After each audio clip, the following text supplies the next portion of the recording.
Good afternoon, everyone. I'd like to call the Anaheim City Council meeting to order. Clerk, can you please call roll? Yes, thank you, Mayor. Councilmember Diaz. Here. Councilmember Leon. Present. Councilmember Bukala. Here. Councilmember Meeks. Here. Councilmember Fessel. Here. Mayor Pro Tem Kurtz. Here. Mayor Aiken. Here. Let the record show we have 7 members present. And clerk, do we have any additions or deletions to the closed session agenda? Mayor, there are none. And do we have any public speakers on the closed session agenda? Mayor and City Council, we don't have any in-person speakers to address the closed session agenda. There were 4 electronic comments that were received. We wanted to ensure Council had received those. We printed out those and presented it to you this at the opening of closed session, and those will be posted on the city's website so the public knows what public comments were received.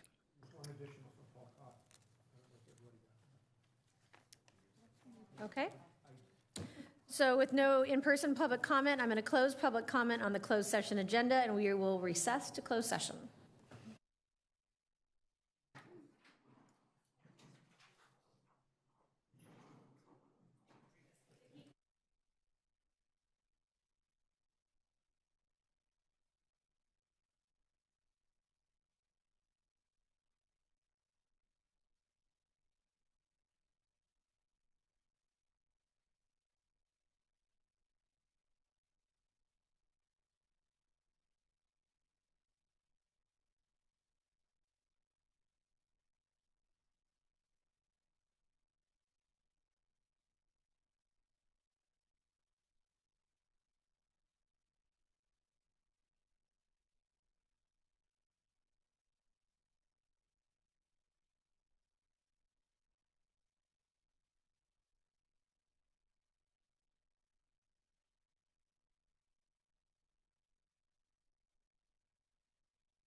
So I'm going to reconvene the Anaheim City Council meeting back to order. Clerk, can you please call roll?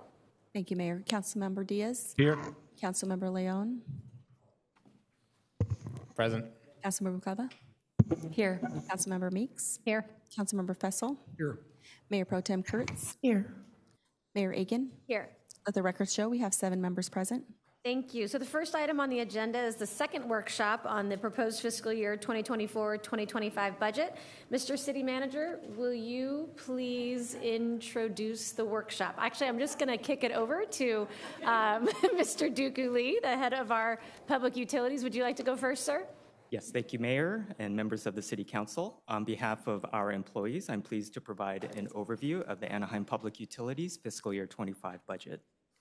Our core services include providing high-quality electricity and water to the Anaheim residents and businesses. And as a community-owned utility, we strive to provide services and programs tailored to the needs of our customers. At APU, we focus on these 6 strategic priorities. Safety and reliability go hand in hand and are at the forefront of our daily operations and long-term planning. In the utility industry, we face constant challenges that may be financial, regulatory, or operational in nature. Our employees work to identify and implement initiatives to address these risks. And we incorporate customer feedback into our decision-making. We have heard through many interactions that customers want reliability and sustainability, but are sensitive to impacts to household budgets. Our emphasis has been to find a balance that allows us to invest in infrastructure and renewable resources while keeping bills affordable. Our position count remains the same in the proposed budget, with 353 full-time and 39 part-time FTEs. Our proposed budget is about $728 million, which is 35% of the total city budget. The inner circle on the left shows that 0.5% is the portion paid by the general fund, the majority of which pays for energy to provide street lighting to the community, and a small portion to reimburse our call center to answer citywide 311 calls. This slide shows a breakout of our budget. Water and power supplies make up over half of our budget, and this is an area where we are seeing escalations in our cost to purchase wholesale supplies. We look for operational efficiencies and financial strategies like refinancing opportunities to limit impacts to customer bills. A significant variance is in our capital budget. This is because we have several large multi-year projects that were encumbered in prior years and carried over. This slide shows a breakout of the types of expenses in our operating budget. Wholesale water and power supplies are included in the other operating category and include a mix of contractual and ownership arrangements. Our debt service payments and operating labor are each at 12% of our budget. Utilizing the debt market helps to spread the cost of physical assets over their useful life and keeps rates stable. At 12% of our budget, our level of debt is in the lower third of similar utilities, and we shorten debt timeframes when we refinance to maintain financial flexibility in the future. The proposed capital budget is $118 million, and this is representative of new expenditures in infrastructure, with $88 million going towards electric projects and $30 million for water projects. We utilize data analytics and asset management tools to prioritize investments in a wide range of electric and water systems. We have 5 operating divisions in the utility. Administration and Risk accesses funds from federal, state, and housing and community development, and our own bill assistance programs to help those who are struggling. This past year, we provided $4.1 million to help over 29,000 households through these programs. The call center answers anywhere from 500 to 1,000 phone calls, emails, and chats per day in English and Spanish, and we have translation services for other languages. We also respond to Anaheim Anytime service requests and maintained an 88% effectiveness rating from our customers this past year. Because our employees face hazards in our line of work, we emphasize continuously improving our safety culture through training and employee development. In 2023, we received national safety awards for our electric operations, our Linane treatment plant, and our Canyon power plant. Water Services is responsible for providing water supplies, water quality compliance, and delivery to customers. We also maintain essential fire hydrant and water pressure needs to support Anaheim Fire and Rescue. Investment in infrastructure is critical for providing high-quality service. The national average for water main breaks per 100 miles is 14, and we are at less than 3, which places us in the top quartile among water providers. This is a result of timely replacements, leak detection surveys, and our maintenance programs. Electric Services' focus is to safely deliver power to our customers. Outages can happen at any time and for a variety of reasons, such as weather events, metallic balloons, tree branches, or vehicle accidents. Having well-trained employees and outage management systems in place helps to limit the duration of outages to customers. We also understand that lighting in the community helps to improve quality of life.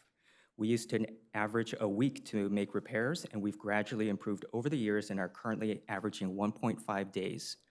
Where it can take longer is when wire theft or vandalism occurs. In addition to hardening our infrastructure, we have partnered with Anaheim Police to add cameras and support investigations into copper theft. Finance and Energy Resources focus us on our fiscal health. They manage the debt portfolio, ensure sufficient liquidity to respond to unforeseen expenses, and comply with state mandates for increasingly renewable power supplies. We have been responsibly transitioning our power supplies and are on track to achieve 60% renewables by 2030 and to be carbon-free by 2045. We have acquired new hydro, solar, and battery storage projects and have financed existing landfill gas projects to reduce our costs. Supply chain management is another industry-wide risk with limited equipment available to meet demands that could delay reliability projects. We are working on collaborative solutions to partner with other utilities to increase our buying power. The General Services Division administers our efficiency rebates, which includes the popular Dusk to Dawn Lights program, shade trees, home and business efficiency surveys, and electrification programs. We will be conducting more outreach to promote our income-qualified weatherization services to help customers in older buildings become more efficient. And we participate in or host over 80 community meetings and events each year to help our customers with their utility needs. Along with our sustainability programs, we offer emergency bill assistance for short-term hardships. This division also manages our many student education programs. Elementary students are offered field trips and can participate in poster contests, while junior high and high school students receive career readiness opportunities such as mentoring, scholarships, and internships.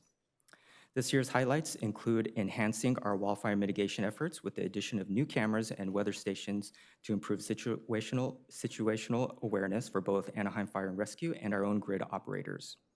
We've also restored access to approximately 70% of our groundwater capacity through the installation of treatment systems, and we'll be finishing up the remaining well sites by this fall. I mentioned our student programs, and we provide facility tours so students can learn how water and power are delivered to their homes and schools. And we held our first Sustainable Homes Awards, and 500 residents submitted their surveys, and 9 households received enhanced efficiency measures. And we continued our reliability programs through ongoing maintenance and capital projects. For the upcoming year, we are currently in the plan review process for the Sustainability Education Center, which will begin construction this summer with completion scheduled for mid-2025. We have undergrounding projects on Beach as well as Cerritos Nutwood that are under construction, and the wildfire project is being reviewed by FEMA through a grant application to help offset the costs. Infrastructure hardening will continue to be a focus to address wire theft by installing tamper-proof covers and bolts. We also plan to upgrade substations to modernize our local grid, add capacity where needed, and improve physical security. And we will invest in new water infrastructure to address aging pipes and valves to maintain service reliability. Thank you for your support as we work each day to serve our customers. Before I turn it over to Public Works Director Imami, I'm available to answer any questions about our budget. Are there any questions or comments by council for Public Utilities? Councilmember Leon and then Councilmember Diaz. Thank you, Madam Mayor. No questions. I just wanted to make a comment that I appreciate your public utilities team, Director Lee, and everything they do year-round for all of our residents, whether it be community events or helping our residents in high-density neighborhoods change their lights to something that's more sustainable and something that's going to be more effective for them. And even just visiting businesses. I know that we had a business in District 2 reach out to us recently. I went over there to introduce myself, and he told me that you had already gone over there and introduced yourself last week and are already working with them on the issues that we have. So I just wanted to say thank you to you and your team for your continued work and efforts, and look forward to continuing the work. Thank you. Thank you. Thank you. Councilmember Diaz? Thank you, Mayor. I just want to say that the regulations coming to the water industry and the electrical industries are overwhelming, the regulations that are coming. The increases in the cost of electricity and water that we have to import to serve our customers are going to the roof. The capital investments, like, let's say, are 40% higher than just a couple of years ago, right? Our utility provide discount to many customers. For example, 10% discount for veterans. All utilities don't do that.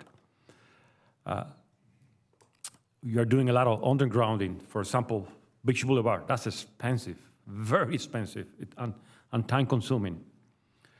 Our electrical rates and water rates are, especially electrical rates, are way cheaper than our neighbors, way cheaper. Nobody can compete with you.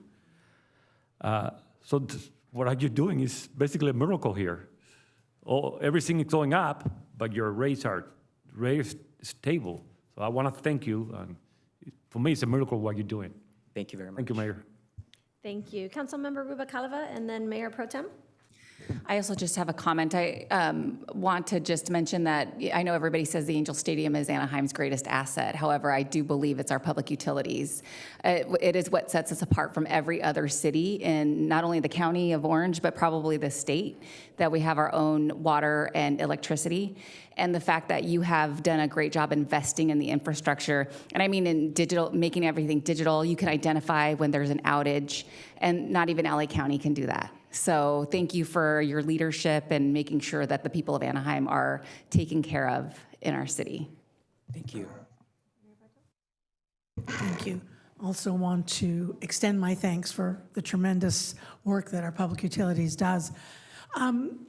Councilmember Diaz mentioned our residents pay the lowest rates in Orange County. Do you happen to know off the top of your head what an average Edison customer pays? So the difference between the surrounding communities and ours is about 40% for the residential. It's not quite as high for businesses, but we work very hard to try to maintain affordable rates because that's something that we constantly hear from our customers. And thank you very much. So our residents in Anaheim pay only 40% of what others in Orange County are paying. 40% less than. 40% less. Thank you very much, and maintaining excellent service and great infrastructure. And again, thank you very much. Thank you. Thank you. Mr. City Manager, would you like to introduce the next department? Certainly. I'd ask for a report from Director Imami, please. All right. Thank you, General Manager Lee. Good afternoon, Mayor Aiken and members of the City Council. Your Public Works team is dedicated to enhancing the quality of life for our residents throughout the city. Public Works provides comprehensive services to meet the city's complex infrastructure needs, as well as serving as a resource to city departments to ensure we all provide world-class service to our community. On behalf of our team, it is my pleasure to share the department's core services, proposed budget, and some project highlights. Our core services showcase our mission of planning, building, and preserving our Anaheim community for today and future generations. We plan improvements that will provide the necessary roadway, storm drain, sewer capacity, and promote alternative modes of mobility. To maximize these efforts, we seek grant opportunities for a wide range of sources to leverage local funds. In addition to our talented crews, the department engages contractors to build much of our infrastructure. The department's proposed budget of 243 full-time staff and 53 part-time FTEs. This year's proposed budget includes 2 additional street maintenance workers in the sanitation division to support Anaheim's homeless system of care program. The Public Works proposed budget is $281 million, which is 12% of the city's total budget and 7% of the general fund. Significant funding sources for our department include restricted funds, such as the sanitation, transportation, and internal services funds for the fleet and facility maintenance. The general fund only makes up 13% of the total department budget. The department's proposed budget can be seen here by division. Of the department's $196 million operating budget, 86% is spent on operations, which includes costs for the solid waste contract and fleet and facility services. The capital improvements budget is decreasing by 42% due to the timing of multi-year capital projects. As you can see, a bulk of the operating budget is spent on the other operating category, which primarily includes sanitation fees, other contracts, and IGS charges. Labor makes up 22%, and capital outlay and debt service makes up the remaining 16%. Next, I will quickly review our operating divisions, starting with Administrative and Financial Services. The Administrative and Financial Services Division provides planning and management of the department, budgeting and accounting and administrative support services, including engineering records and commuter services. Engineering services includes design, development services, right-of-way, construction, permits, and traffic and transportation. Public Works Operations performs residential street and sidewalk maintenance, sanitation services, right-of-way and street tree maintenance, sign maintenance, street sweeping, traffic systems maintenance, and administers the Anaheim Resort Maintenance District. Fleet and Facility Services maintains and repairs automotive and other equipment, in addition to providing safe and structurally sound buildings and grounds. Our Fleet Services team is nationally ranked among the top in the industry. Fleet Services plans to replace 143 vehicles and equipment in the coming year, with over 1,300 vehicles and equipment serviced annually. The Facility Services team has diligently focusing on roof improvements to preserve the infrastructure of over 200 facilities. Roof replacement and repairs are crucial to prevent water damage and maintain the structural integrity of buildings. Construction Services inspects and surveys all capital improvement projects, inspects privately funded right-of-way improvements, and manages contracts for all capital projects to ensure contract compliance. Next, I'll be highlighting various projects throughout the Public Works Department. Design plans to expand Fire Station 4 are near completion, and the project should be ready to advertise for construction bids this summer. The improvements will modernize a functionally obsolete fire station. Road rehabilitations help improve our overall pavement condition index score, which is vital in obtaining OCTA funding. Construction is anticipated to begin this fall for the Harbor Boulevard from Ball Road to South Street. The city is working with Caltrans on the relinquishment of Beach Boulevard from the South City limit to the North City limit to advance our city goal of building a better beach. The relinquishment agreement is in the final review stage. Infrastructure improvements for the Platinum Triangle continue with construction of the Orangewood Avenue, widening improvements from State College Boulevard to the Santa Ana River, which is anticipated to be completed this summer. The citywide engineering and traffic study was recently completed, resulting in a speed limit reduction on 169 segments, while speeds remain the same on 158 segments. Implementing these changes will allow staff to look for opportunities to incorporate other safety improvements, such as replacing street signs, restriping narrower lane lines, and applying pavement markings for critical bike conflict zones. This will be achieved by reprioritizing funds from other department programs. Public Works continues to focus on our community by investing in our neighborhoods as well as our arterial roadways. The department employs a comprehensive strategy and systematic approach to improve the existing public right-of-way. This includes essential infrastructure improvements. This year marked the completion of the Amboy neighborhood in Districts 3 and 4. And looking ahead to the upcoming year, the focus will be on the Beth Jackson neighborhood in District 5. To enhance our longstanding street sweeping and weed abatement programs, the department has added additional staff to the HALO program. Additionally, in collaboration with Caltrans, we successfully conducted litter collection, community engagement, and education. This has enhanced the beauty of Anaheim's streets and highways. These initiatives have facilitated the removal of over 400 tons of debris. Public Works plays a vital role in maintaining the infrastructure and services that our community relies on daily. Through outreach efforts, we aim to showcase our impact and engage with residents to cultivate a shared sense of pride and responsibility in shaping the present and future of our community. This year, the department has participated in over 80 public outreach events and community meetings. The goal is accessibility and communication. We all have a role to play in keeping Anaheim clean, safe, and beautiful. That starts with letting our residents know the Public Works Department is always there. Thank you for your attention, and at this time, I'll be glad to answer any questions you may have before handing it off to Heather Allen, Deputy Director for the Planning and Building Department. Thank you so much, Director Amani.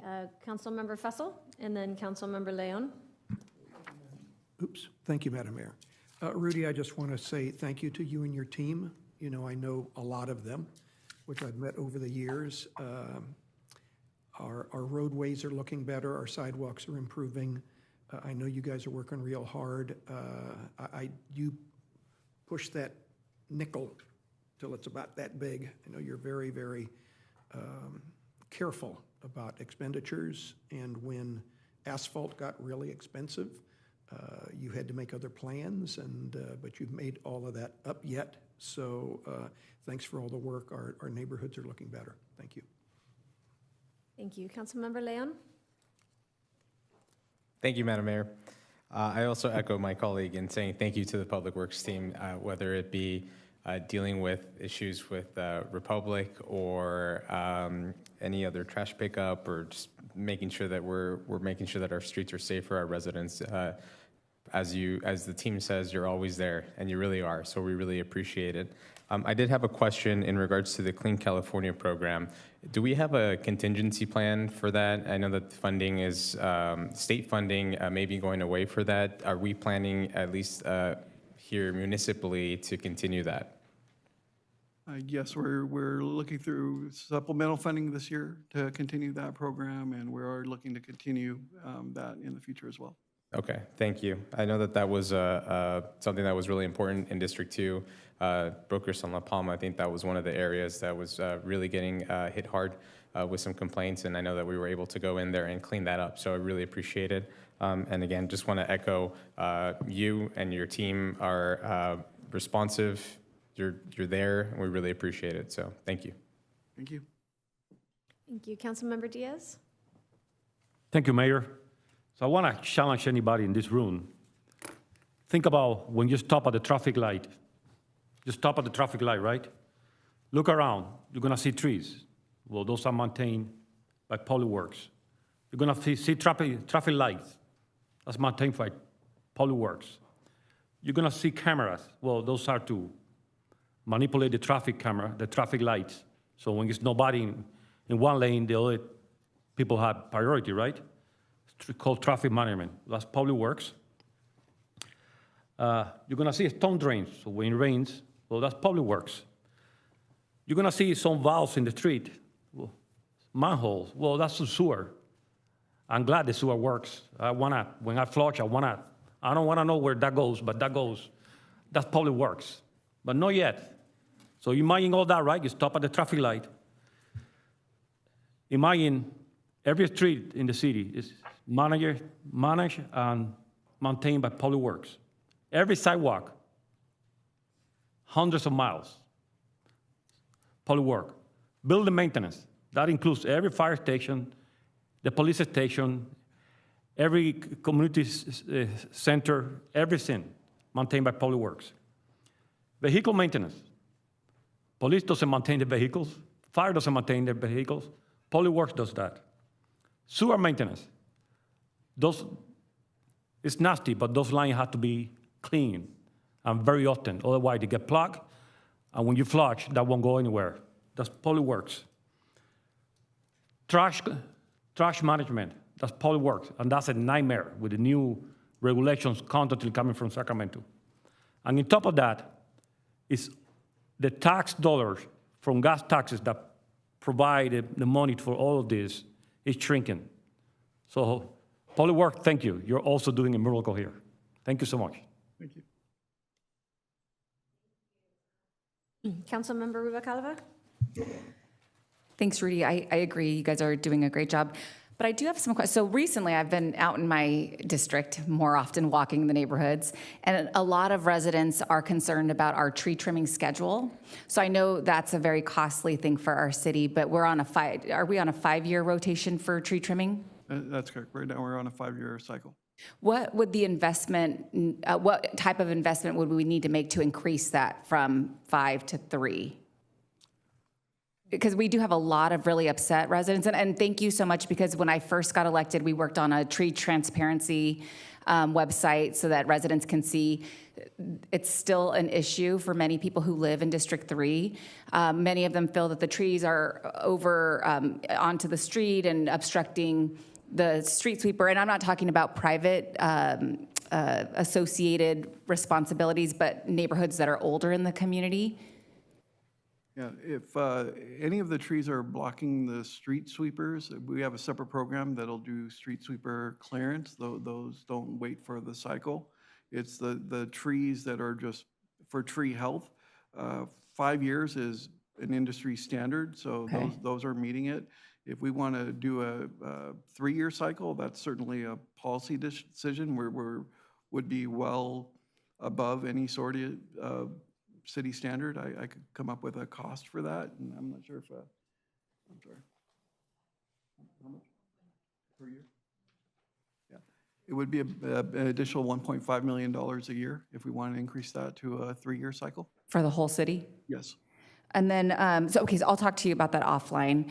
And then also flashing lights, or for some of our stop signs in District 3, and I'm just going to reference my district because your district, there are stop signs that are not easy. People blow through them constantly, and Anaheim PD has done a lot to try to enforce.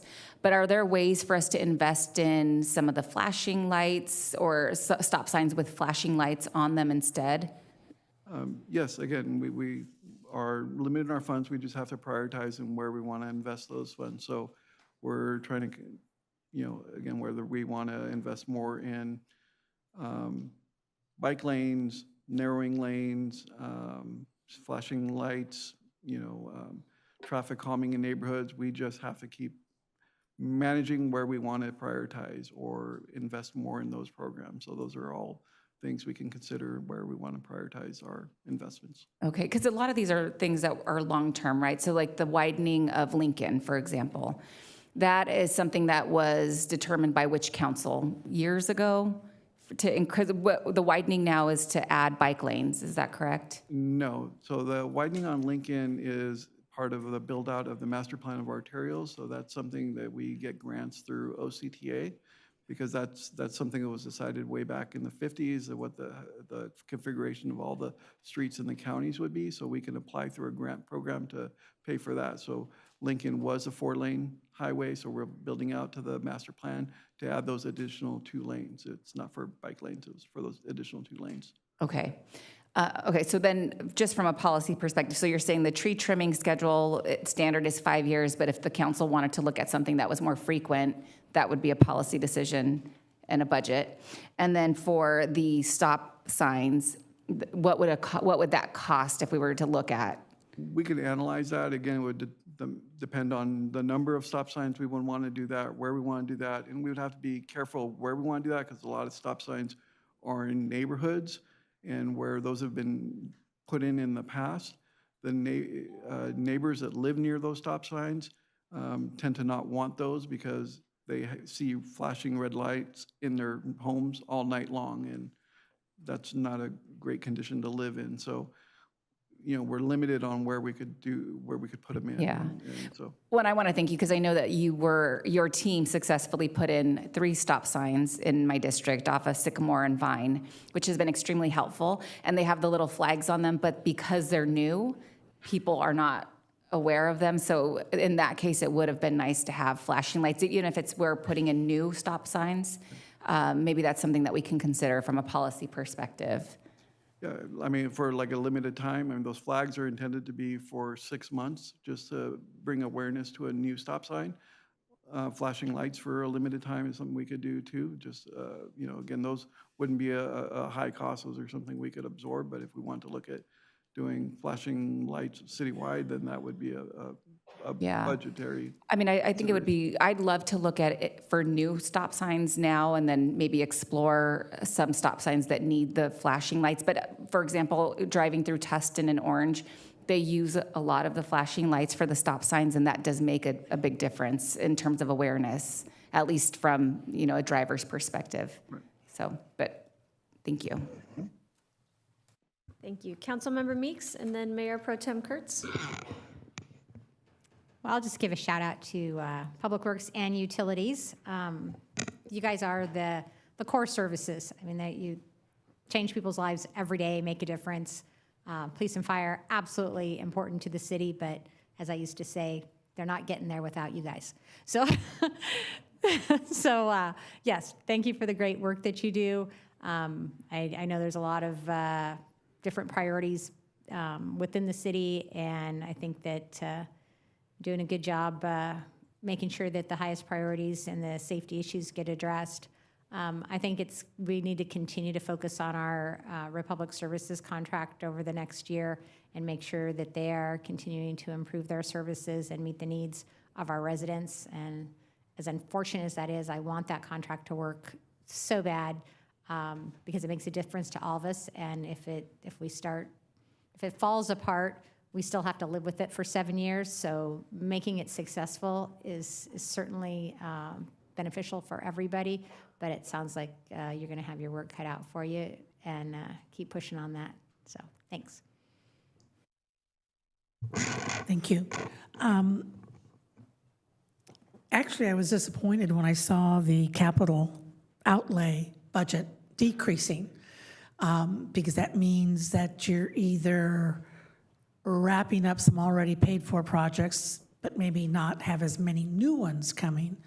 And there's a lot of work to be done, but I do think Public Works and all the infrastructure needs that are met for our businesses and residents.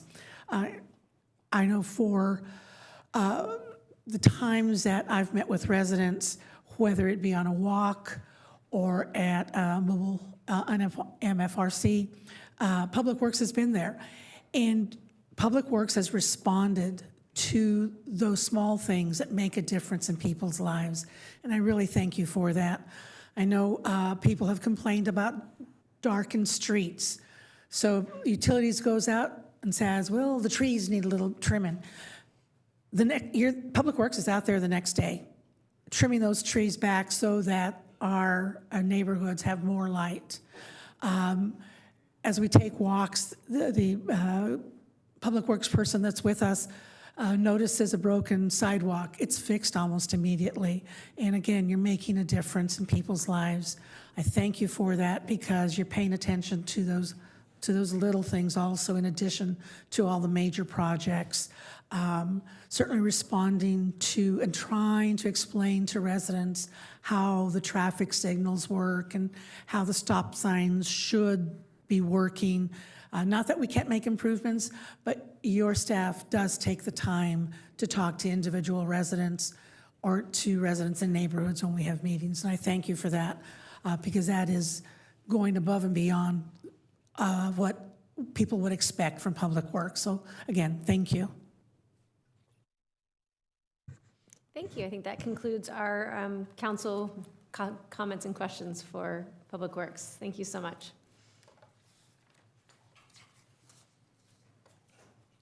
I'd ask for a presentation from Deputy Director Allen, please.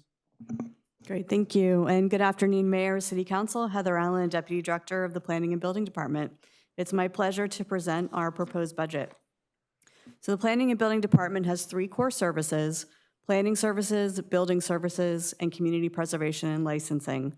Planning services provides information and assistance to property developers and business owners, supports the Planning Commission, processes discretionary and regulatory applications, maintains and implements the city's general plan and zoning code, participates in regional planning activities, facilitates growth and expansion of businesses and housing, and administers the city's historic preservation programs.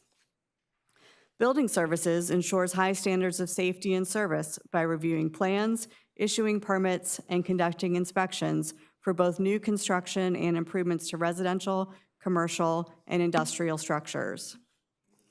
Community preservation and licensing safeguards the public and helps maintain a high quality of life for the community through enforcement of the municipal code, issuance of business licenses, and collection of transient occupancy taxes.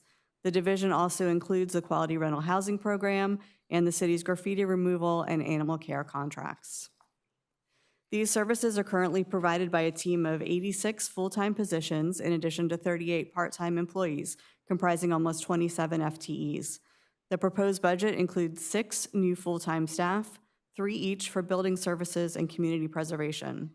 To supplement city staff positions, the department also relies on specialized consultants as needed. The proposed department budget is $34.9 million, which is 1.5% of the total city budget and 6.4% of the general fund. The department is predominantly supported by the general fund and collects fees for services such as building permits and discretionary and regulatory permits. The proposed budget reflects changes to existing salary, benefit, and intergovernmental charges, the addition of staffing, and the previously approved increased cost of animal care services, as discussed in more detail in the next slides. Overall, labor is the primary expense for the department at 57% of the budget, followed by other operating expenses accounting for 40%. Specifically, by division, the administration division's budget is $1.1 million, 3% of the department budget. No significant changes are proposed. The division provides leadership on the implementation of the goals and priorities of the City Council and the City Manager, and includes budget oversight, administrative support, and internal services. The planning services budget is $7.2 million, 21% of the department's budget. Also, no significant changes are proposed. Performance highlights this year include assisting approximately 8,750 customers at our public counter, performing over 650 administrative reviews, completing approximately 3,750 plan checks, and presenting 29 projects to the Planning Commission. The building services budget is $8.2 million, 24% of the department's budget. The proposed budget reflects the addition of 3 full-time staff, offset by a reduction in the budget for the use of outside consultants. Performance highlights this year include the issuance of nearly 6,340 building permits, performing over 7,500 building plan checks, and conducting over 41,300 building inspections, representing $750 million in construction valuation and investment to the city. Community preservation and licensing's budget is $18.3 million, 52% of the department budget.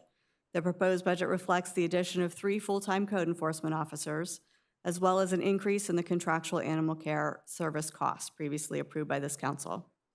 Highlights include responding to over 7,500 code enforcement cases and 11,300 Anaheim Anytime requests, removing over 2.5 million square feet of graffiti, issuing more than 21,000 parking citations, and processing over 16,000 business licenses. So now to share a few of our department highlights and accomplishments this year. The planning and building divisions have been actively involved in the implementation of the OC Vibe project surrounding the Honda Center and Arctic. Approved in 2002, the project recently broke ground on roadway improvements, and we are happy to report that building permits to start the first phase of vertical development were issued last week. Additionally, an application for the amendment to the project to add additional dwelling units in lieu of office space north of the Honda Center has been received and is being processed.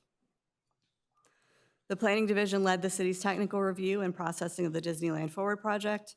Under the proposal, Disney is committed to investing a minimum of $1.9 billion in Anaheim in the next 10 years. The planning and building divisions will be integral in the implementation of Disneyland Forward, in addition to current efforts to review construction plans and provide inspections for ongoing maintenance and improvement projects in the existing Disneyland, California Adventure, and Downtown Disney areas. As part of continued efforts to facilitate housing and innovate service delivery, the department continues to implement and improve ADU-HIME, which makes it easier for residential property owners to construct accessory dwelling units in their backyards, including through a catalog of pre-approved plans. In fact, the first permit issued under this program just completed construction and received all final approvals for occupancy. With the proposed additional code enforcement staff in this budget, the Community Preservation and Licensing Division will be able to refocus and increase efforts on the quality rental housing program. This important program seeks to proactively address the quality of life of tenants in blighted, rundown, and poorly managed multifamily projects and motels. It's one of our key tools to help maintain the large number of older rental units in the city, which often provide naturally occurring affordable housing opportunities. Code enforcement is also continuing efforts on the city's commercial corridors, including Beach Boulevard, focusing on existing commercial properties with landscaping, nuisance, signage, or structural maintenance issues. Lastly, code enforcement continues to partner with OC Health to confront illegal street vending. Enforcement efforts now occur every night during the week and at the city's large event centers and in the Anaheim Resort. Recent council approval of the new street vendor ordinance has given us more tools to address the challenges of enforcing unpermitted street vendors. Code enforcement will continue to look for additional effective enforcement strategies to assist in our efforts, including in the coming months the issuance of an RFP to provide additional enforcement support at event centers and the launch of a bike patrol in the resort district. This concludes my presentation, and I'm happy to answer any questions. Thank you very much. Councilmember Fussell and then Mayor Pro Tem Kurtz. Thank you very much, Madam Mayor. I'm trying to think, it may have been all the way back to 2018 that we did a review of our development fees. And there was not the appetite to move forward on any changes at that point. That's been a number of years ago now, and other cities have raised their development fees. And I would hope that in the future, well, I'll be gone, but I'm just a little request again that in the future we might, or my colleagues that are here now might consider taking another look at development fees. I think we're well under market, and while that is a good thing, I think we're leaving money on the table that we could be utilizing for various services across the city. So I'll leave that with you. Thank you. Thank you. Mayor Pro Tem? Thank you. Really happy to learn that you are increasing the number of our code enforcement officers. They do such a critical job, especially in those neighborhoods that are the older neighborhoods run down where apartment owners neglect their properties. So I'm glad to see that we'll have a little bit more attention paid there. One of the things I get a lot of complaints about are animal services, or the lack thereof. So I'm hoping that as you move forward in this year, that you will take a better look at what the Orange County Animal Control Services is actually providing to our residents. I've been told that a resident recently called for someone to pick up a dead cat on the sidewalk where school children might be walking by. And they were told, well, we'll go out there, but you're 50th in line, so we'll try to get to you within a couple of days. Often get complaints about dogs running in packs through neighborhoods. People call animal control, and the animal control says, you have to catch the dog and we'll go pick it up. Well, that's useless. So again, please take another look at kind of making sure they're doing what we pay them to do. But thank you for all the work that you have done with everything from vendors, code enforcement, and residents, believe it or not, are happy when they see officers going out and ticketing people who should not be parked in their neighborhoods, either because of permit parking or expired license plates or double parking. So please continue that. It does really improve the quality of life in some of our neighborhoods. Thank you. Thank you. Councilmember Leon and then Councilmember Diaz. Thank you, Madam Mayor. I'll echo my colleague as well. Our office probably interacts more with code enforcement relating to graffiti removal, neighbors' quality of life, and things like that. So I do appreciate, and I know, Mark, you're in the audience, so I really appreciate you and your team always being willing to go to a neighborhood meeting with us or addressing any issues that we hear from neighbors, so I appreciate that. Just a comment on the quality rental housing program as we move forward, as we get to a point where the LPMR bonds start getting paid off.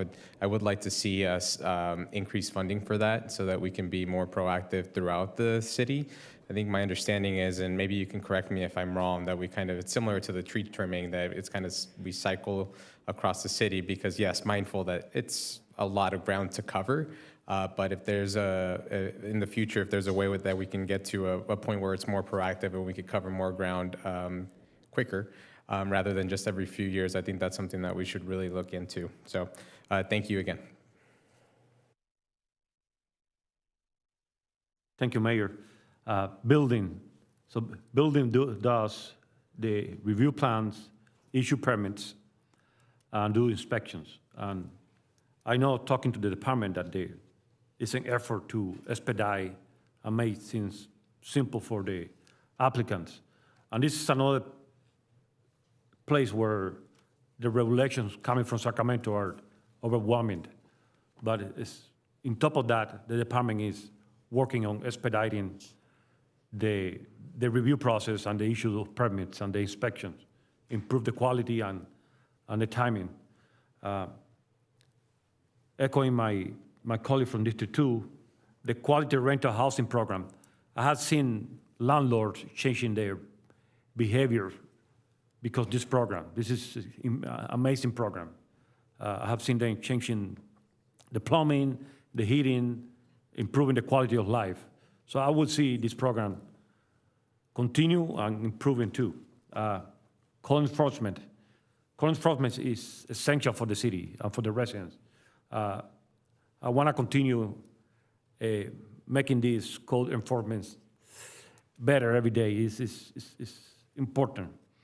And then another thing that is benefiting the community is the commercial corridor program. Is focusing on businesses and commerce in the corridors. That is improving the quality of life in the city tremendously. So this is an important department. I would never vote for shrinking the budget in this department. The other way, I want to see this department budget increasing because it's very, very important what they do. Thank you, guys. Thank you. Thank you. Councilmember Rubalcaba? Yeah, thank you for all that you do. I just wanted to bring up a couple of things on the expense side from your budget. The consultants, and I know that is because your department is very small, but I do hear some negative feedback from many of our businesses that are working with the city on their dealings with some of our consultants. So if we could just keep that in mind. I know from consultants will bill us, and it takes a long time for them to get things done. So I just want to be mindful that we're respecting the time and the resources of our businesses here in Anaheim.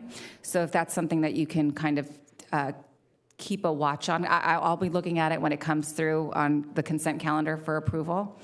I agree with both Councilmember Diaz and Leon about the quality rental housing. So a lot of the neighborhoods in District 3 have blighted apartment complexes that either don't have hot water or they have infestations of rodents and cockroaches. So those are things that I'm grateful that we get to work with you guys on, but if we can emphasize that a little more, that would be helpful. We have reported it. My office does provide a service to the residents that give them access to letters so that we can help inform their landlords, so that at least if there's a retaliation against the tenant, it's something that we can do to help. But I really need to partner with code on that more frequently, especially on the hot water side or other quality of life issues. The commercial corridor, that is something that is very important to me as well. I think we need to emphasize that. Ted White is somewhere here. We did have a conversation about identifying parcels of land that have been vacant for quite some time.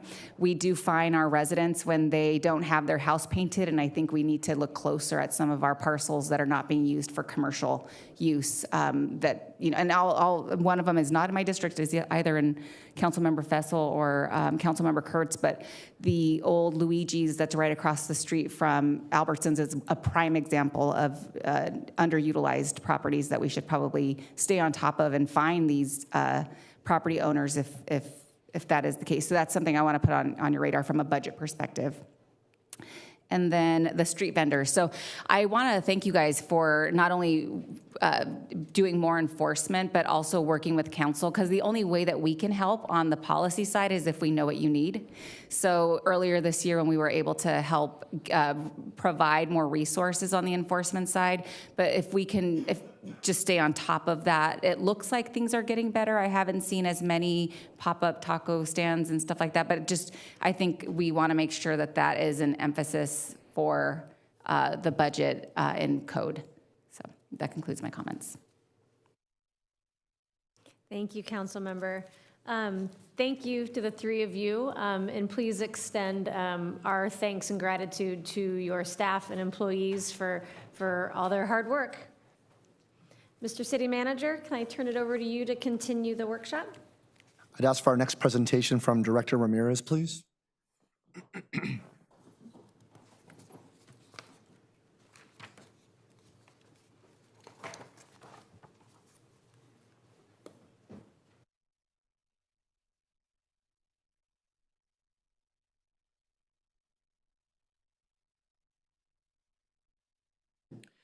Good afternoon, Mayor and City Council members. I am honored to bring you our proposed budget for the Economic Development Department for fiscal year 24-25. The mission of our department is to identify and support goals, initiatives, and strategies that attract investment, generate revenue, and propel the city of Anaheim forward as a leading hub of business innovation, model of economic vitality, world-class destination, and vibrant community for people to live, work, play, prosper, and thrive. The slide before you depicts some of our core service areas, which include facilitation of business growth and business retention efforts, creating a welcoming business environment for industries of all type, and helping align business growth with community needs, to name a few. We continuously work with the City Manager's Office and your council offices to ensure that we adapt and respond to requests to better serve the community. For fiscal year 24-25, we are not proposing any changes to our staffing levels. We are currently at 10 full-time employees. Our proposed budget for fiscal year 24-25 is $45.6 million. It is 2% of the total citywide budget and does not include any funding from the general fund. Funding for our budget is comprised of 74% private purpose trust funds, 15% other general purpose funds, and 11% special revenue funds. The proposed operating budget represents a reduction of approximately $12 million from last fiscal year. A large component of the budget reduction comes from one-time funds expended for the fiscal year related to the environmental remediation of the Davis Mud Pit at 39 Commons. Costs for the remediation of that specific landfill, that is part of the larger landfills at Beach and Lincoln, are not anticipated in the coming fiscal year. The percentage breakdown of our proposed budget is as follows. 5% will be allocated for labor, 57% for operational costs, and 38% for debt service of the former redevelopment agency. Our department is comprised of 3 divisions: administration, business development, and property development. The administrative division is responsible for operations, budget, successor agency administration, accounts payable, contracts management, and interdepartmental coordination. Funding for the administrative division is proposed at approximately $2.25 million. Our business development division is responsible for business assistance, marketing and promotion, business development, business education, facilitating entitlements, and other small business assistant areas of service. Funding for the business development activities is proposed at approximately $4 million. Our property development division facilitates and promotes private real estate development, encourages repurposing of deteriorated properties, and sale management of our successor agency property portfolio to further the goals of the city. Funding for the property development division is proposed at $4.78 million. A large component of our budget is allocated to the repayment of obligations put in place during the period of redevelopment. This coming year, over $17 million will be paid in debt service of the former RDA. Funding for these obligations comes from the state of California, the Recognized Obligation Payment Schedule, or ROPS. Next, I would like to highlight some key accomplishments made by the Economic Development Department this past year. Some of the key accomplishments from our Property Development Division include the continued remediation and site prep of the 39 Commons site, Staff has also continued to work on pre-development activities for the first phase of the retail project at the site. Staff has also continued disposition of the successor agency properties, including the property at Vermont and Anaheim Boulevard, which was sold to Katarina's Club for the operation of the nonprofit. In addition, we completed a short-term lease with JR Tires, a small business in the city that has led to the revitalization of the property and expansion of the business. Finally, staff has also issued an RFQ for a 9-acre property at Anaheim Boulevard and Ball Road. Some of the accomplishments from our business development division include the launch of extensive business development education programs for existing small businesses and aspiring entrepreneurs. Programs such as Emprendedores, SBDC Eats, and Brick by Brick graduated over 75 businesses this year. Additionally, a directive received from the City Council through the city's strategic plan process was a desire for international business attraction. This past year, we participated in a trade mission to South Korea with SBDC, and we also were included in the sister city trip to Mito, Japan, where we presented opportunities for industrial trade businesses in the Anaheim Canyon. We also recently welcomed a delegation from the Korean International Business Association that consisted of 18 industrial CEOs from Korea. We provided them a tour of the Anaheim Canyon and highlighted business opportunities citywide. In addition, throughout the year, we've made many presentations to business association groups where we've highlighted the investment and revitalization taking place in Anaheim. This year, we also launched economic development business community meetings in each council district. Our meetings have included business resources, information, and exposition tables with representatives from city departments. We are slated to have meetings in Districts 3 and 4 later this year. The revitalization of our commercial corridors is very important. Economic development has assisted in efforts to revitalize our corridors and attract new investment.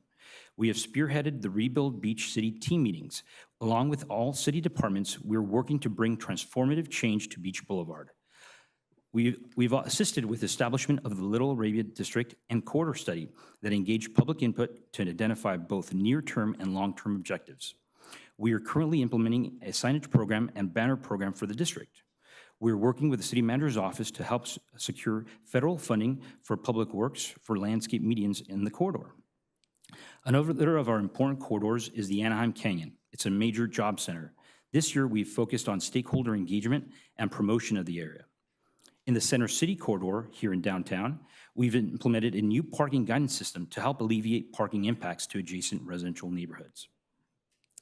Last year, the City Council approved funding for the new storefront improvement program aimed at providing funding to business owners and property owners of commercial properties for facade renovations. The program was oversubscribed as soon as the program was unveiled. We are now beginning to see construction take place throughout our city. The program is helping bring much-needed investment to our commercial corridors. Mayor and City Council, this concludes my presentation. I'm happy to answer any questions, and I also would like to provide a special acknowledgement to the men and women of our Economic Development Department for their efforts this past year. Thank you. Thank you. I'm going to open it up for comments or questions from my colleagues, starting with Council Member Rubalcaba. Thank you, Sergio. Great presentation.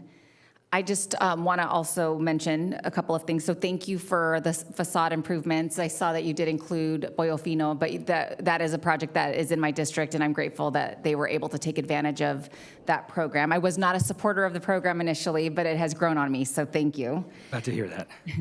I want to thank you for JR Tires, because that really has helped beautify that corner. The way that they've improved it looks great. I know it's not open or for use yet, but can you provide an update on what that looks like timing-wise? Definitely. So right now we're working with Building and Safety and Fire. There's an additional sprinkler system that's going to be installed in the city building to be able to accommodate some of their storage needs. When that takes place, they're going to be doing a whole re-slurry of the property and also re-landscaping. There'll be new landscaping setback that will be established.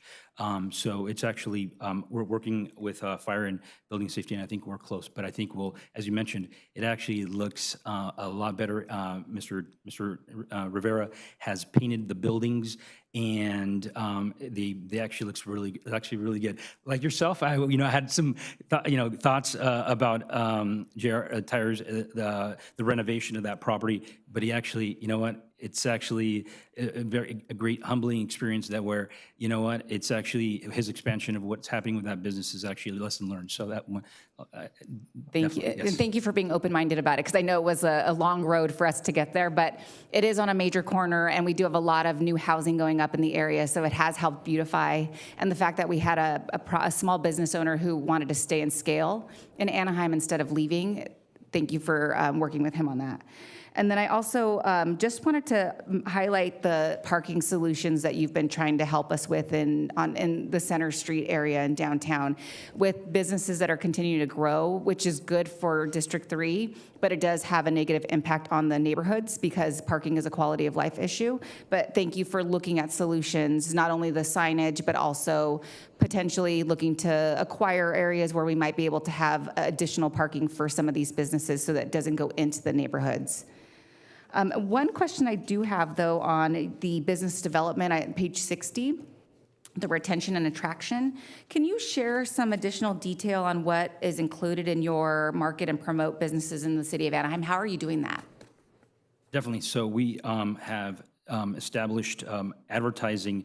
We actually established a marketing campaign in the Orange County Business Journal and other publications this year, where we had an ad that was entitled "Looking for Transformation Partners," where we've placed ads on just identifying the entire city and all of what's taking place as an opportunity for businesses to come. In addition, as we shared, we've launched a lot of education and business resources with SBDC, our partners at SBDC, to help provide access to capital, but also education and training. And so as we continue always to expand the program. Let me actually turn to our business development manager, Sean Badani, to make sure I haven't missed anything else.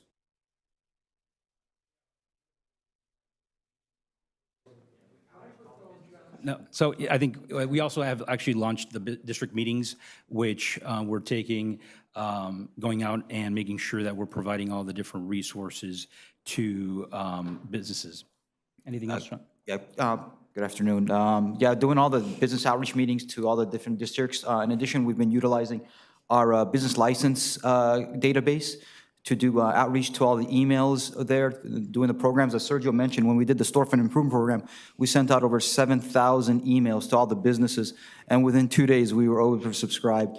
So when we do our outreach, we ensure that we do outreach to the entire business community. We utilize all the resources that we have to make sure that, you know, we touch every business that we can. Perfect. And does your budget reflect, so I know we have the Canyon Corridor, which does have some open areas for a business to come. And we've had segments of the business sector that no longer are in Anaheim, like aerospace, and there's other opportunities for bringing higher paying jobs to Anaheim. How are we looking, how does your budget reflect those opportunities to increase that?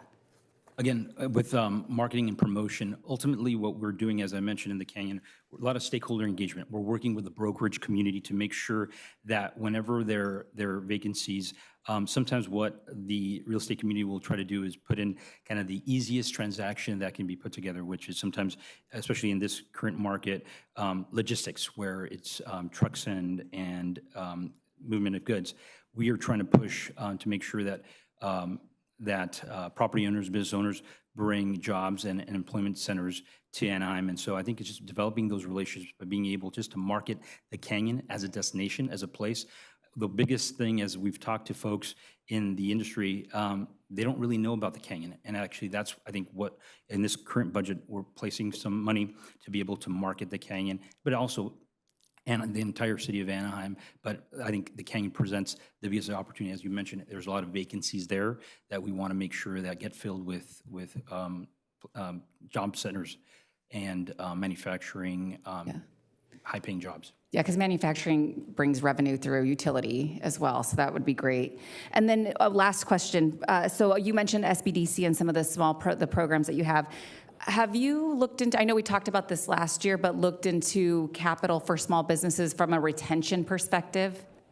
We actually are working with our partners in housing and community development. We actually have made a request for some CDBG funding for this year. still yet to be determined, and ultimately that request, that would, where we would establish a revolving loan fund for working capital, that essentially where loans would not have to be paid back for the first year, and then there would be a low interest rate to be able to help small businesses that are dealing with difficult issues or going through an expansion mode to be able to have access to capital. Perfect, thank you. Thank you. Councilmember Leon, and then Mayor Pro Tem Kurtz. Thank you, Madam Mayor. I just want to start off, Sergio, saying thank you for all of your team and economic development team's efforts as we look at the improvements around Little Arabia and Brookers. Your team has been very steadfast in making sure that we're continuing to make progress and that we don't just stall out. So I really appreciate that. In terms of the storefront improvement program, which I'm a big supporter of, you on slide 66, so there's 41 applicants currently participating in the program. Is there currently for this year, is there going to be enough budget to open up that application process to bring in new applicants, or are you kind of just dealing with these first and then seeing what comes next? Yeah, this process, this was a whole new program that was established, and so there was a lot of lessons learned. Part of the, there was a little bit of a delay just in establishing the framework, being able to vet, and also just being able to get bids from having property owners and business owners who are busy running businesses, procuring bids, and especially with the current construction landscape, getting at least a minimum of 3 bids took a little bit of time. So what we've asked in this budget reflects is just a carryover of prior funds that essentially will be implemented with these first approximately 41 projects. And then next year we will be coming and asking for a new allocation. Got it. Okay. And then can you just let us know in terms of the, so it's round 1, round 2, round 3. Can you talk about is there different timing on those? Or are they just further along in the process?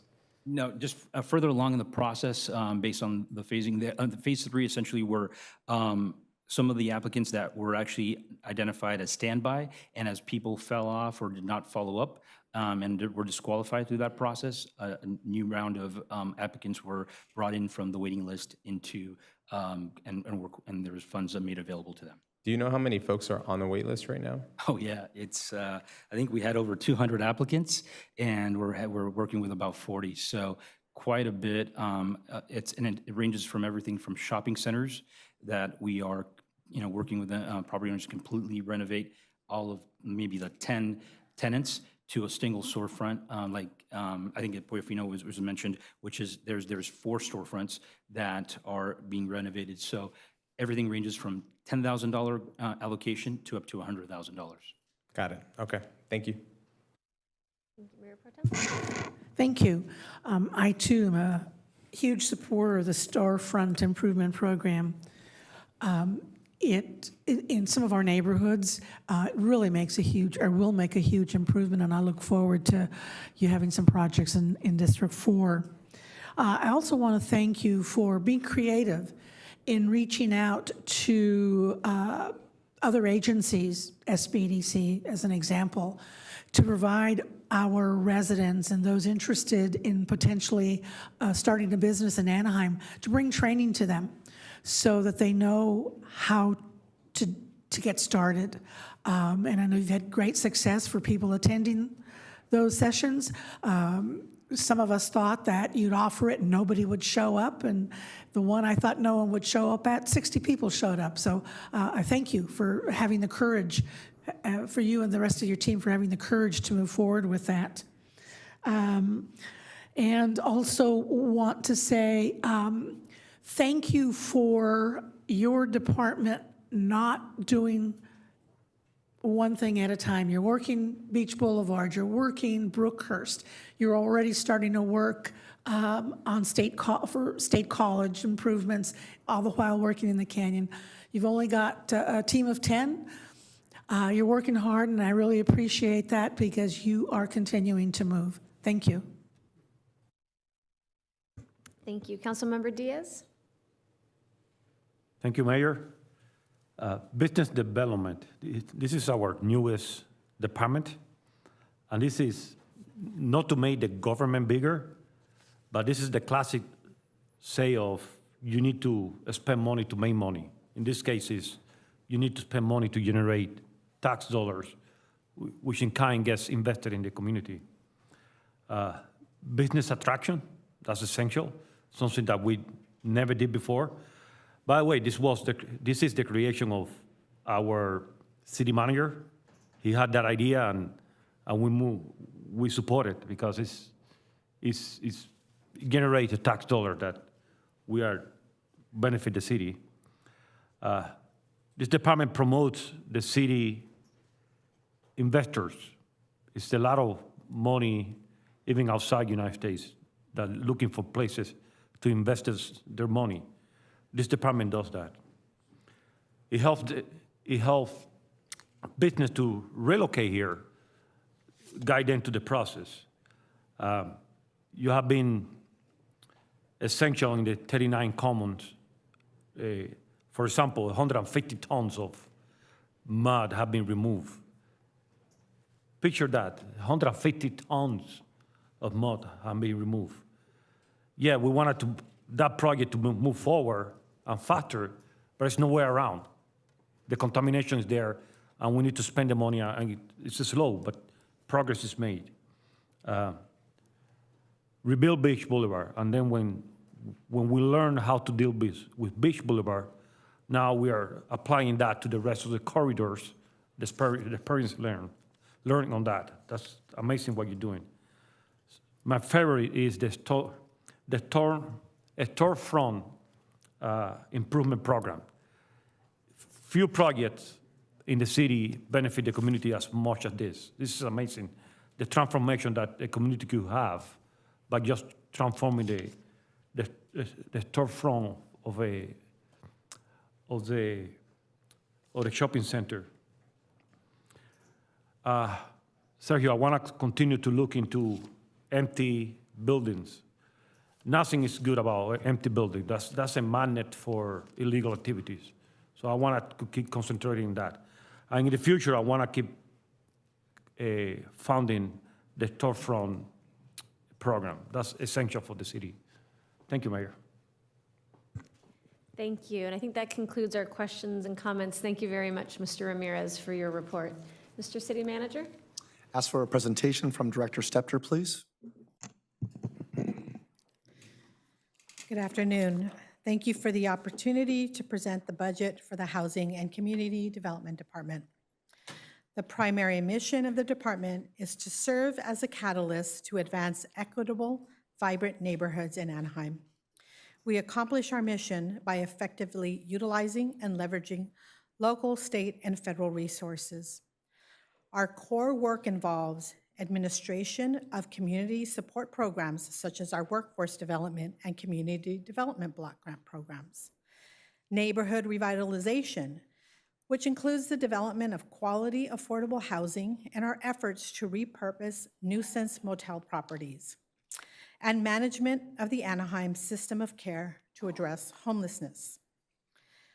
The staffing complement for the department is proposed at 81 full-time and 8 part-time positions. This is an increase in 1 full-time position, which will be assigned to the homeless services area and paid for by the city's general fund.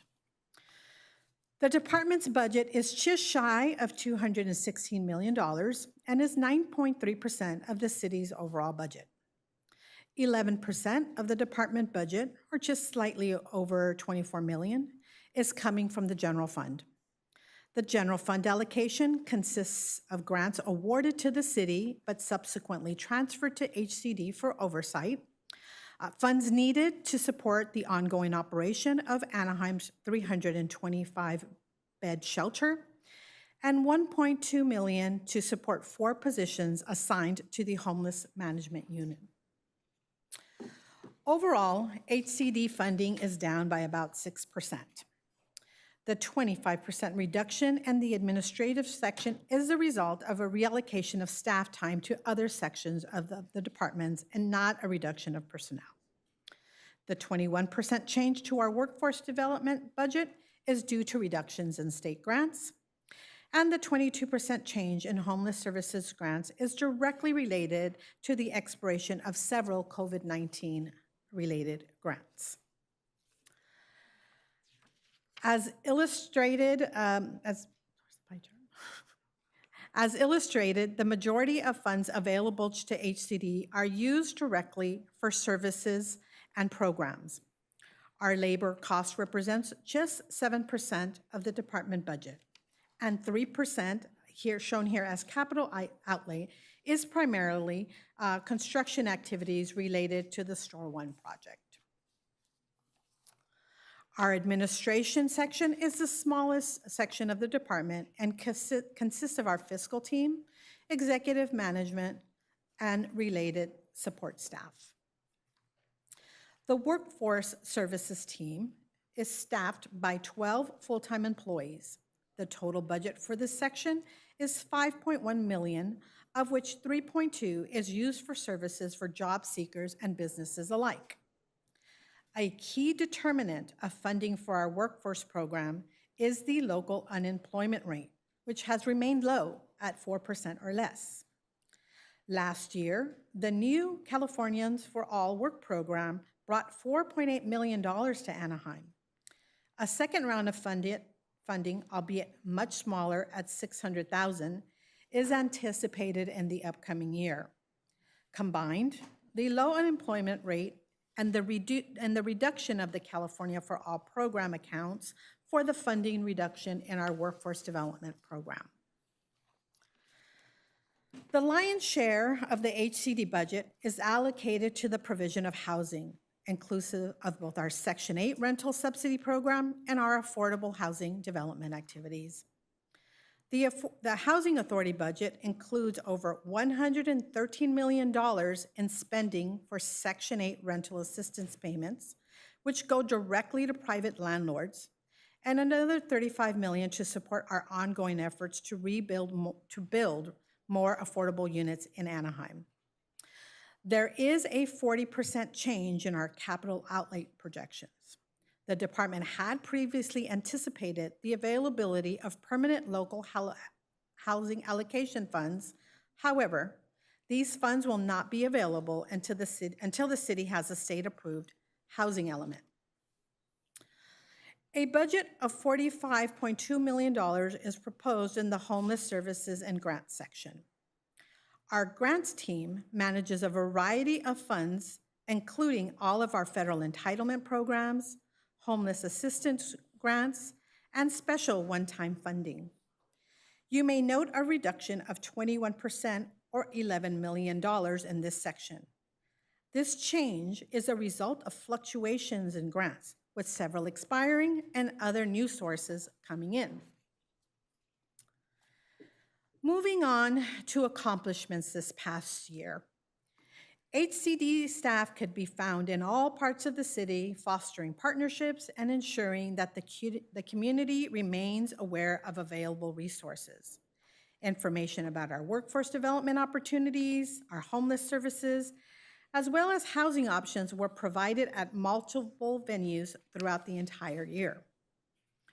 Our workforce development team participated in 25 outreach and job recruitment events, assisted over 600 Anaheim businesses and job seekers to connect, and enrolled over 230 youth in the Californians for All Youth Core Employment Program.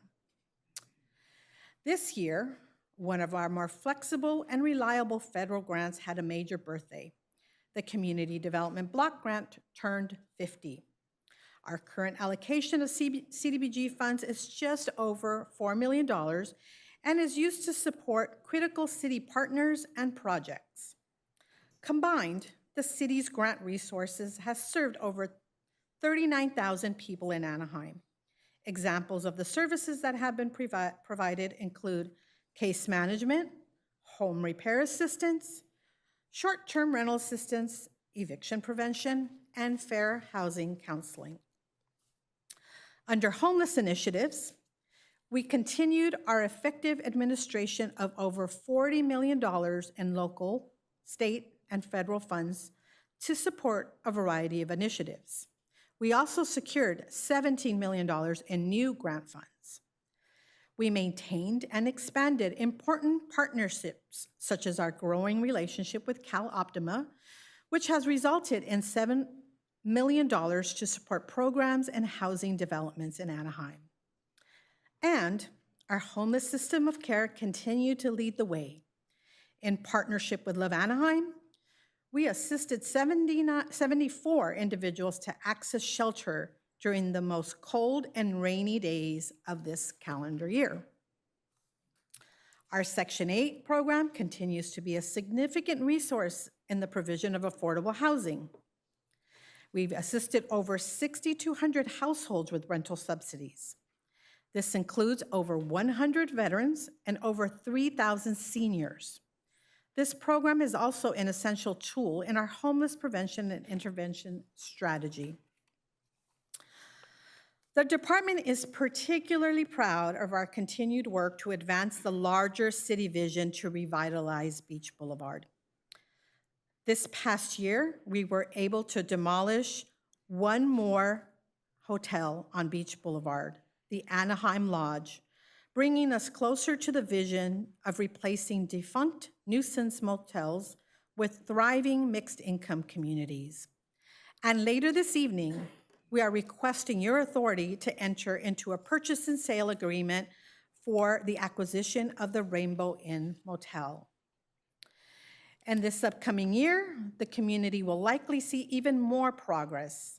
An application for tax credits for the development of an intergenerational affordable apartment community will be submitted to the state for consideration in July. If successful, construction of new housing units will begin in early 2025. Under recently completed projects, the department is overseeing the full lease-up of the award-winning Hope Center apartments, consisting of 70 new affordable units. 33 former shelter residents are now transitioned into this site. And a new family community is nearing completion at the corner of Anaheim Boulevard and Midway. Miraflores is expected to begin lease-up in August 2024. The site offers 85 new apartment homes. And lastly, building on prior successes, we continue our work on motel conversions, with the Studio 6 motel currently undergoing a full renovation and advancement of site development work for the Tampico motel ongoing. Thank you for your continued support of the work of our department. Happy to answer any questions that you may have or to defer over to Director Tom Morton. Thank you. Do we have any questions or comments for housing? Councilmember Fussell and then Councilmember Diaz. Very brief, Madam Mayor. Director, I just want to say thank you on behalf of the neighborhood again for Tampico and all the other work that is happening in District 5. There's a number of your projects there that have been very, very successful, and I expect to see more over the years. Thank you. Thank you. Councilmember Diaz and then Councilmember Grover. Thank you, Mayor. The best part of this department is the people that run this department. I mean, you're gonna take care of people, you need to have a passion for that. And this department has that passion. And I'm not making this up. This department has the passion to help people. But this is some of the program that we have here. Housing assistant, workforce assistant, homeless outreach, Beach Boulevard, my favorite. I want to say this, because some of my residents, my constituents, don't understand affordable housing and what that means in Anaheim. Affordable housing is not the Chicago project of the 1970s or New York City. These are high quality, good living, good looking buildings and places where no one could tell the difference between for-profit building or affordable housing. This is high quality. I challenge any of my constituents that are against this to go and look what we're talking about. Look at existing buildings that are affordable. They won't even be able to tell unless somebody tells you that this is affordable. And that's why I'm being so supportive of this department. I'm worried, though, about the loss of some of the funding that provide the money to keep these programs on. So we need to work on that. Thank you so much, and say thank you to your staff. When you have a heart to help people, things go well. Thank you so much. Thank you, Mayor. Thank you. Councilmember Rubalcaba, and then Councilmember Leon. I also just want to thank you for the work that you do. I know that you have helped people directly in my district. Maria, who I know you helped a senior citizen get housing. She was living with other people on their couches, and your department reacted and responded very quickly, so thank you for that. I also just wanted to also mention the first-time home buyer programs that we've talked about, and I know that your department is also tasked with looking at forming the housing trust. And I'm pretty sure that must be in the budget included. So that would be something I would like to see in the budget if it's not already. And then I also would like to have a conversation at some point about looking for additional funds for housing, whether it's assessments on some of our parking for businesses that are bigger in the city, or gate taxes for some of our businesses, ticket taxes that are bigger in our city to help continue funding. I agree with Councilmember Diaz, but I also know that our housing element hasn't been certified. That's out of our control. That's a state issue, and we can't control what the state does. But there are other funding mechanisms I think that we can look at so that we can continue to supplement some of those housing projects and make sure that we're continuing to build affordable housing in Anaheim. So I just want to make sure that we do include some of that in the budget for 2020 or for 2025, 26. All right, so. I would, just to address your question, the budget does not contain, we are working on the Housing Trust Fund. That an item will come forward to you in terms of the formation of that trust fund. The trust fund is anticipated to be funded with the community benefit package that will come from Disney, and it's my understanding we are also actively working on a recurring source of funding to continue to augment that. The landscape for affordable housing is challenging. I think we know that much of our funding for development was coming from state and federal sources, with the state being the largest provision of housing dollars in the last couple of years as a result of the surplus. So we are looking everywhere. But it just in full honesty, the landscape for affordable housing development dollars, inclusive of homeownership, is tough right now. We do have some recycled funds for homeownership, and those we will continue to attach those to new developments as they come online. Staff does actively work with home builders to gauge their interest to see if we can't incentivize them to work with us to provide homeownership down payment in their new developments. Perfect. And then from our homeless response, I know that comes out of your department as well. So those are some concerns that I do have with items that are budgeted that I just want to make sure that we continue to oversee and hold them responsible is Be Well. We invest a lot of money in Be Well, and I want to make sure that we're getting the services that we're paying for. And then also CityNet. Those are things that are big budget items that I want to make sure that we are actually getting results from, because right now I'm not impressed. And I think that we need to do better. And it's not you. I know that you're doing your best, and we're investing a lot of money to help offset some of these issues, but the problem just seems to continue to grow. I've tried to use CityNet before, being transferred by the Anaheim PD to them, and the experience is less than stellar, I'll say that. And then also Be Well, I don't see them out in the community enough. It's also difficult for residents to know who to contact. And I know, Sandra, you're right. Sandra is excellent. I mean, I could text her and she is responsive and we get people out there. But I just think that, we are investing a lot of money, and a huge portion of your budget goes towards these services. And I just want to make sure that we're keeping our third-party contractors accountable for the money that our taxpayer dollars are investing in. Understood. Thank you. Councilmember Leon, and then Mayor Pro Tem Kurtz. Thank you, Madam Mayor. I think just to dovetail off of that, I think if there's anything that you and your team, if you have any ideas, and I know that you're very creative when it comes to affordable housing.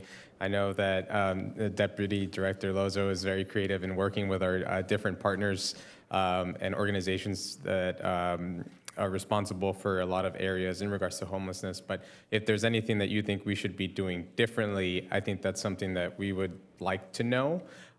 So that we can ensure that we're, because yes, we're spending a lot of money in terms of homelessness and homeless responses, but I think there has been a bit of an uptick. And so if there's something that we could be doing differently or should be doing differently or creatively that would help you and our Halo teams and obviously our community members first and foremost, I think that would be something of interest. I don't know if you have a response for that or... Sure.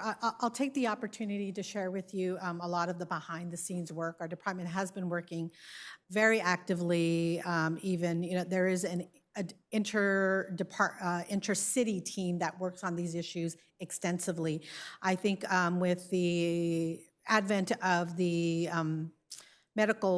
street medicine coming on, it's also brought us even closer together because we're meeting very frequently around these issues about trying to not duplicate efforts, trying to see what's working and what's not. Lots of conversations about mental health, about the need for substance abuse beds. The police chief is actively involved with us, as is many of his Halo officers. So I do think that there are very promising conversations with proposals to come forward soon. So I'm not ready to unveil anything, but I do want to assure you that that conversation is happening very deliberately, intentionally with a lot of city partners. I appreciate that. And I know that sometimes we get a little frustrated, or our residents get frustrated because they don't see progress immediately, right? And maybe sometimes we get a little bit frustrated too, but we know that your team is working diligently to find those new, hopefully finding new solutions or new ways that we can be managing this. So I very much appreciate that. I also echo my colleague in just your team's response to whether it be issues with homelessness in our parks or Union Pacific or Edison, but even also helping folks that are in Section 8 housing or that somehow lost everything and now they're kind of out on the street. The creativity and just the work that you all do to ensure that we're taking care of our residents as much as possible is very much appreciated. And then I finally just want to echo my colleague in regards to just affordable housing. I think one of the first things that I did or that I got to do was go on a tour with the HCD team. I think it was like a couple of days before Christmas, but that was, I kind of got a tour of the different properties that we've helped build or helped refurbish, I guess would be a word, and just the level of quality that we have here in the city is, I believe, second to none. And so I very much appreciate, again, all of your team's efforts in making sure that we're ensuring a high quality of life for our residents. So thank you. Thank you. I want to tag on to Councilmember Rubalcava's comments regarding Be Well and CityNet. And as she mentioned, we pay them a lot of money, and we just need to make sure that they are doing what they're supposed to be doing. So I urge you to keep a tight rein there. I want to thank you for some of the work that you and your staff have done. We've had a series of our residents being evicted for one reason or another, no cause of evictions. You've taken the time to personally reach out to new property owners to try and assist them, whether it be giving them a few more days to be able to find a new place to live or getting some concessions for them. I want to thank you for that. That's going above and beyond what I think other housing departments would do in other cities. And also, last thing, your staff has never said no to meeting with residents. I appreciate that. The residents that have asked for these meetings, sometimes on a 1 or 2 day notice because of evictions or questions regarding a horrible living condition, your staff has never said no. Thank you for that. The residents know that our housing department in Anaheim cares about them. Thank you. Thank you. Councilmember Meeks? On the street medicine program, I know we had talked about that coming back to the council as an agreement, and then it turned out it's not coming back to the council as an agreement. In what form will the council see it again? Will we get an opportunity to approve the operational plan, or what will that look like? Yes, it is our plan to come back to the city council. I think an operational plan is what we would contemplate bringing forward. Right now, what's happening is meetings with all the departments and the stakeholders that are involved in this system, really trying to eliminate any redundancies and trying to ensure that everybody knows where they're at, and that we also have a clear understanding of what street medicine is and is not, and have the opportunity to bring that back to you for a final review of that. Okay, and as we develop that program, will there still, or is it contemplated that there will be a homeless hotline, one contact for the community that they can call, and that person will be responsible for triaging and directing that call or directing that issue to the appropriate source so people aren't bounced around?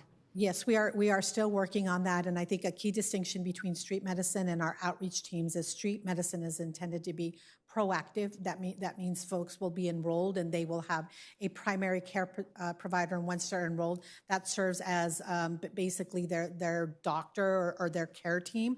So that's where we would go first for it and we'll know who's enrolled, versus the hotline numbers for folks that are for lack of it, maybe in parks or different places like that. So our reactive response, for lack of a better, will still continue to be our homeless outreach teams. The street medicine team is working with our outreach teams really to identify those folks that really can get involved and are ready to have a proactive response. And hopefully be ready to find some housing. And then the other question, or just comment, I guess, is on the home ownership program. And I heard you when you said, it's challenging, and I get it's challenging. I just wanted to voice that is a significant priority for me. And I understand that we've been doing a fabulous job on our rental affordable housing programs and things like that. I just truly believe that home ownership is a way to break the cycle of poverty. And the more that we can help people get into homes and home ownership, it's a long-term solution and not a Band-Aid that we will continue to pay for in perpetuity. Let's help people out of that cycle. And so that is, as you start allocating the funding, limited funding that we do have, that is a priority to me. Thank you. We fully agree. This is why we are taking the approach we are on Beach Boulevard, that those will be mixed income communities, inclusive of home ownership components. This is the first time we are trying those models. We're also working with Sergio's teams for that to be the model on Anaheim and Ball, which is mixed income communities that are blended products, inclusive of some significant home ownership components. And I still am really an advocate for having a program where people can buy existing housing in existing neighborhoods and get home ownership into our existing neighborhoods. And I think that will also have other benefits for the city. Thank you. That's it. Thank you. I'll turn it over to our city manager, seeing no further questions or comments. I'd ask for a final presentation from Executive Director Morton, please. Thank you, Mr. City Manager. I'll try and be quick. Thank you, Grace. Good afternoon, now good evening, Mayor Pro Tem and council members. It is with pleasure that I present the proposed fiscal year 24-25 Convention, Sports, and Entertainment Department budget. The Convention, Sports, and Entertainment Department is an enterprise fund that is responsible for managing the day-to-day operations of the Anaheim Convention Center and administers the city agreements for Angel Stadium of Anaheim, Honda Center, the City National Grove Anaheim, Arctic, Visit Anaheim, and the Sportstown Homeowners Association. Our department budget includes 86 full-time employees in the next fiscal year and 204 full-time equivalents. The 204 full-time equivalents represents an event-driven part-time labor pool of approximately 360 employees. Our departmental operating budget totals $95.1 million. Additionally, our budget makes up 4.6% of the overall city budget and there are no direct general fund dollars. The convention center operation represents 66% of the department's overall budget. Visit Anaheim, the city's destination marketing organization, receives approximately 25% of the budget by way of pass-through funding from a self-assessment district of hotels in the Anaheim Resort and the Platinum Triangle, otherwise known as the ATID or the ATID. The two combined make up 91% of the department's overall budget. And here's a graphical representation of the previous table. Most all labor denoted is convention center labor, and most all of the other operating is Visit Anaheim's pass-through ATID collections. Convention center operations total $62.9 million, which is 66% of the department's overall budget. Budgetary expense increases noted are due to an increase in event activity. This current fiscal year, we hosted returning events including the NAMM Show, Natural Products Expo West, Cal Dental, IME West, VidCon, and the Helicopter Expo. We were also named a 2024 Exhibitor Magazine Venue of Excellence for the 5th year in a row and Best Convention Center over 1 million square feet of exhibit space. And just last week, we won the award again. This coming fiscal year, we look forward to hosting our annuals NAMM and Natural Products Expo West, in addition to the D23 Expo, Solar Power, the Geological Society of America, Best Buy, the National Association for the Education of Young Children, and Rockwell Automation, and we are anticipating hosting over 1 million attendees. Visit Anaheim, the city's contracted destination marketing organization, and as stated previously, receives approximately 25% of the budget by way of pass-through funding from the ATID, which is a self-assessment district of hotels in the Anaheim Resort and Platinum Triangle. The shown increase is correlated to increases in estimated TOT. The stadium operations total proposed budget is $3.2 million, an increase of $193,000 compared to the prior year. This increase is related to increases in property insurance premiums. In 2023, the stadium hosted 2.7 million fans compared to 2.5 in 2022. We anticipate that the attendance will increase to 2.85 million in 2024. The arena operations total proposed budget is $513,000, which is comprised only of labor allocations and overhead costs. This calendar year, Honda Center projects to host over 130 events, concerts, and shows with an estimated attendance over 1 million. Additionally, as you heard earlier from the Planning Department, OC Vibe is currently in phase 1 of construction, and we are eagerly awaiting Olympic volleyball in 2028. The Grove operations total proposed budget is a little over $16,000. The City National Grove Anaheim projects a total of 137 events this calendar year with over 100,000 guests. Upcoming shows include Il Divo, Flow, and yes, Stayin' Alive, a tribute to the Bee Gees.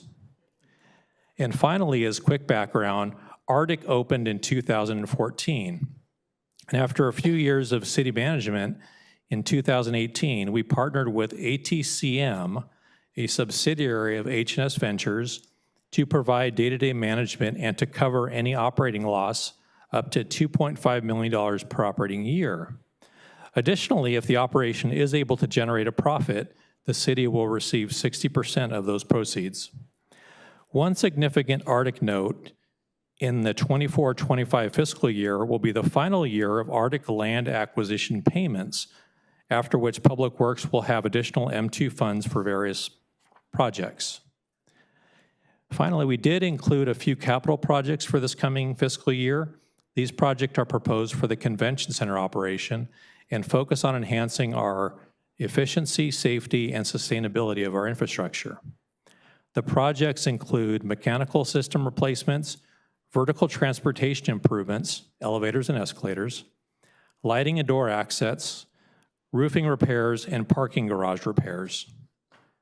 Thank you for your time this evening, and we are available for any questions you may have. Are there any questions or comments from council? Councilmember Leon? Thank you, Madam Mayor. Tom, can you, some of the largest trade shows that we have, I think you highlighted a few of them.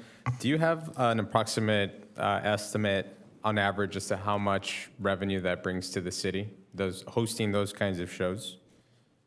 I don't have the specific numbers, but generally the convention center operation and the trade shows bring in over $30 million a year in additional TOT. So as I like to say, it's the icing on top of the TOT cake. Got it. Thank you. And then I saw that the Visit Anaheim budget was $23 million for this fiscal year. Is that correct? Correct. I believe a little over 23 million. That's an increase from last year? Correct. And it's simply correlated due to anticipated TOT increases, which is that 2% on top of the hotel room rent. So it ends up being whatever it ends up being. So if it's lower, they get less. If it's more, they get more. Thank you. I'm glad that they're doing well. Can you explain very briefly in terms of the difference between the operational costs of the City National Grove, for example, and some of the other properties that we own? Why is that one significantly less than some of the other ones? Councilmember, thank you for the question.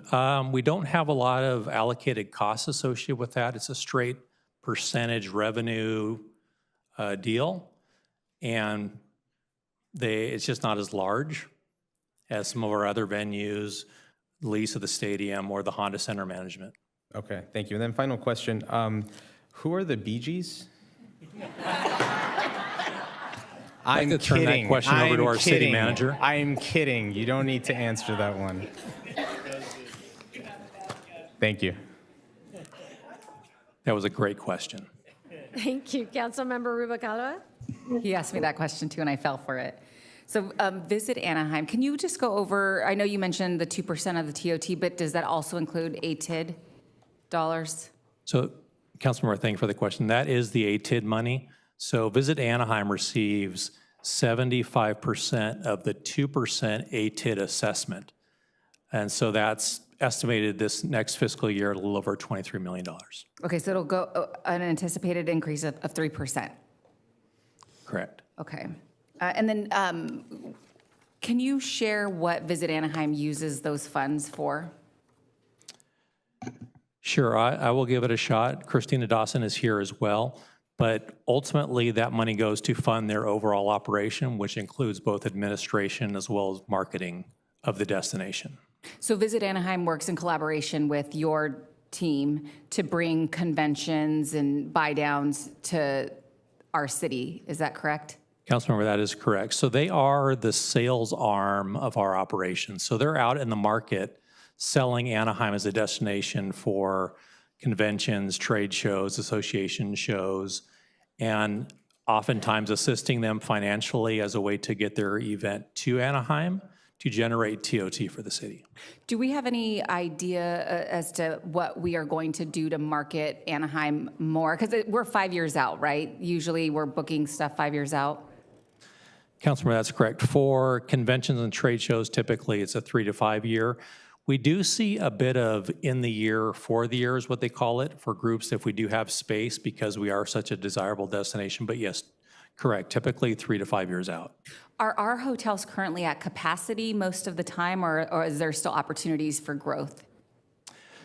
Councilmember, so the hotels are busy when we have event activity at the convention center and or children are off school for the tourism side with Disney. Although we've seen a lot of activity as the TOT numbers would show. But when we have conventions in town, what we see is impact to the rate, which is called compression. So it drives the rates higher, which ultimately generates more TOT. So there is opportunity. Okay, good. And I guess my question that I'm trying to lead you to is for the Visit Anaheim side, that's a significant amount of revenue that is generated through the ATID and the TOT. So, and the reserves that they have is pretty significant. So I just want to make sure that we're actually utilizing, or they are utilizing those dollars, and we are overseeing the use of those dollars to market the city more effectively and make sure that we have heads and beds and generating additional TOT dollars for our city's general fund.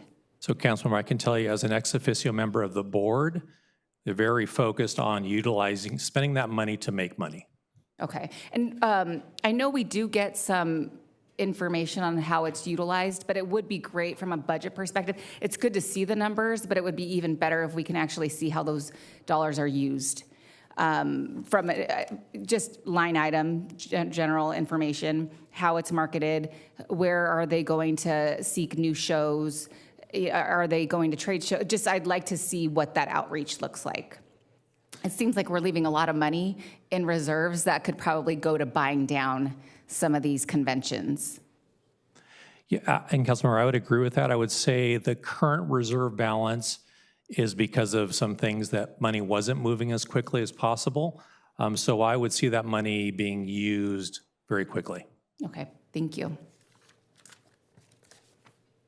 Thank you. Seeing no further questions or comments, I think that concludes our budget workshop. And so at this time, we are going to be accepting public comments on the workshop. This is not going to be the general public comment on the agenda later to come. City Clerk, can you call forward any in-person speakers addressing the budget workshop? Mayor, yes, we received 2 cards, first card being Cecil Jordan Corkin, and the second card being Mark Herbert. Cecil Jordan Corkin? Hi, Cecil, come on up.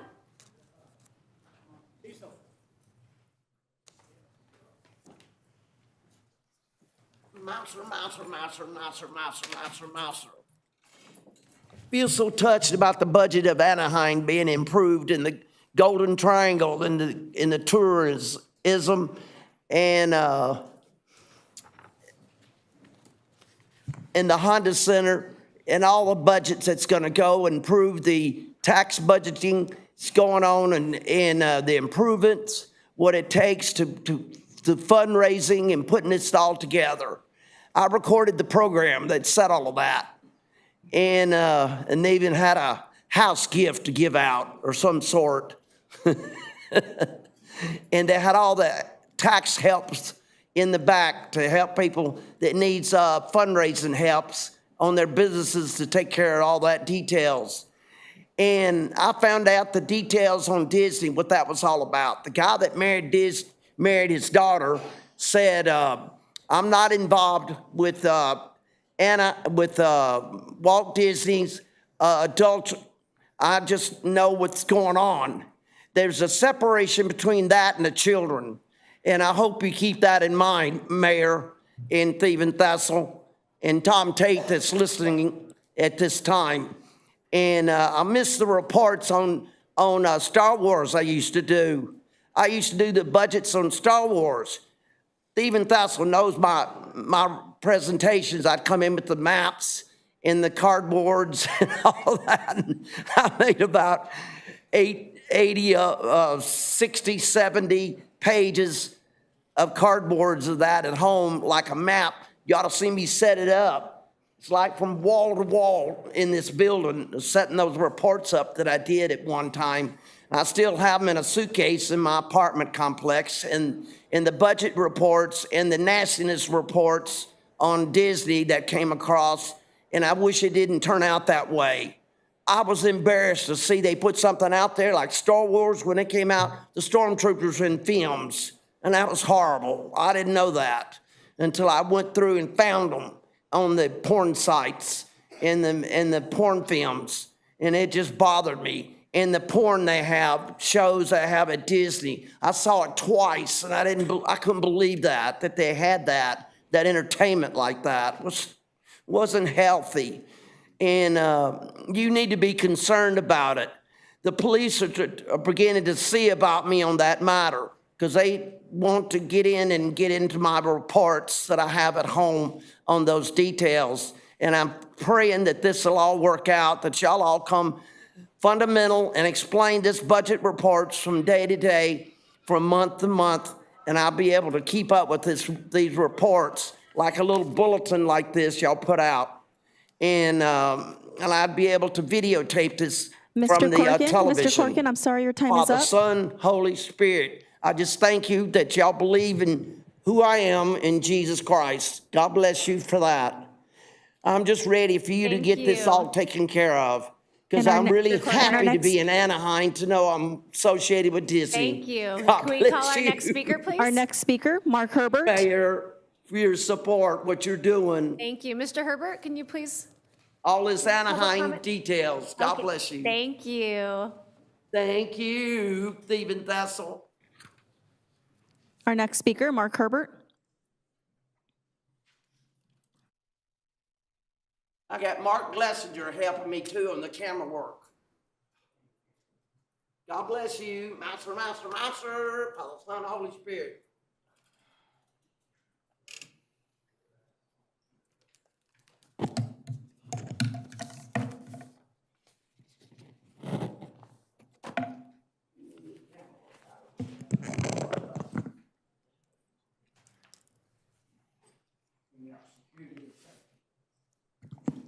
Mark Herbert, AnaheimGrease.com, where this will be annotated in a few weeks. The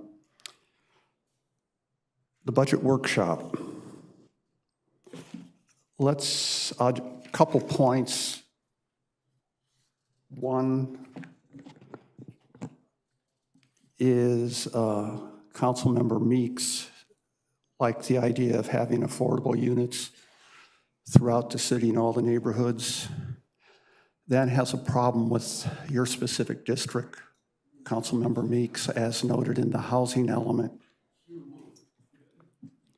due to the fire hazard. Let me quote, potential site locations for RENA, that's the housing targets, were limited due to environmental constraints and presence of the wildland-urban interface and very high fire hazard severity zone. That's part of Anaheim Hills. So they said there would probably be restraints on the number of affordable units they could put out there. There was no mention whether that also applied to market rate units. I would think it would. Visit Anaheim. I noticed that there was an increase of $682,915, about 3% in administrative costs. Is this primarily due to having to execute audits now, as the state suggested? If so, can we expect that figure to go down in the future or increase? How is an audit doing? Are there permanent measures in place so we can have those going forward? It's a little troubling that on the board, we're going to have the same oversight board with the same people who didn't enforce having audits previously.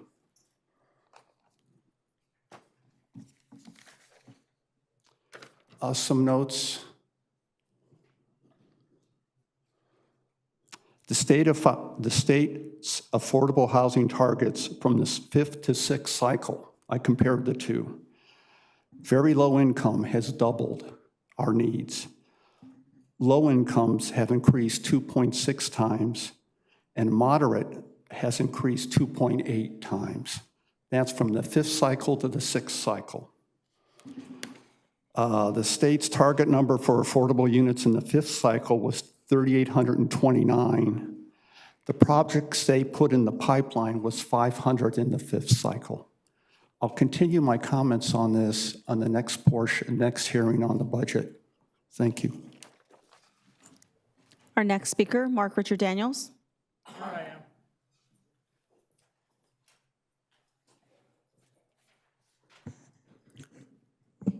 Seeing the budget workshop and realizing how far we've come since I was a child, and seeing all the improvements along Beach Boulevard, Lincoln Avenue, all the way to the Anaheim Hills, and I have a sense of renewal. It's like I've been kind of in a funk lately, but then I look at all the potential, and I think, man, we're really got something going here. Watching putting the utilities under Beach Boulevard, and then the potential of taking over Beach Boulevard from Caltrans, which is, well, you think about it, we should have done that years ago. We're the smallest portion of Beach Boulevard is the city of Anaheim. Stanton has several miles, going down to Huntington Beach has miles, And why didn't we not do that years ago? Well, it's because we didn't have the leadership as far as districts going from the time Denise Barnes got elected. And we need to have some kind of a meet on beach or something similar to that, maybe at the youth center, and just to kind of show what's going on, the progress and all that. And Council Member Leone talking about the Bee Gees, that's the soundtrack of my childhood. And how can you mend a broken heart? That song always gets me. I can think of younger days when living for my life was everything a man could want to do. Anyway, never mind. Mayor and City Council, that concludes our in-person comments on the workshop. And noting for the record, we did not receive any public comments electronically on the workshop. So at this time, I'm going to close public comment. Are there any further questions or comments by council? Okay, seeing none, this concludes the workshop, and we're going to move into our regularly scheduled meeting. So the next item on our agenda is an invocation that is going to be offered this evening by Chaplain Nathan Zug with our Anaheim Police and Fire. Following that, I'm going to ask Councilmember Diaz to lead us in our flag salute.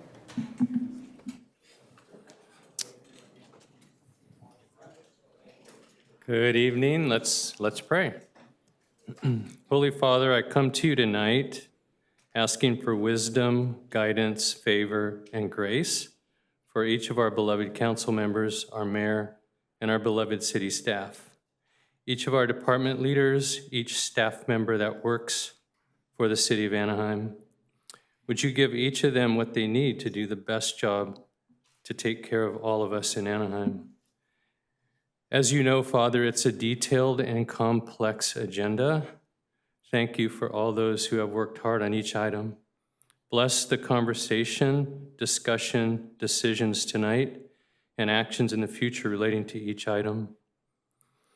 Would you bless each of our businesses, our service organizations, our nonprofits, our 7 school districts, each congregation of our faith-based community, and each of our city departments. I ask your grace, favor, and blessings on each of them and on all of our guests that visit us frequently. Father, it seems like many places in our world today have hostility, war, and violence. I pray for peace for each of those places. I also pray for peace in the city of Anaheim, starting right here in this room and across our city, in each of our lives, our neighborhoods, and every single place in Anaheim. I pause for a moment, Father, to give thanks and express gratitude for all the blessings even in the midst of challenge. Thank you for friends, friendship, family, and camaraderie. Thank you for the opportunity to gather freely tonight. And again, I pray your grace, favor, and blessing on us. In your holy name, amen. Sure. In 2 weeks, we're going to be celebrating the 248th anniversary of our independence. I want to take the time to thank this country and his people for welcoming me many years ago. Realizing my political and economic freedoms that I enjoy today, they are impossible still where I came from. Thank you, America, and happy anniversary to you. With that, I pledge allegiance to the flag of the United States of America and to the republic for which it stands, one nation, under God, indivisible, with liberty and justice for all.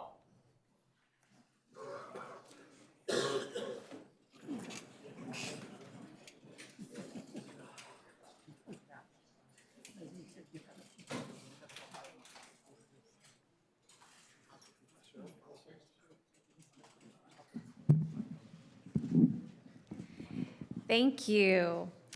So I have the distinct honor of recognizing the Patel family. Bharat and the entire Patel family have had over 50 years of business in the Anaheim Resort District. Barat was raised in the hospitality industry. His father bought his first hotel, the original Peter Pan Lodge, in the mid-1970s. The Patel family later built the Castle Inn and Suites across the street from the original gate of the Disneyland Resort. Barat is also just as well known for his involvement in our Anaheim community, of which he gives countless hours of his time, both with the Anaheim Community Foundation, the Anaheim Family YMCA, our police department, and more. So I just wanted to recognize the Patel family and thank you very much for your 50 years of service and hospitality to our Anaheim visitors, as well as telling me some of the funniest stories about your kids convincing their teachers that they lived in a castle. So could you please join us up here? Yes, we'd like to welcome the whole Patel family, please. The correct, thank you, is Dhanyavad.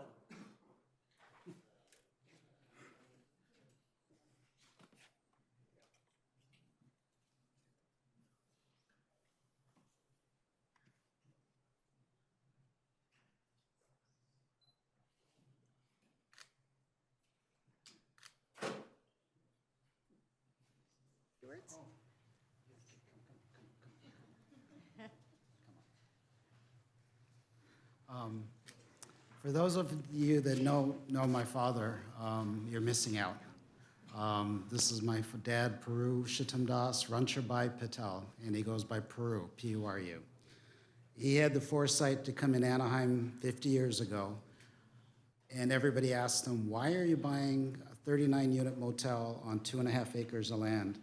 And he had a twinkle in his eye, and he said, you'll see.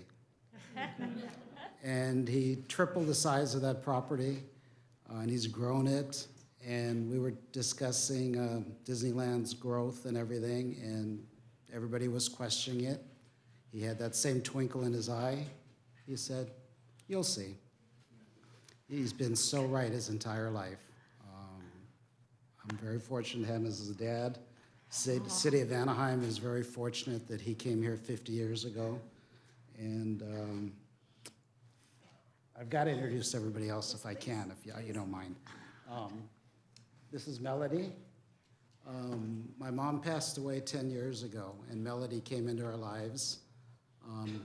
My dad was going to move in with us, and then I go, Dad, you haven't moved in yet. And he goes, I'm getting married. I'm not moving in with you. He met Melody, and that's the best thing that it's ever happened to him.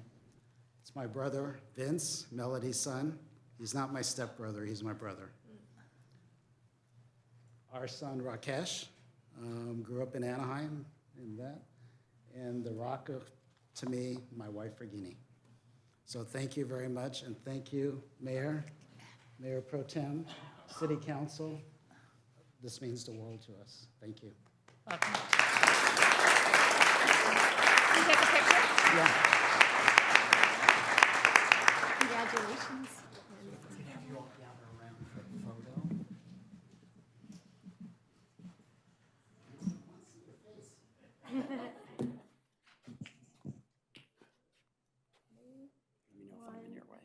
One, two, three.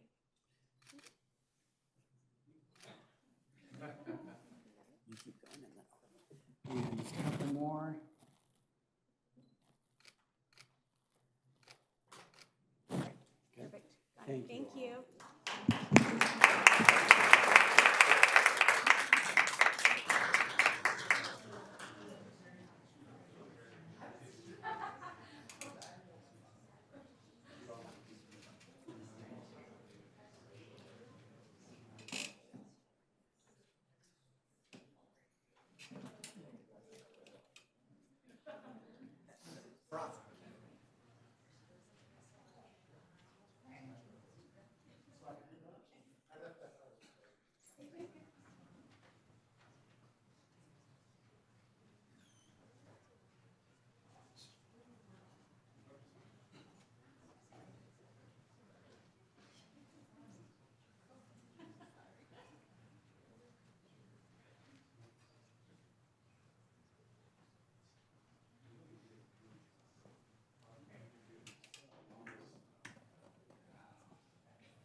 So next on our agenda is a recognition to be presented at a later date. Clerk, can you please announce it? Thank you, Mayor. We have one this evening recognizing June 20th, 2024 as World Refugee Day, and we do have the founder and director of Access California Services to accept. Thank you very much.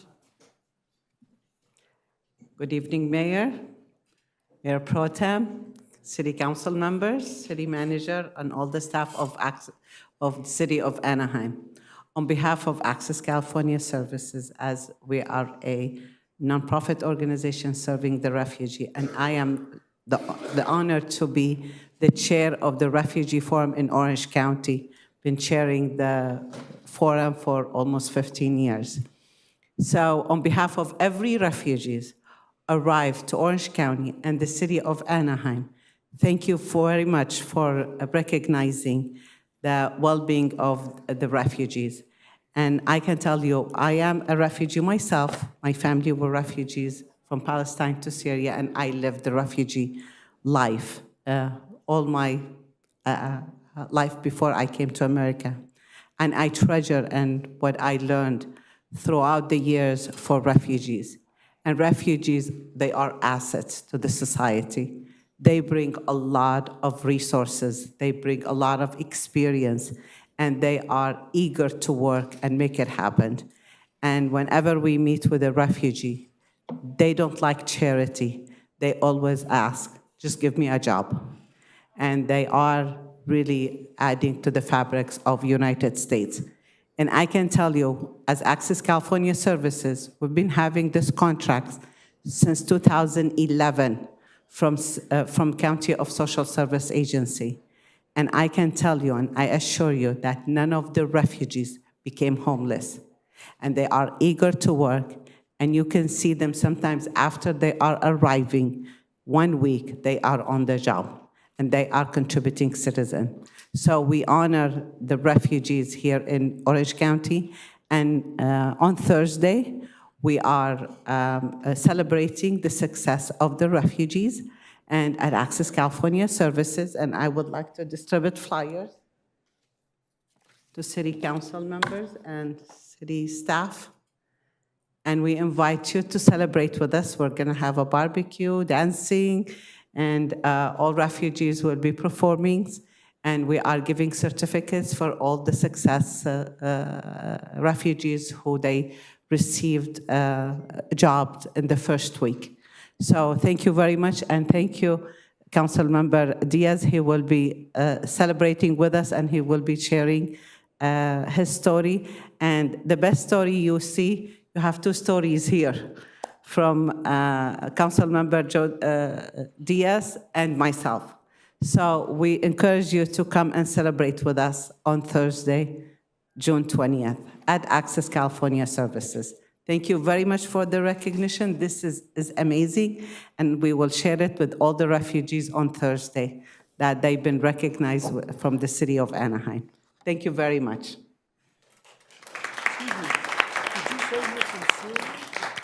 Thank you, Nala, for all the work you do for our community. It is you are a true gem to have, and Anaheim is very lucky to have you. So thank you very much for coming tonight. Much for what you do for our organization and the people we've been serving. Thank you. As we say, shukran.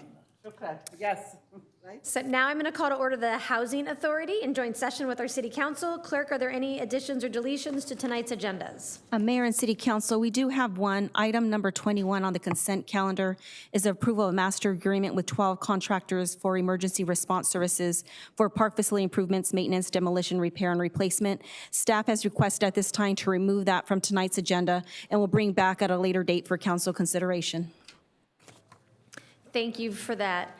Clerk, can you please now outline the public comment procedures and call forward our first speakers addressing the agenda?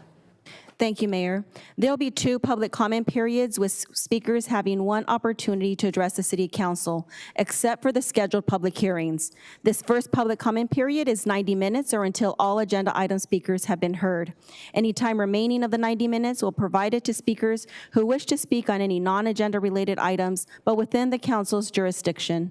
The second public comment period will be opened by the Mayor if any non-agenda item speakers were not heard during this first public comment period, and will be open adjourn at the end of council business. The time limit for public comments is 3 minutes per speaker. Those wishing to address the city council must complete a speaker card, which are available at the back of the council chambers. The name and contact information requested on the speaker card is optional. Any unidentified speakers will be called by the speaker card number. At this time, I'd also like to announce that Spanish interpreting services are provided at every city council meeting. Simultaneous Spanish interpretation is provided through the use of headsets, and consecutive interpretation is available to anyone who would like to address the city council. For translation services in other languages, we please ask you to contact the city clerk's office at least 48 hours prior to the scheduled meeting. At this time, I'd like to introduce our interpreter who will make the same announcement in Spanish. Muchas gracias. Buenas noches a todos. En todas las juntas del Consejo Municipal se ofrecen servicios de interpretación simultánea al español por medio del uso de audífonos y se proporciona interpretación consecutiva para cualquier persona que desee dirigirse al Consejo Municipal. Para obtener servicios de interpretación en otros idiomas, tenga la amabilidad de ponerse en contacto con la Secretaría Municipal al menos 48 horas antes de la junta programada. Muchas gracias. At this time, on behalf of the City Council, we would like to remind the public that Anaheim remains committed to freedom of speech, and we ask that speakers address the City Council with civility and refrain from making personal, threatening, abusive, slanderous, or profane remarks towards any member of the council, staff, or general public. We appreciate you reflecting this spirit when you speak. The time now is 5:49, with the 90-minute public comments period set to conclude at 7:19, or until all agenda item speakers have been heard. We do ask speakers to please step forward once they see their name appear on the projection screen behind me. Mayor and City Council, for the first public comment period, we do have 7 speakers to address the City Council on agenda items. And I'll go ahead and call that first speaker. Our first speaker addressing item number 4 are Joshua Collins.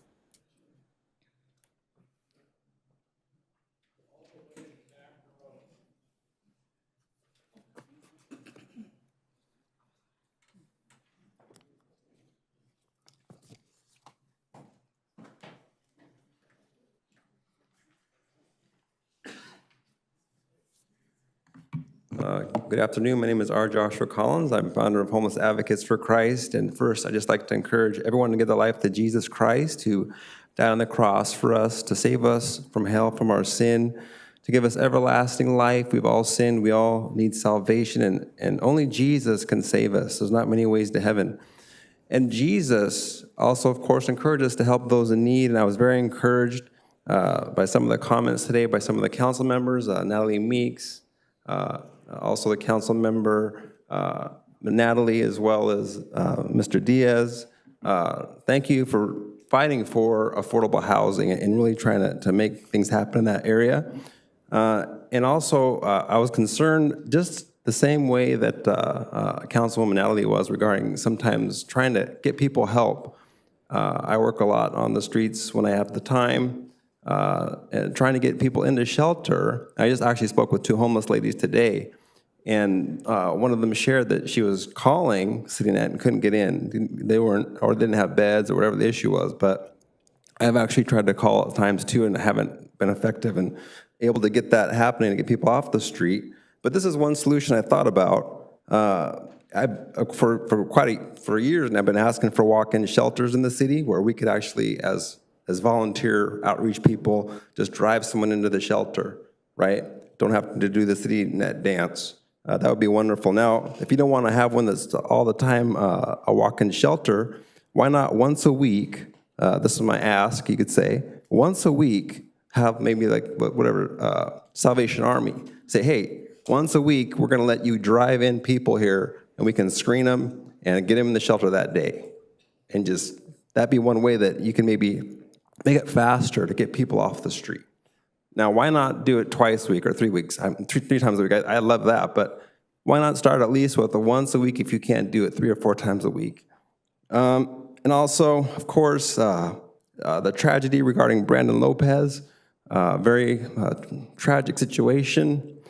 Curious to know what's being done to make sure something like that doesn't happen again. 22 shots at this person that didn't have a gun. Now these 4 children that he has, they're not going to have a father. So just the ripple effect of that is just tremendous. So, of course, the city lost $6 million on that. That could have been used to help a lot of people. So what are we doing to fix these types of situations? Definitely something needs to happen, change needs to happen. People need to be protected, and we need to save lives. And just thank you for your time, and have a nice afternoon. Thank you. Our next speaker, Linda Barnett.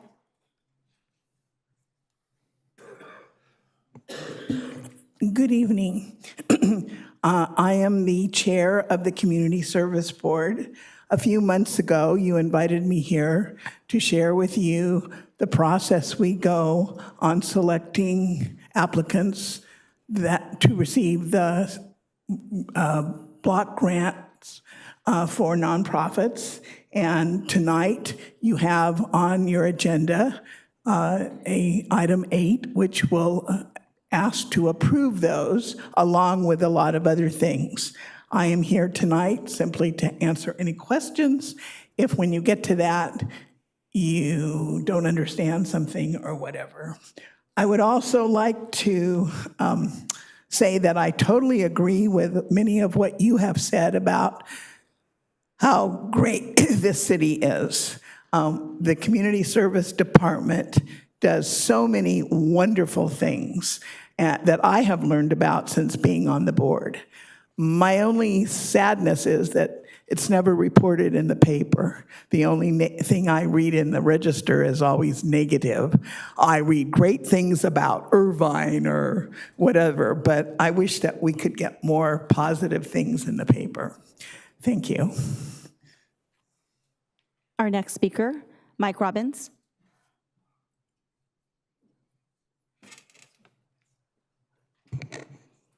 Mike Robbins, President of the People's Homeless Task Force. Natalie R., I thank you very much for recognizing that the resort industry can add more to our budget and perhaps balance it and lead us into an incredible future. I'm only going to talk once, so I was covering a few things on it. The People's Homeless Task Force presented the solutions to homelessness in 2008 based on George Bush's studies back in 2001. It was never funded properly, and now we have what we have on the streets today. Homelessness is up 23%, and I want to mention to you that there's several $1 million going to CityNet, and now we're talking about Salvation Army too, tens of millions of dollars. And I think you have to put it into perspective here.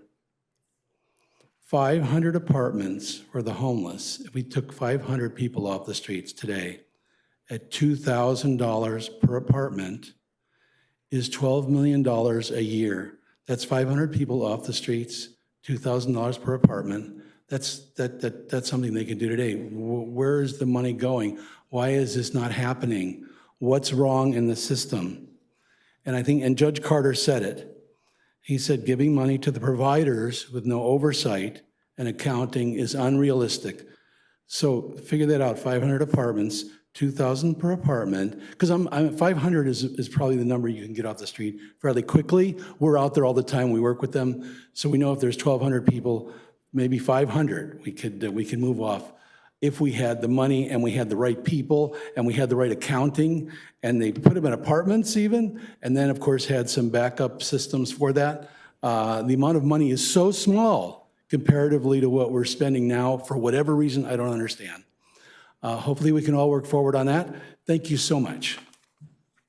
And you guys, we usually leave, but we always watch it on TV.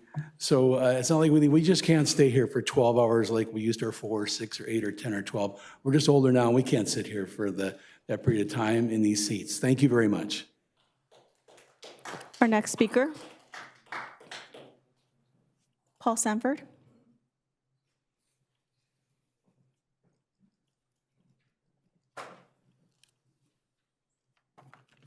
Good evening, esteemed council, mayor, and city staff. I'm Paul Sanford, and I'm CEO of Wincombe Hospitality. We own and operate 2 hotel properties in Anaheim, the Westin Anaheim Resort and the Anaheim Hotel. Both properties participate in the ATID. Before I go into my recommendations to support item 35, I really think it's appropriate I thank Mr. Tom Morton as he brings all good things that go on in the convention center and Visit Anaheim to us all and to the council. So I wish to thank him humbly. Also, Mike Waterman here, our new leader of Visit Anaheim, that's setting the world on fire. To Mr. Robbins' points about more things that can be brought to the city to balance the budget, I think he's on his way. I'm here to support item 35, which will establish an advisory committee related to the ATID activities. While the committee does not and should not have policymaking authority, they will play a critical role in helping the community have a better understanding of the important work done by ATID that is essential, some of which was discussed tonight. As important, they will provide an additional level of oversight for the businesses who fund ATID, ensuring the financial resources used appropriately for their intended purposes. I wish to thank this current council for moving this forward, as it's been essential to have greater understanding, and I appreciate the time all of you have invested in understanding how that works. That being said, Anaheim has moved forward much stronger with additional transparency from our community and oversight of the ATID financial resources. Thank you for that. ATID is critical to the Anaheim remaining the choice location for conventions, visitors, private investment, which leads to increased city revenues, which funds police, fire, and other city services throughout Anaheim. So on behalf of Wincom Hospitality, I wish to thank you all. This oversight was needed many years ago, and I'm very excited about the steps that you're taking to move forward. Thank you. Next speaker, if they can please step forward.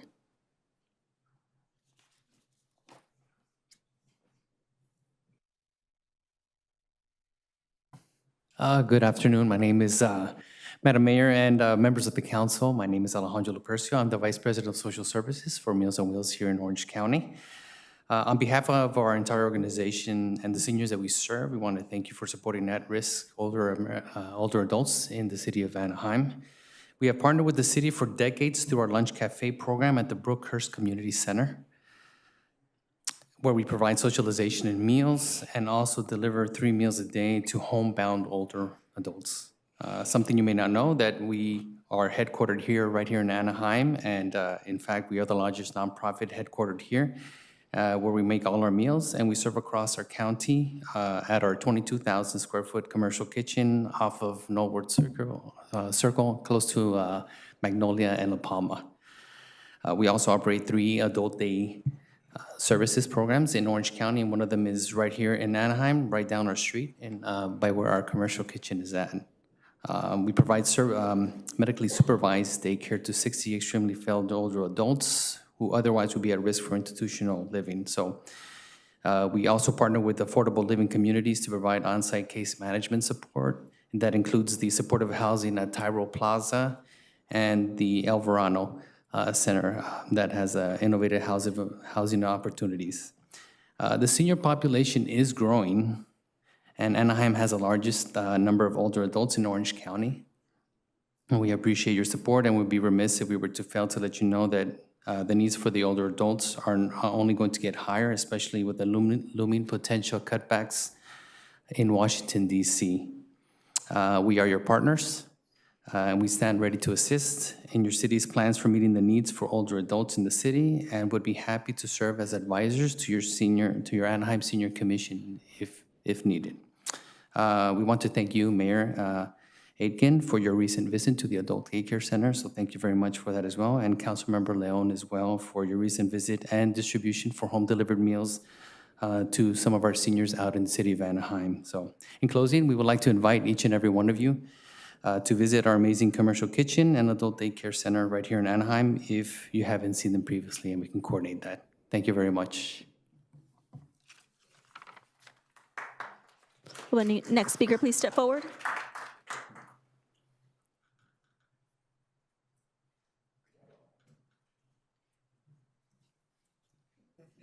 Hello again.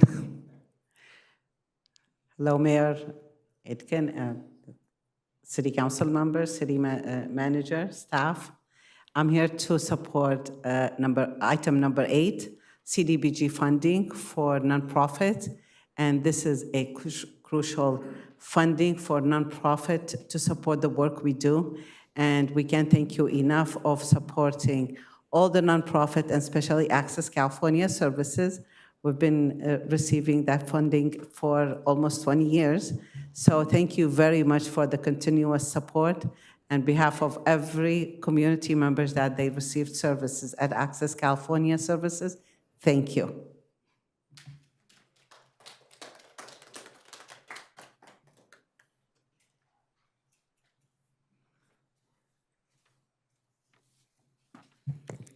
Good evening, Mayor Aiken, and all the City Council members. My name is Dr. Cynthia Smith, and I am the Program Director of Creative Identity, a therapeutic music and expressive arts program for adults with intellectual and developmental disabilities. First, I want to thank each and every one of you for all your work toward the well-being of the residents and the city of Anaheim. I want to thank you for this opportunity to express our support for the City Annual Action Plan for the CDBG funding for Creative Identity's pre-vocational empowerment program, as well as for all the other nonprofits that are being recommended in that action plan. As you may know, Creative Identity serves adults with intellectual and developmental disabilities. We are a 501c3 nonprofit, and we provide fine arts program services in Anaheim since 1996, and we have been located in the Anaheim Accessibility Center since June of 2017. Our program participants have disabilities including autism, Down syndrome, vision and hearing impairments, seizure disorder, and cerebral palsy. Persons with intellectual and developmental disabilities, or IDD, are often defined by what they can't do and face multiple challenges with negotiating traditional educational services and systems, and have difficulty engaging in the community in a meaningful manner and contributing to the cultural dialogue, and also transcending negative societal perceptions and significant social marginalization. Creative Identity provides access to a high level of fine arts education in pre-vocational skill building, music performance, expressive arts, community engagement through the showcasing of their skills in community concerts and art exhibitions, all of which result in demonstrating what our participants can do and helping them participate in the community and become as independent as they can be. Our program also provides for an increase in their economic opportunity through receiving commissions from the sale of their paintings, painted silk scarves, greeting cards, and ceramic ware at their community concerts and art exhibitions, as well as at the museo and through selling their artistic creations at the weekly farmers market. Additionally, Creative Identity utilizes person-centered thinking and planning to assist our participants build upon their existing strengths and talents and to develop underlying skills, including cognitive, social, communication, gross and fine motor skills necessary for social participation, everyday functioning, and improving the quality of their life. I sincerely thank each of you for your consideration in approving the Annual Action Plan CDBG funding and the entire action plan for the city. And we hope that you will have an opportunity to come and visit us at the Anaheim Accessibility Center. We would love to show you around and what our participants can do. Madam, sir. Thank you. Mayor and City Council, that concludes our speakers on agenda items. We do have 13 speakers addressing council on general comments, and we'll go ahead and call those forward. First speaker being Mark Richard Daniels.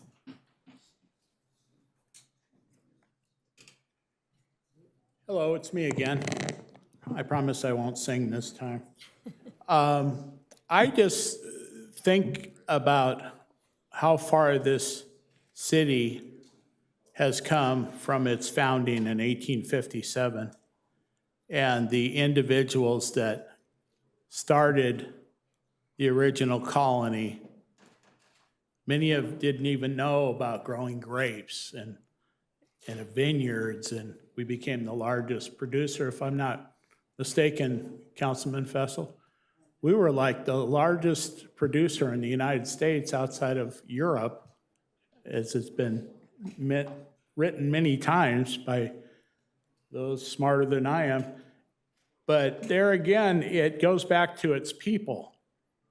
Our people here that go back all these generations through flood and famine and blight. They had to just totally burn the grape vineyards. They had to just, because they were diseased and infected. So I always think that we're a resilient people, and we basically have created this city that we have now. And you look at it, and it always goes back, you got to start with the people, not with the corporations, not with the money, it's the people of this city that we have to basically nurture, we have to take care of, and we have to find out the answers to many of the questions that society itself fails. Here, the greatest city on earth, and we seem to fail on homelessness and things of that, people that are without food. And it inspires me every day when I look at this city and I look at the people that come to this council meeting, and it's really propelling me into acting more in a situation to where I want to actually walk upstairs to Teresa and her staff and file to run for the Anaheim City Council 1st District in the November 24 election, because we need somebody here that's going to concern themselves with the everyday persons that are struggling to survive. And it's not a photo op thing. It's just to get out there and meet the people and work with the people. And I would like to be a part of that. Thank you. The next speaker, if they can step forward. Jesus Jagalillo. We'll go to the next speaker.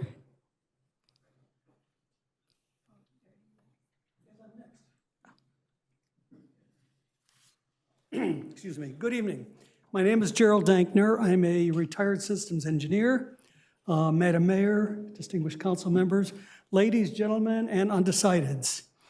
What I'm concerned about is perhaps a nit compared to all of this, but let me first say that you guys are doing something right, because every city worker at every level that I've ever dealt with has been responsible, polite, respectful, and I appreciate that. Okay. My nit is noise. I'm getting old. Como decimos, soy un viejo anciano. I'm older than Biden. Noise bothers me.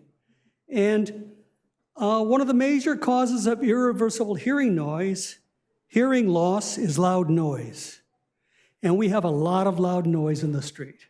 Now, there's some of it we can control, some of it we can't. We cannot, and I have a few references here. I'd like you to pass these out to the City Council if you may. I've put some references in. First, Orange County has noise standards, and they're pretty high, pretty significant, pretty strict. Anaheim, and they're specifically for unincorporated areas because that's Orange County's purview. In Anaheim residential areas, the best I can find is Municipal Code 6.72.020, regulation of amplified sound. But this is only during certain hours. It's nighttime hours. In Anaheim Code 673.0.1.0 refers to loud and unreasonable noise. Much of this is subjective. And when you look at, for example, Orange County, they have specific decibel numbers. There are metrics. One of the policemen that I spoke with said, well, if you can hear a noise from a vehicle from 50 feet away, then we can arrest them. Who measures the 50 feet? I think that if you go to court, my feeling, and I may be wrong, is since that's subjective, a court might throw that out. It sounds like he said, she said. The policeman said, excuse me, I didn't mean to say cop. The policeman said 50 feet, and the person says, no, I was actually 40 feet.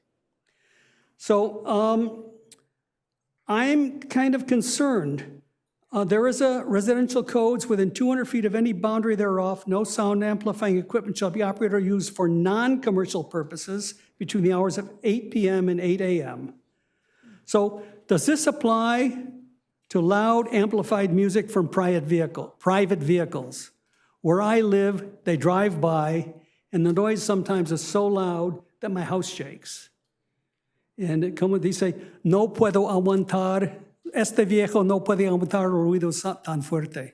This old guy can't handle it. I'm 9 months older than President Biden. My hearing is still bothers me. There's also... Sir, I'm sorry, your time is up. Okay, may I say, all right, okay. I would like to suggest a study of noise levels and what can be done about them, looking at what other cities have done. Would you pass these out, please, the city council members? Thank you.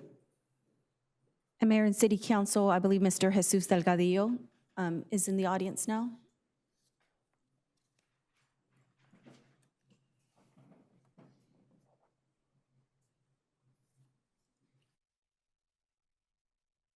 Good evening.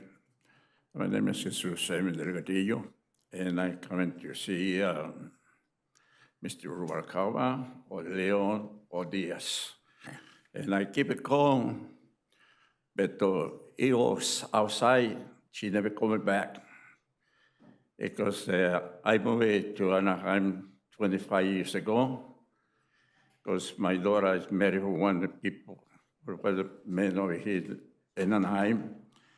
And I was, my dad, 2 daughters, and my 2 sons was married. So I was my wife and myself by yourself. So I come in 25 years ago, and I saw my house over there, and I buy it over here. And supposed to be, it's too late, it's too little late now, but it's supposed to, after 55 years, you can sell your house and buy another one. And you bring your taxes with you. But when I buy the house over here, and if the taxes coming to the bill coming to my house, it's high. He don't accept my taxes. And he told me, well, you had to buy the house the same price or low. Why? I want to live a better place. Why do this? Because I think everyone knows if you buy, after 55 years, you can sell your house and buy another one, and you can bring your taxes with you. But the difference with me, the taxes high, go up. Okay? So that's why maybe you can do something. Maybe it's not too late, because right now I'm 91 years old. Maybe I haven't lived maybe 1 year, maybe tomorrow. You never know when it go up, down. Okay? So you got my address. I live in Vermont, between Rio Vista and Marhar. Okay? So I wanna, you can find out that one if it's not too late. Okay? And something else, it's my area is 12 house because Sir, I'm sorry, your time is up. Rio Vista in Marhara, and the work is he put 1, 2 trees and Sir, I'm sorry, your time is up. in my sidewalk. And on that tree, I know we have your contact information. Maybe we can connect you with some sources at the county that deal with property tax issues as well as rollovers. We have the contact information for him? Okay. Mayor, yes, we do. We have a phone number and so- address. Okay, so we'll work with our housing people just to get you some contacts to someone you can talk to about this tax issue. okay. Okay, Okay, thank you, eh? thank you. Thank you. And see, Mr. Jose Diaz, sometimes I call, maybe it's night when I call you. Then Mr. Leon, maybe looking for the Leon. Thank you, sir. Okay. Have a nice Good evening. night, eh? Our next speaker, they can step forward.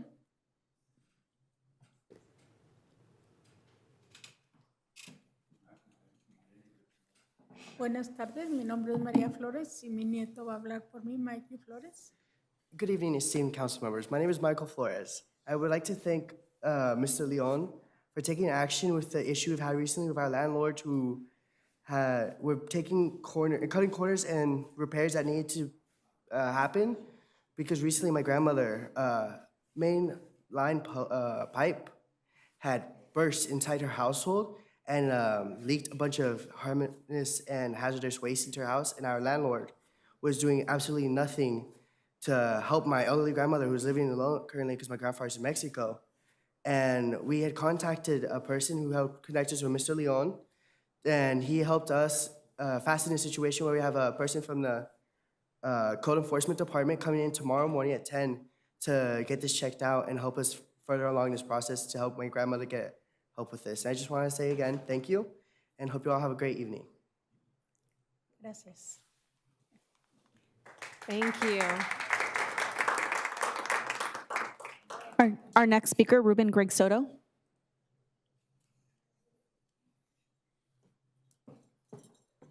How do you, Mayor and City Council? Let me read something out of the Bible for you religious people. It says, there are 6 things the Lord hates. The 7 that are detestable to him: haughty eyes, a lying tongue, hands that shed innocent blood, a heart that devises wicked schemes, feet that are quick to rush into evil, a false witness who pours out lies, and a man who stirs up dissension among brothers. That's what all of these Christians are doing to me. Kick me out of places because I tell my stories to the ladies. I try to tell them not to be a piece of meat for this idiot that don't want you, break your heart. And I've been kicked out of many places since I started going to this Harvest Church. And you know what? They don't know the Bible, but I do. You police think it's funny what they do to me way over in Riverside First, and it came here because they tell you have to be slow to anger. Screw that. I'm not taking their crap. I'm still waiting for them to find this guy that busted my head in front of downtown Disney. Haven't had no word. So you figure it out. Thank you. Our next speaker, please step forward.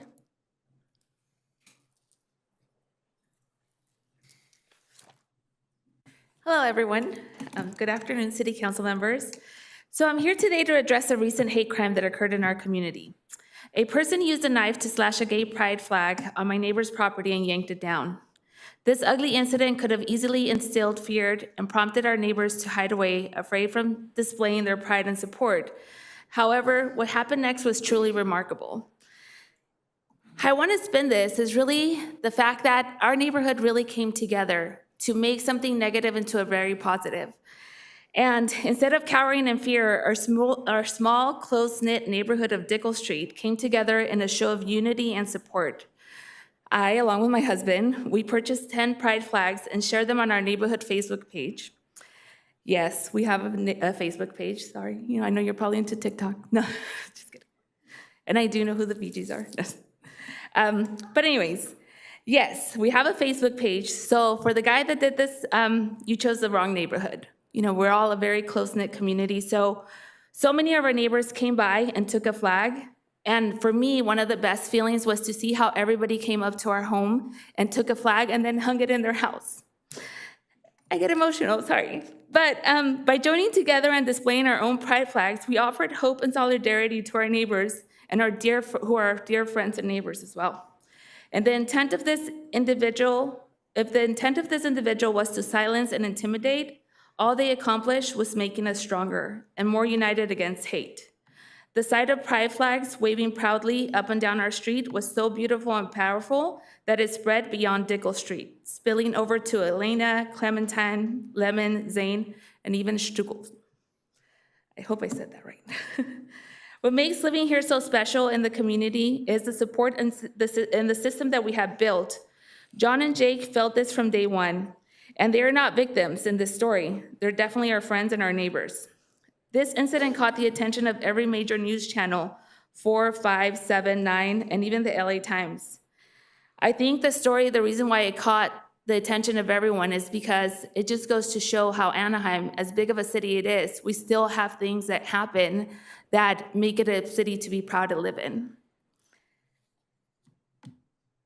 Prominent members in our community, who I'm not going to mention, however, when they came by our street, they said that this was the first time that they actually felt comfortable to place their gay flag in front of their home. That although they've lived in our community for many years, they didn't feel comfortable. They felt that they would be targeted, just like how our neighbors were. But them coming down the street and seeing all the pride flags that were actually hanging, this made them feel more empowered to actually do that and be who they are. So I think more than anything, the reason why I want to share this is because it's important for everyone to see the power of community and why we should all do what we can to extend that to all of our neighbors. And I also want to thank the police department. Your time is up. Quick plug.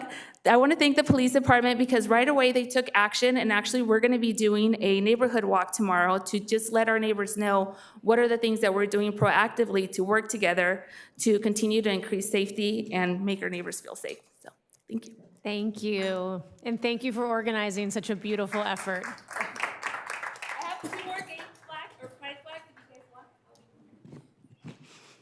Buenas tardes a todos, señores concejales. Mi nombre es Guadalupe Hernández y yo pertenezco al Distrito 2. Vivo por la calle Euclid y Catela, en la calle Suma. Agradezco la oportunidad de estar aquí para agradecerle a mi concejal, señor Carlos León, por haber ido a mi vecindario y por todo el trabajo que han estado haciendo, por llevar esa feria de recursos que muchas familias se están beneficiando de ellas. Y sobre todo agradezco mucho al señor Duku, el director de Servicios Públicos. Él está haciendo un excelente trabajo. Thank you so much, Mr. Duku, for the amazing job that you're doing on my neighborhood.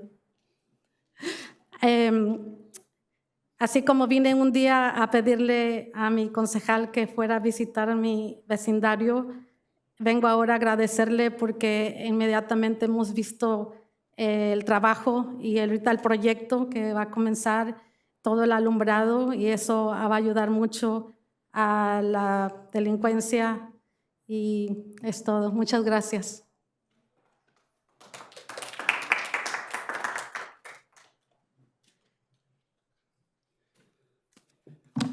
Hello, my name is Guadalupe Hernandez. I live in District 3 between Euclid and Catela.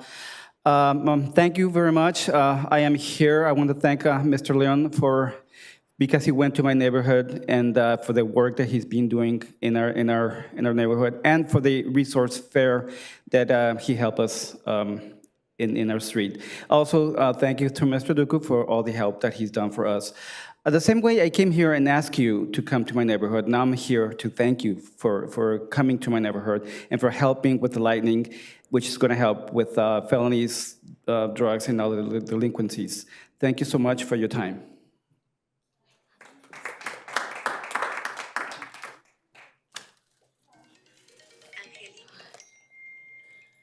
Hola, buenas tardes. Antes que todo, pues quiero felicitar a nuestra concejal, Natalie Rubalcaba, y felicitarla por su nueva reelección. Después de esto paso a lo siguiente.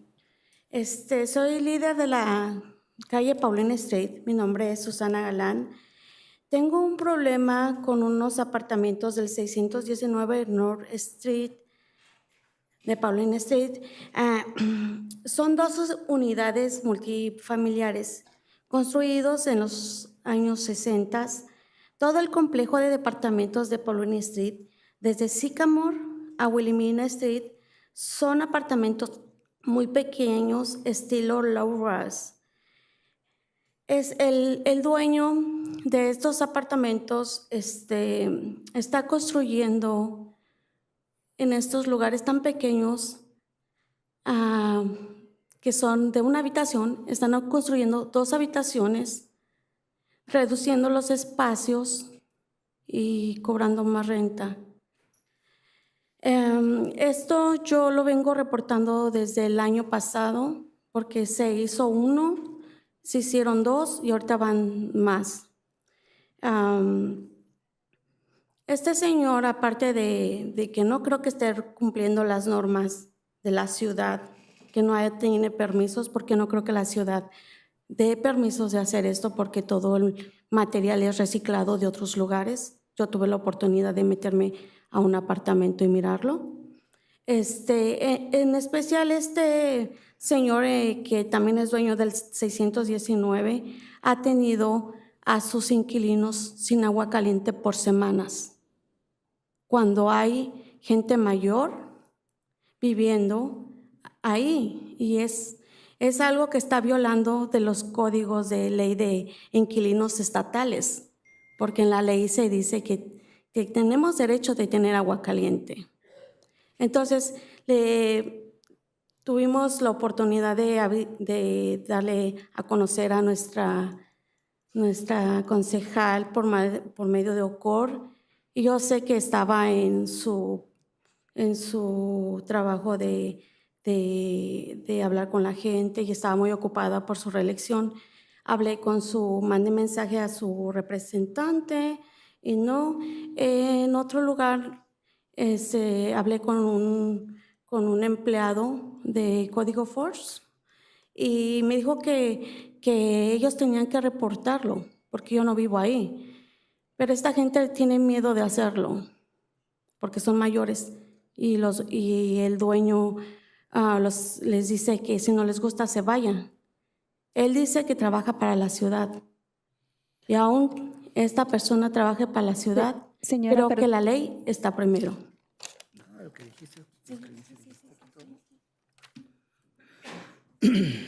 Greetings, council members. My name is Susana Galan, community leader in Pauline Street, District Number 3, 619 North Pauline Street in Anaheim, California. They have 12 units, multifamily units, built back in the 1960s. The entire complex in Pauline Street, from Sycamore all the way to Wilhelmina Street, they're really small apartments, low-rise style building, Class C. I'm saying this because for you to have an idea how small these units are, in particular, this owner has many other apartment buildings, and he's building more since over a year in this area. So they're building smaller spaces, like a 1-bedroom, and they're making them smaller and charging more in rent. I had the opportunity to enter one of these apartment buildings. I don't think they have a permit to build there, to have these materials, the recyclable materials for construction. It is not the first time that this problem has presented here. Now, I am here because the owner of these properties are violating the state codes on this issue, because they have older people living in these residences without any hot water. They haven't had any hot water in weeks, and I had my I try to help these people myself, and I wanted to let our council member know about these issues. I contacted code enforcement. They told me that the people that live there are the ones that have to complain about this. But these people don't want to complain because they're afraid that they're going to ask them to leave, or there's going to be any retaliations. I think that these people are here, they're working here, they are working for the city, and they're not giving any preferences or any assistance for the people that I just mentioned. Thank you. Thank you. And can we make sure that if you wouldn't mind asking her just the specific address so we can work with our folks to follow up about the conditions on that property? Thank you. And Mayor Ginny Mercado from the city manager's office is in the back, and she can certainly be of assistance as well. Oh, thank you. Thank you, Mr. City Manager. If we could have our next speaker step forward at this time.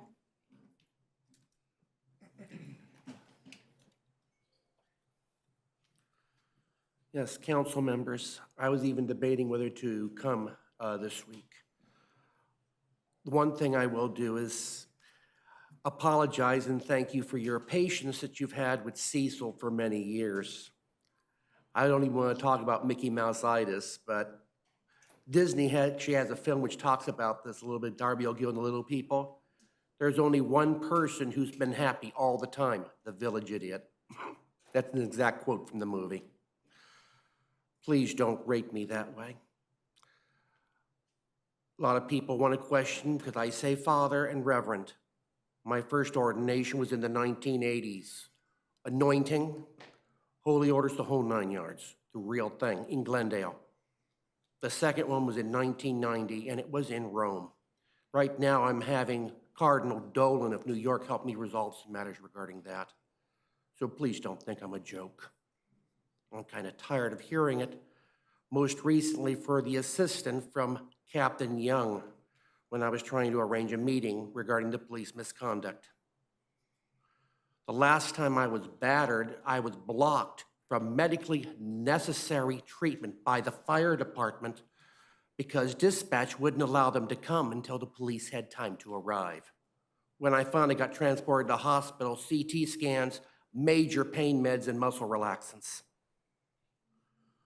Robbery, or actually a burglary of my unit in January, taking a $25,000 diamond as well as much other property.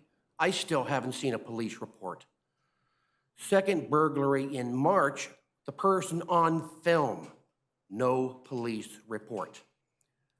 Battery on myself in January by a woman, which required CT scans that had a hematoma larger than a chicken egg. Police department not filing. I could keep going. That's why Captain Young is currently researching the problem. The last time I tried to call in drug problems, people using and or selling drugs, the police were more interested in sending the CAT team and interviewing me for 40 minutes than dealing with the drug problem. I've dealt with this 6 times already. Each time, I've now found out those calls originated from dispatch in the police department, not from someone else. Any idea why I'm frustrated? Any idea why I keep coming back? I'm kind of like the 800-pound gorilla in the room. When is he gonna leave? When he gets ready to. I like it here. Plus also, I have people to take care of. Part of what a minister does is he helps people on the streets, which includes calling in police problems. I'm sorry, your time is up. Thank you.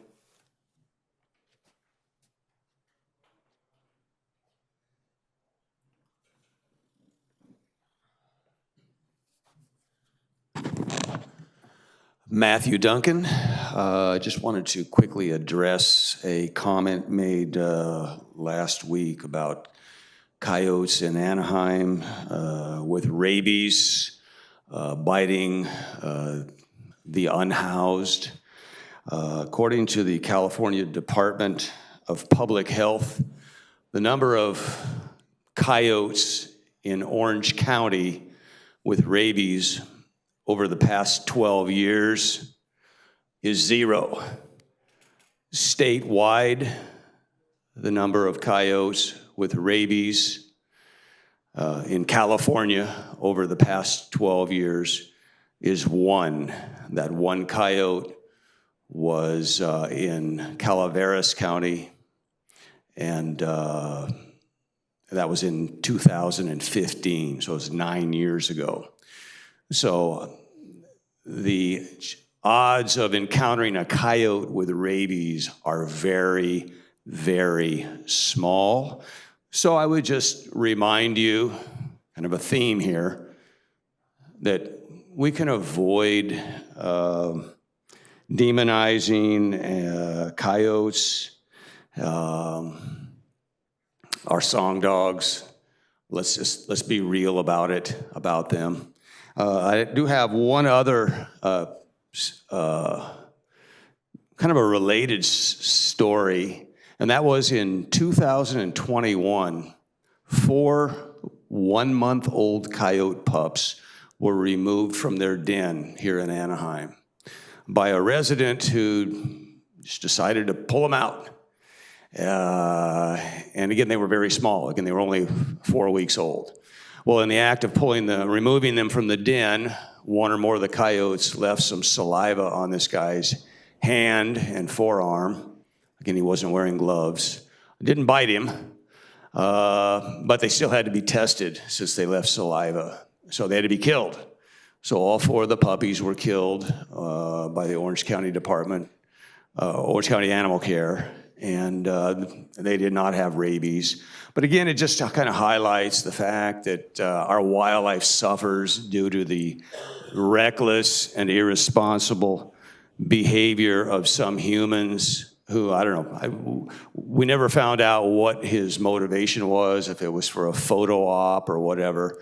But anyway, just wanted to respond to that comment from last week. Thank you. The next speaker, if they could step forward.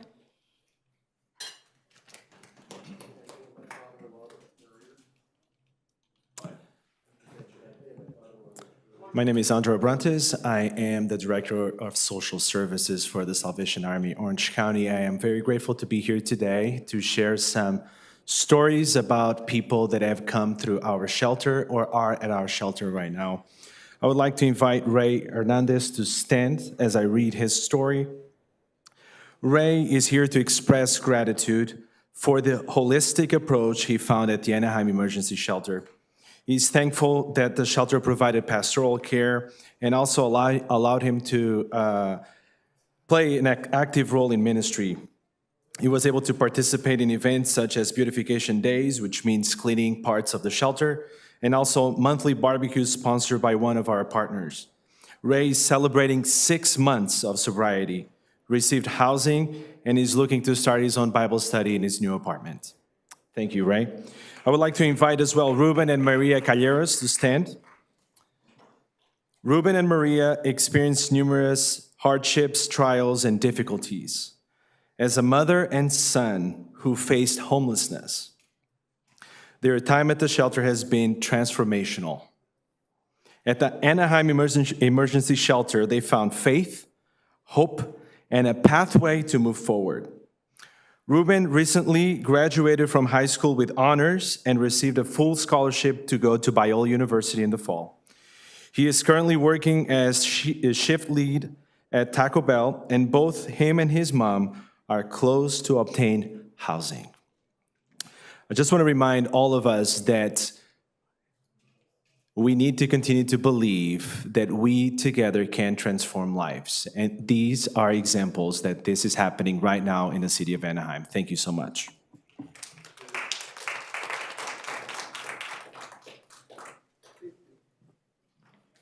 How extraordinary. What an honor to be here. Ben Hurst, Salvation Army, Director of the Center of Hope.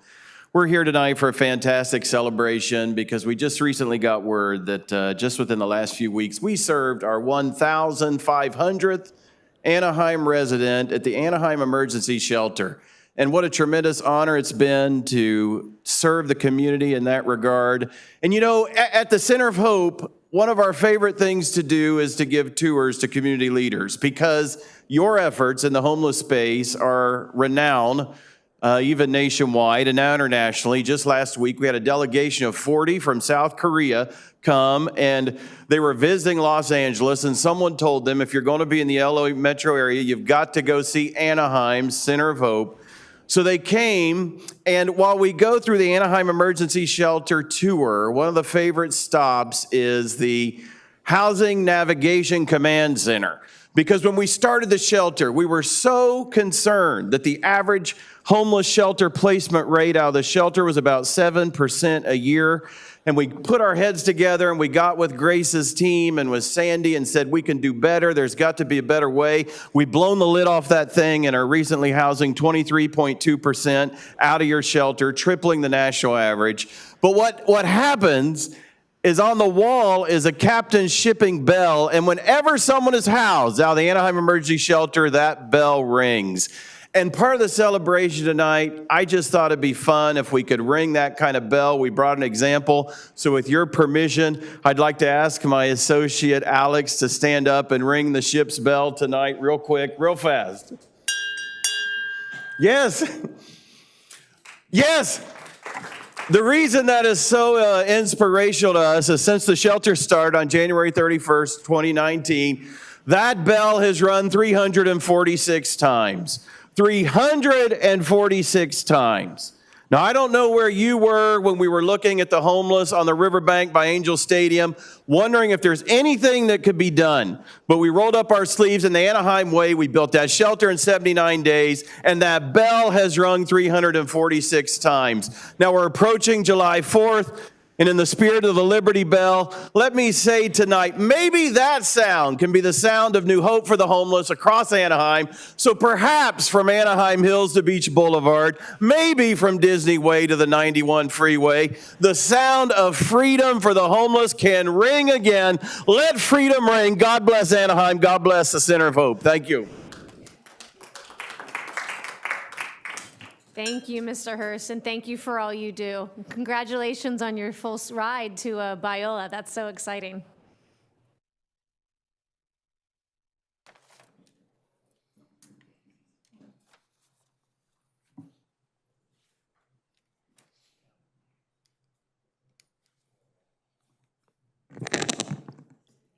I'm Mark Herbert, AnaheimGreece.com. I'd like to continue talking about public outreach and public engagement.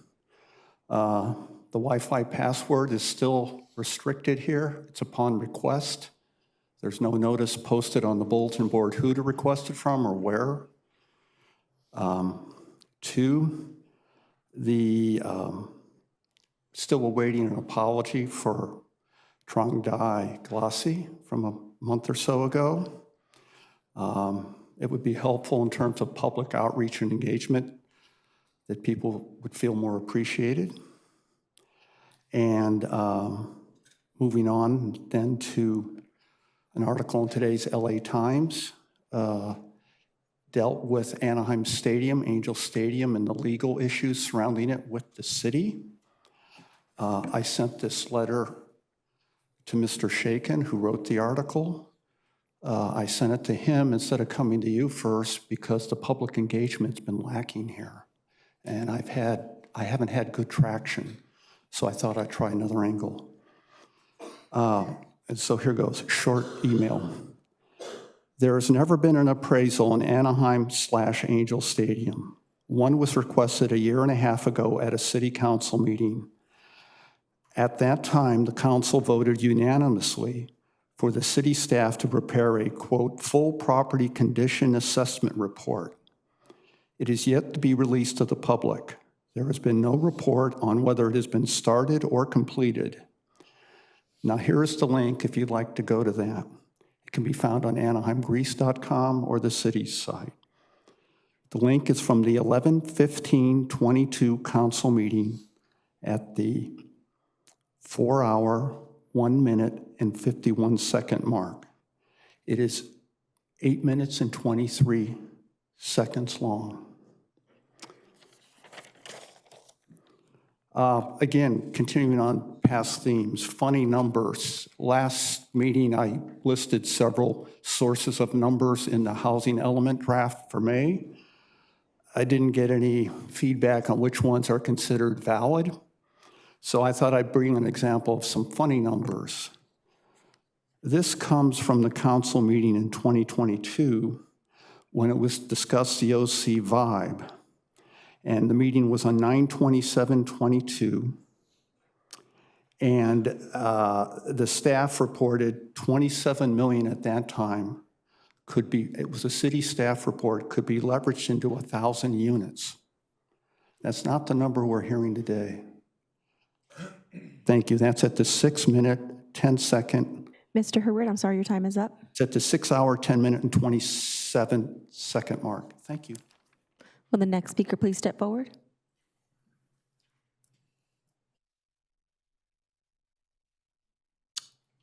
Good evening, council, mayor, neighbors. I had one item I wanted to discuss, but after that young lady brought up about the incident with the pride flag, my pride flag's right there. And I don't see as much furor and anger when somebody burns that, but you know what? That's not against the law. You folks do what you want to do. You love who you love. I'm not against that. But wasting police resources on a supposed hate crime. I deal with hate crimes. I live across from Anaheim High. I got little knuckleheads that come through my neighborhood when school's in session, graffiti, breaking crap, breaking into vehicles. Is that a hate crime? Like I said, I'm not hating on that. My name is Tim Schindler. I'm a 64-year resident of District 2, and in December, a 6-year resident of District 3. Anaheim's broken. What the hell happened with that crap, Unite 11? And my major complaint is I don't have a problem with free speech and doing what the system does, but I'm sick and tired of loud outside interest groups, whether they be labor or whether it's internal, whether it's SOAR, the Anaheim Firefighters Association, police, the amount of money that's been wasted, whether it was Measure A or this recall, it's ridiculous. The mailers, the crap, the TV commercials. And you know what, Unite 11, and what I saw in that commercial, hey, we do deserve better, especially the union members. Look at all your money that was wasted on 2 failed measures. And I'd like to address my neighbors. You know, we had 26,000 eligible voters in District 3. I think as of today, I checked, we had 6,020 that actually voted and participated, 23%. In the Measure A, we had, 35,000 participate under about 126,000 eligible voters. That's piss poor voter participation. I love my community. Steve, you got me involved back in 2016, 2017. I was a member of the Senior Citizen Commission under, what was the, I forgot, I'm drawing a blank here, the council member, gosh darn, whatever. It was before Jordan came on board. And look at how that situation turned out with Jordan Brandman. You know, I realized that Disney we would not be the same without them. They have been a big help. But you know what? I think they've screwed not only their employees, but us residents. I like how the resort district is, but you know what? Me being a 70-year resident of the community, and I even have... Sir, I'm sorry, your time is up. Well, thank you very much. You folks, I appreciate what you do. God bless, and God bless America. Now, where's the clapping? Come on. Fucking people don't care about our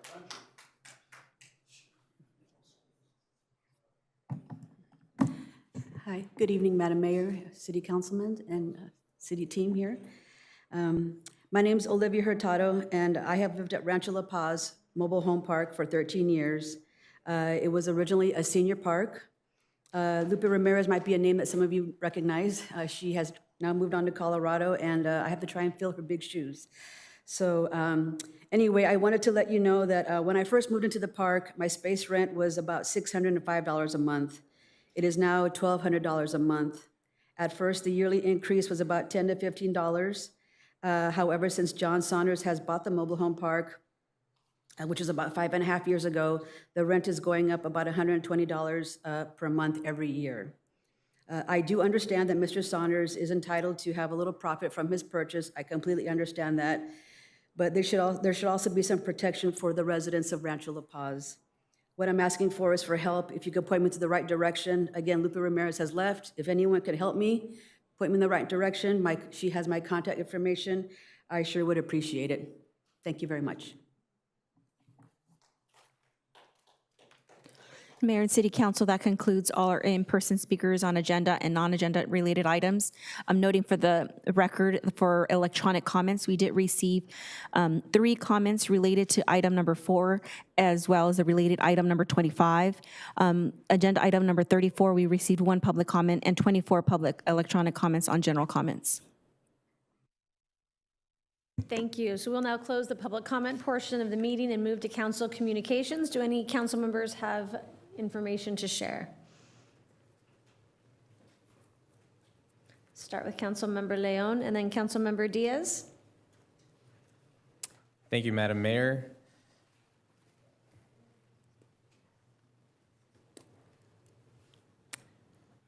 So just want to remind everybody of our upcoming health fair this Saturday. We hope that you'll join Senator Umberg and me for our community health fair. Again, that's this Saturday, June 22nd from 10 a.m. to 2 p.m. at Loera High School. To register, you can call 714-558-3785, or you can visit Senator Umberg's website at sd34.senate.ca.gov. Or if you're watching, you can go ahead and scan the QR code, and it should take you to the registration page so you can get additional information and sign up info. This is a great opportunity to take advantage of a variety of health screenings, booths that'll feature local health agencies, and learn more about additional resources and services in our community that are available to support your health and wellness goals. Well, health and wellness goals. We hope to see you there this Saturday, June 22nd. Now I'd like to recognize our District 2 June 2024 Business of the Month. Congratulations to, drum roll, Granny's Donuts. Granny's Donuts is a staple for the District 2 community. This family-owned gem has been serving up sweetness for over 30 years, bringing smiles, crafting delicious donuts, and they are committed to quality, creativity, and customer satisfaction, exemplifying the spirit of entrepreneurship that enriches our local economy and brings joy to our neighborhoods. Congratulations to Helen and the entire family. Make sure to visit Granny's Donuts at 100 South Brookers Street, and here's to many more decades of delectable treats and family tradition.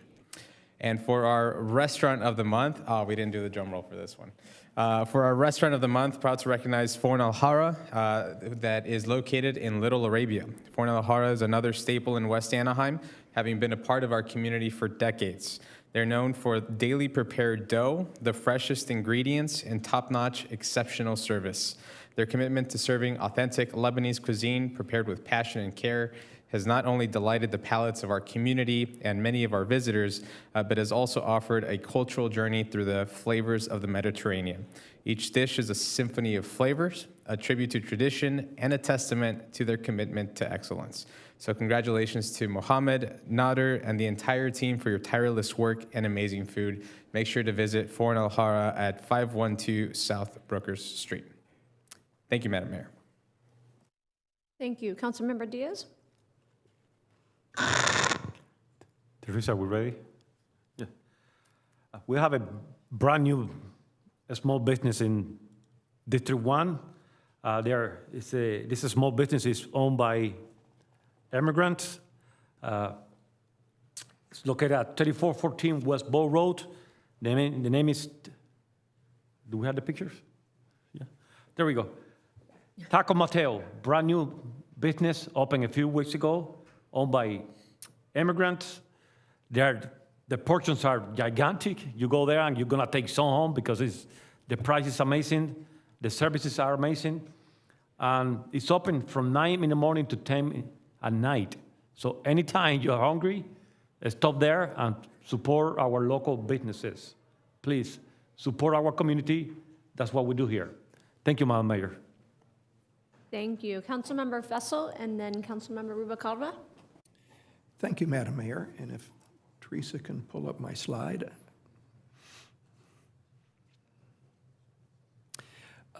I was happy to represent the city with a delegation of South Korean businessmen yesterday, as a matter of fact. And we toured a number of areas in Anaheim. The most notable was the Canyon Business area, which we heard about a little bit earlier today. And we're trying to, encourage international, involvement in Anaheim. And they were very, very pleased with what they saw in Anaheim from the perspective of potential business sites and the reception that they received from city government. So I was very honored to represent the city council. And the last one, I wanted to recognize my council colleagues, Councilmember Leon and Mayor Pro Tem Norma Kurtz, and myself joined a lot of retiring Anaheim Elementary School District Superintendent Chris Downing at his recent retirement last week, culminating 35 years of education in Southern California, starting actually at the LA Unified School District and ending 6 years here at Anaheim Elementary School District. And he will definitely be missed. And while they have a new superintendent, which was his assistant superintendent, which hopefully, Madam Mayor, maybe we can welcome here sometime at the city council meeting. It was sad to see him go. He's been instrumental in a number of key projects in our elementary school, and I think every one of us here have dealt with him in a very, very positive way. I think we've come away with a great partnership with the elementary school district, and I certainly hope that that goes forward. And I think that's all that I have today. Thank you, Madam Mayor. Thank you, Councilmember. Councilmember Rubalcaba. Thank you, Mayor Aiken. City Clerk, I believe we have a couple of slides. I just want to highlight a couple of events that took place in District 3 over the weekend. So tomorrow we will be commemorating Juneteenth, which is celebrated on June 19th, and we are lucky to have the festival take place in District 3. They actually brought it from the city of Santa Ana, and we are now hosting it in the heart of Anaheim.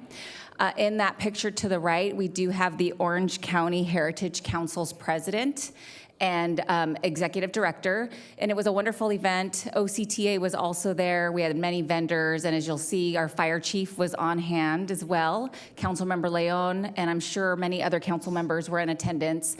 I did see a Fullerton council member there as well, and many families were present, and there was entertainment, and we are hoping to host this annually, and they are looking for sponsors for next year, so I just want to put that out there. Next slide. And we did have somebody mention this during public comment, but I also just wanted to highlight this incident since it did take place in District 3. We did have District 3 residents Jake Nolan and John Barrett who saw their pride flag torn down and ripped apart as it flew outside of their home. This incident is being investigated by Anaheim Police as a potential hate crime. We don't know exactly what happened at this point, but we do know that Anaheim is a city that prides itself on diversity and welcomes people of all backgrounds. Hurtful, hateful behavior is never acceptable, and it has no place in District 3 or anywhere in Anaheim. I'm so proud and grateful to see the residents come together to celebrate Pride and to support our neighbors after a disappointing act of nonsense. And I'll also just mention that our chief of police has been very involved in the incident and has worked with Rocio Burris, who's a member of our community police team, to organize a walk there tomorrow. And the residents did provide a video of their flag flying when it was replaced, but they also did get a video of the person who was actually tearing it down. So unfortunately, it occurred. Nobody was injured, but it is being investigated by the Anaheim PD. That concludes my comments for today.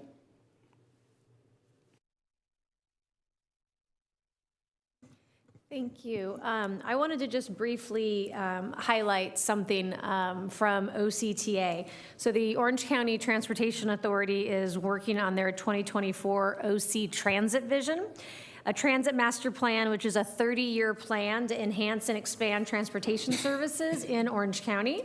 So we are asking residents, community groups, neighborhood organizations to just share this information by taking a quick survey, or there is an upcoming community Zoom webinar on Tuesday, July 9th from 5:30 to 6:30 p.m. And you can get more information on this from octa.net. Anaheim is the second largest user of public transportation, so we would really like to get as many residents' opinions, insights, information as part of this survey as possible so that we can enhance our OCTA service in Anaheim.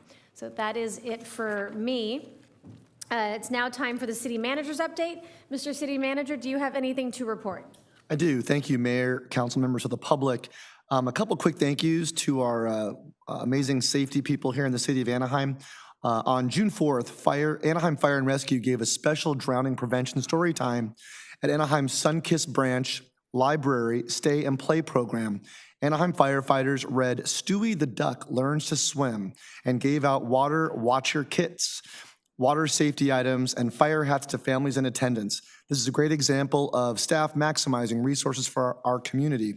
Similarly, in our PD, on June 13th, Anaheim police officers participated in a fundraiser that benefited Special Olympics Southern California. It was hosted by BJ's Restaurant and Brew House located off Santa Ana Canyon. Officers acted as hosts, waiters, and food servers for citizens who dined at the restaurant. A great way for officers to interact with the public. As a result, more than $2,000 was raised to help the Special Olympics organization. Thank you, Police Chief, and members of your team for making Anaheim proud. 4th of July celebration. We're about to have a presentation from the department regarding certain safety protocols for our residents, but I do want to talk about some fun we're going to have as well. Anaheim's annual 4th of July celebration will take place again this year on Thursday, July 4th. The event will kick off with the early morning Anaheim Firecracker 5K, 10K walk run, followed by the Yankee Doodle Dog Show at Canyon High School. The day will continue at 1 p.m. with the 4th of July Patriotic Parade, which will make its way along Santa Ana Canyon Road with a number of city department and community parade entries. Following the parade, festivities will move over to Peralta Park, beginning at 5 p.m. with food, festivities, entertainment, and a whole lot of fun, culminating with the fireworks spectacular at 9 p.m. It is sure to be a fun-filled day, and we hope you can join us. For more information, please visit anaheim.net/4th of July, spelt out. And then finally, Passport Day. Planning to travel? Need a passport? The City Clerk's Office is hosting a Passport Day on Saturday, July 27th from 10 a.m. to 2 p.m. in the downtown Anaheim Community Center. No appointment is necessary, and passport photos will be available on site. Visit anaheim.net/passports for more information or call our City Clerk's Office at 714-765-5166. And with that, I will ask for a report from Fire Chief Russell. Good evening, Mayor, City Council, and City Manager. I'm going to go over our 4th of July operational plan. I wanted to introduce, if you don't know, I've got the City Fire Marshal Lindsay Young here with me to assist. In preparation for the 2024 Independence Day holiday, city staff participated in a series of meetings to develop an operational plan to mitigate potential impacts to the community. This plan establishes a strategy for all communications, emergency response, and enforcement within the city regarding both safe and sane and illegal fireworks. An outline of this plan is provided below as requested by Mayor Pro Tem Kurtz at the Anaheim City Council meeting held May 21st. As firework use leading up to the Independence Day holiday becomes more prevalent across the county, associated injuries, calls for service, and enforcement costs increase with that. Planning efforts for the 2024 focus on education of the public and confiscation of any fireworks used prior to the 4th of July. With departmental coordination beginning in May. The goal of this proactive approach is to prevent risk to the public before it becomes an emergency. Citywide communication efforts for the 4th of July started in early June and will continue through the holiday. Our messaging includes language on strict enforcement for using illegal fireworks, and it is displayed at fireworks stands, as well as post on the social media at www.anaheim.net/fireworks. Yard signs are also available for residents eager to share this educational messaging with their neighbors. Digital message boards will be placed on the city's arteries identifying the fireworks reporting hotline, and that safe and sane fireworks are only allowed on the 4th of July, and that all fireworks are prohibited in the Wildland Urban Interface fire area of the city located on the Costa Mesa 55 freeway and south of the Riverside Freeway, the 91 freeway. Both Anaheim Police, Anaheim Fire and Rescue will increase staffing leading up to the holiday, including dispatch personnel. This will aid in the efficient handling of the increased emergency calls typically experienced through the 4th of July. In addition to augmenting staffing, the city will deploy enforcement teams to provide a presence in the community on the 4th, acting as a visible deterrent for illegal fireworks use and issuing citations as necessary. These teams of 16 personnel from fire and rescue, police, code enforcement, and park rangers will utilize real-time heat maps to outline fireworks calls geographically for teams to maximize patrolling resources. Though we realize it's nearly impossible to respond to each and every firework-related call or complaint, we are making our presence known around the city throughout the week prior to the holiday to deter the use of illegal pyrotechnics and to ensure the appropriate use of safe and sane fireworks. An increase in fireworks use has been experienced over the last few years countywide, and we are trying to address the associated enforcement need in a focused and efficient manner.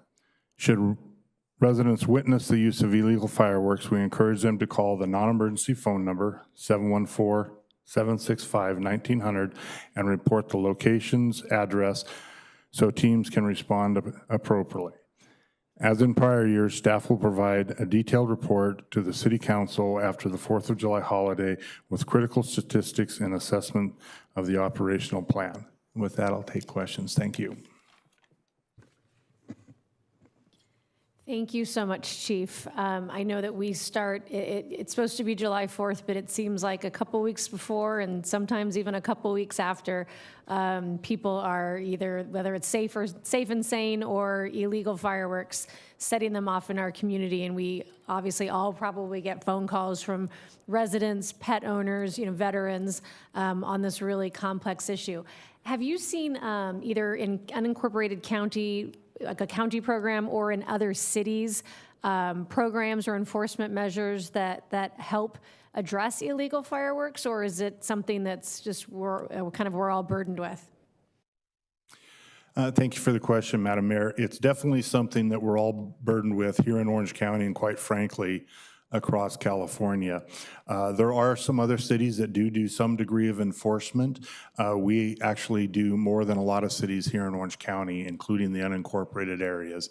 A lot of them respond obviously to the service calls that are reported, and as activity related to fireworks picks up, they obviously respond to those calls. But most agencies don't patrol and try and issue cites or try and educate or control that through, a visible deterrent of being in the neighborhoods.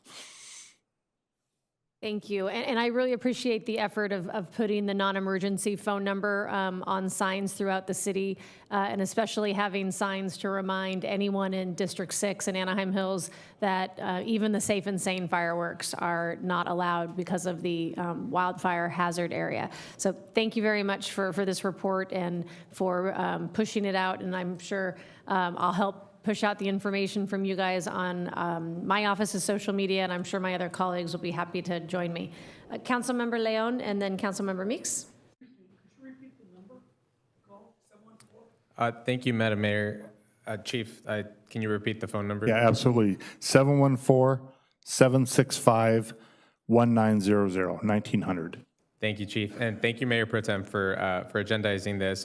Just a very quick question. I know you'll be, I think the Anaheim Fire Team will be at the Health Fair on Saturday. We have another event on Sunday that we'll be tabling at. Wonder if we can get some maybe handouts or brochures that we can share with the community with this information, and then if there's any lawn signs or anything like that that we could also maybe pass out. Definitely would be happy to do that. Thank you. Thank you. Councilmember Meeks? When do the sales of safe and sane fireworks go on sale? Not that I'm going to buy any, but, you know, they're illegal in my district. Safe and sane fireworks go on sale June 28th. Okay. I have noticed a sign at Santa Ana Canyon Road and Imperial advertising that Canyon High School has a fireworks booth, not selling it in District 6, but they have a booth, which is fine. It's a great fundraiser for, you know, the schools and things. But having the sign advertising the sale of them in the area that all fireworks are prohibited is a little bit confusing to the community. So I asked staff to look at, you know, what we can do to communicate that or take care of that, but wanted to put that on your radar because I did get an email from a resident too as they went up going, this is confusing, and I saw it, and yes, I think we need to have that messaging on that sign. So yeah, go over there and buy them, but I don't know where you're gonna, unless you have a friend that lives over there, I'm not sure where you're gonna set them off. Thank you, ma'am. We'll look into that. Thank you. Mayor Pro Tem Kurtz? First of all, I want to say thank you for taking the request seriously. And also thank you to you, code enforcement, our police department, for not giving up. What I've heard from friends in other cities is like, well, we're outnumbered, we give up. They're going to just do it for a week or so, and then we'll be back to normal. That is, obviously, you don't agree with that. I thank you.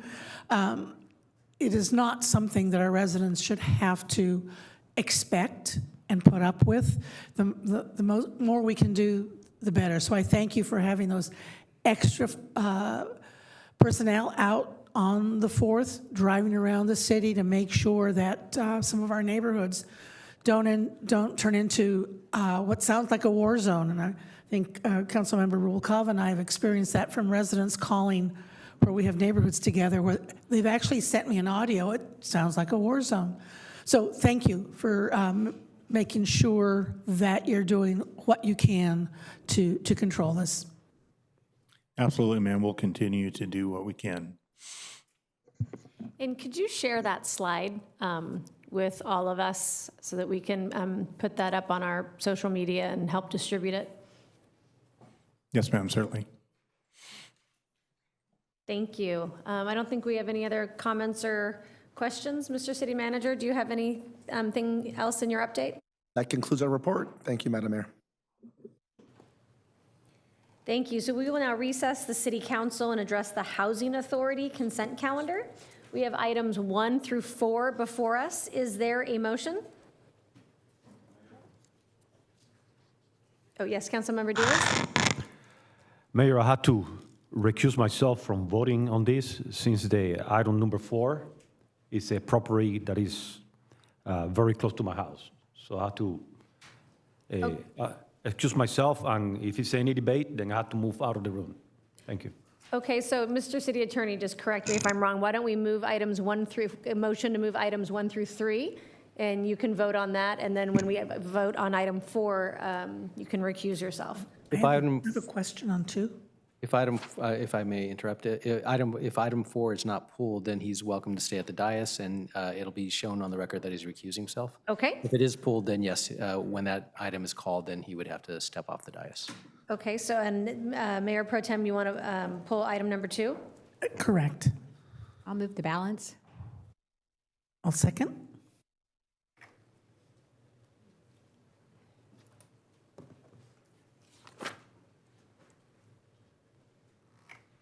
The vote is 7 ayes, no nays, with the recorded recusal on item number 4 by Councilmember Diaz. Motion carries. Thank you. So item number 2 was pulled by Mayor Pro Tem Kurtz. Would you like a staff report? No, I have a question, though. So we have, we're entering a professional services contract for inspection services of the HUD property, the properties that are taking the HUD vouchers. That's correct. This is specifically for the Housing Choice Voucher Program. How does that work with our own code enforcement? So these are, they're separate. The Section 8 Housing Choice Voucher Program has a federal requirement called a housing quality inspection that we have to conduct. Code enforcement has our local city standards. Whenever there is an issue, generally speaking, our Section 8 properties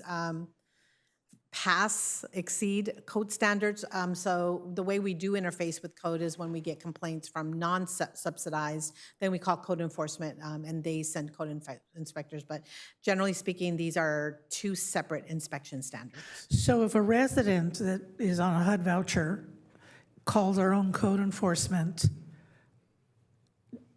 are they referred to, or would our code enforcement go out then in addition to at some point in time the HUD inspector? That's a good question. That hasn't happened very often, but when we do come across a situation where we're both involved, because we, as a Section 8 program, have added powers, we could suspend the rent or abate the rent, meaning potentially not pay for a period of time if there's continued noncompliance. We normally take it on from the Section 8 perspective. Thank you. Those are all the questions I. Okay, so we have 1 item left to vote on. Is there a motion? I'll move. Second. Please vote.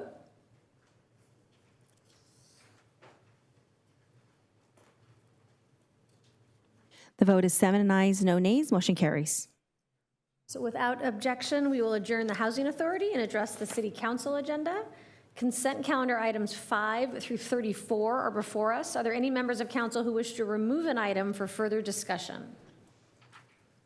I will start with Councilmember Rubalcaba. 27, please. Thank you. Councilmember Leon. Thank you, Madam Mayor. Item 8 and item 26, please. Thank you. Mayor Pro Tem Kurtz. 32, but I have a question on item,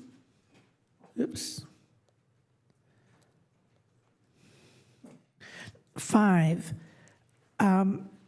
Okay, so we'll just. I guess we can pull it, yeah. Yeah, just go in order. Okay, so there is 27, 8, 26, 32, and 5 have been pulled. Is there a motion to move thing? Oh, sorry, just a second. Same scenario, Madam Mayor. Item 25, I had to recuse myself from voting in this item. Okay, it'll be noted for the record, Councilmember Diaz is recusing himself from item number 25. So there was a motion to move the balance. Is there a second? Second. Please vote. The consent calendar also included agenda item number 33, ordinance number 6581, an ordinance of the City Council of the City of Anaheim, amending chapter 14.40 of Title 14 of the Anaheim Municipal Code relating to speeding limits in the city streets.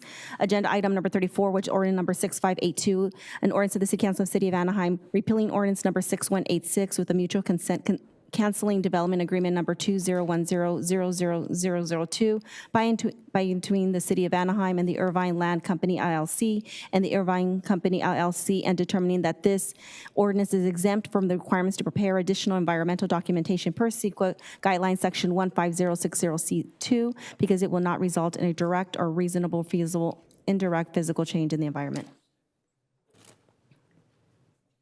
And the vote is 7 ayes, no nays, motion carries.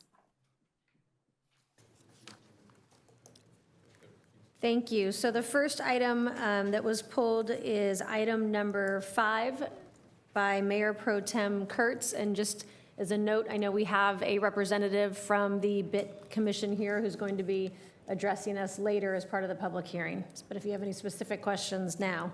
Well, I guess that was my question. Are we going to have an opportunity to have him speak on the letter and the recommendations during the public hearing? Correct. Then I'll just move the item. Okay, Second. please vote.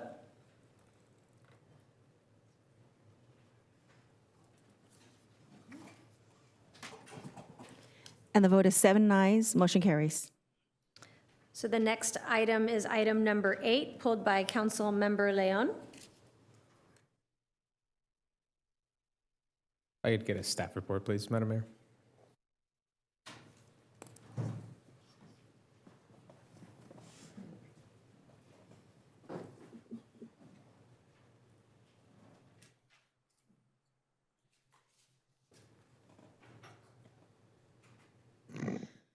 Good evening. Thank you for the opportunity to present this item tonight. With me is Sandra Lozo, Deputy Director, and Zainab Yonis, our staff analyst.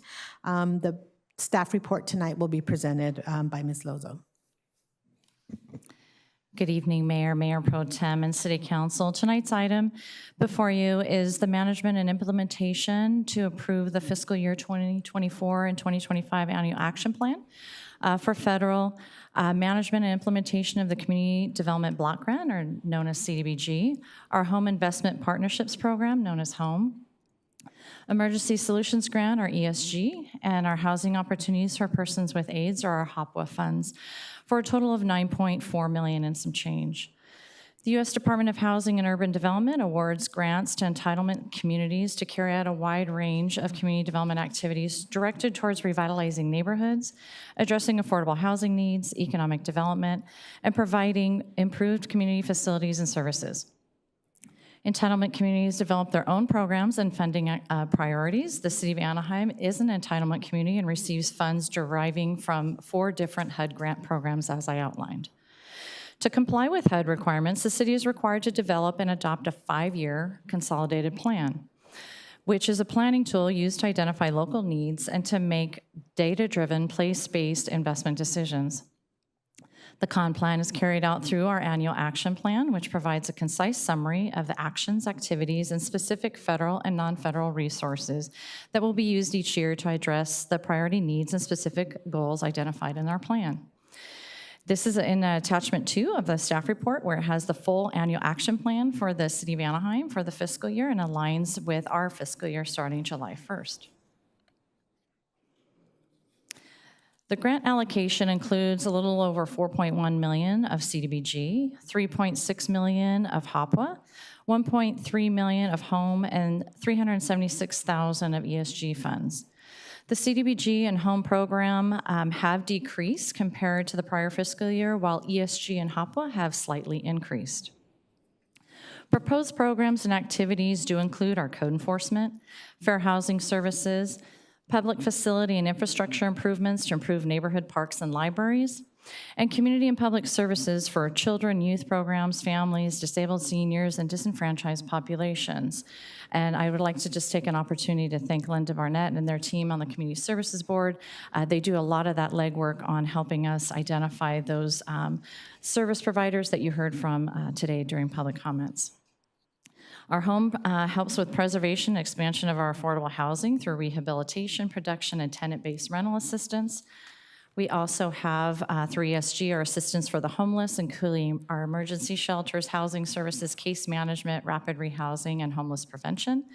And then HOPWA, which being the largest city in the county, we actually administer that program on behalf of the entire county and provides housing and housing development and supportive services for persons living with HIV, including tenant-based rental assistance, housing development, and other services. And all of them, they do have a portion for administration, which is what our team utilizes to administer the program. In addition, we also have some carryover funding when we have some of our projects. So we do have a little over $8.3 million that's being carried over, which totally represents a commitment of over $18 million for our housing and community development activities. Regarding our community input, a public notice for the first of 2 public hearings was published in the Anaheim Bulletin and the Register in English and Spanish on February 23rd. We notified our community members and opportunities to view and opinions and develop our needs. Comments were taken and provided and considered in the funding allocations for you in this draft. This was also made available online, and hard copies were also accessible at the Anaheim West Tower as well as our Anaheim Central Library during public comment period. The public comment period was open for a total of 45 days during the month of April and part of May. And we also had on May 15th, our Housing and Community Development Commission held the second public hearing where we voted to recommend that the council approve the plan. All public comments received during that public hearing were in appreciation and support of the funding recommendations. All notices, meetings, and comments were received, can be reviewed also in our plan on Appendix A. This concludes our presentation. Happy to answer any questions. Thank you. Councilmember Leon? Thank you, Madam Mayor. I don't have any issues with this. I just wanted to ask some clarifying questions, if that's okay. On page 1, I noticed that there's a section for code enforcement as it relates to housing. Can you explain if that's for a specific purpose? Is it different from the code enforcement, our regular code enforcement? Does it fall under kind of what we just passed a couple of minutes ago? Can you explain a little bit about that? Thank you, Council Member. This does pay for portions of our code enforcement operation, but is very specific to our HUD requirements related to dilapidated structures and buildings. So it's very specific, and it has to also include and be only to our CDBG eligible areas. So our code enforcement operation is very good at taking maps out and making sure that those officers that are funded through this program only address those CDBG eligible areas and activities. Awesome, thank you. On page 2, the list of nonprofits, which all of them are doing great work, I just want to confirm this isn't a set list year to year. There's an application process and new nonprofits get selected every year? Yes, it is an annual process. We start in the fall, and again, our Community Services Board is very complimentary and helpful during this whole entire process, and they actually will review the applications, and they'll actually do audits and go to all of the different service providers, and then they provide that recommendation over to our commission. Awesome, thank you. And then so for the nonprofits or some organizations that maybe didn't get a chance to apply for this round, so you're saying in the fall time, that's when they should keep an eye out for the next round of applications for the following year, is that correct? Yes, for those that are interested throughout the year, we do provide the resources of when to apply, and we also will add them to our interest list to make sure that they're notified when the next cycle starts. And that information is on our website? It will be when we start that process, but we do throughout the year let them know when that process will start. Okay, thank you. Move the item if there's no other questions, Madam Mayor. Seeing no other comments, we have a motion and a second. Please vote.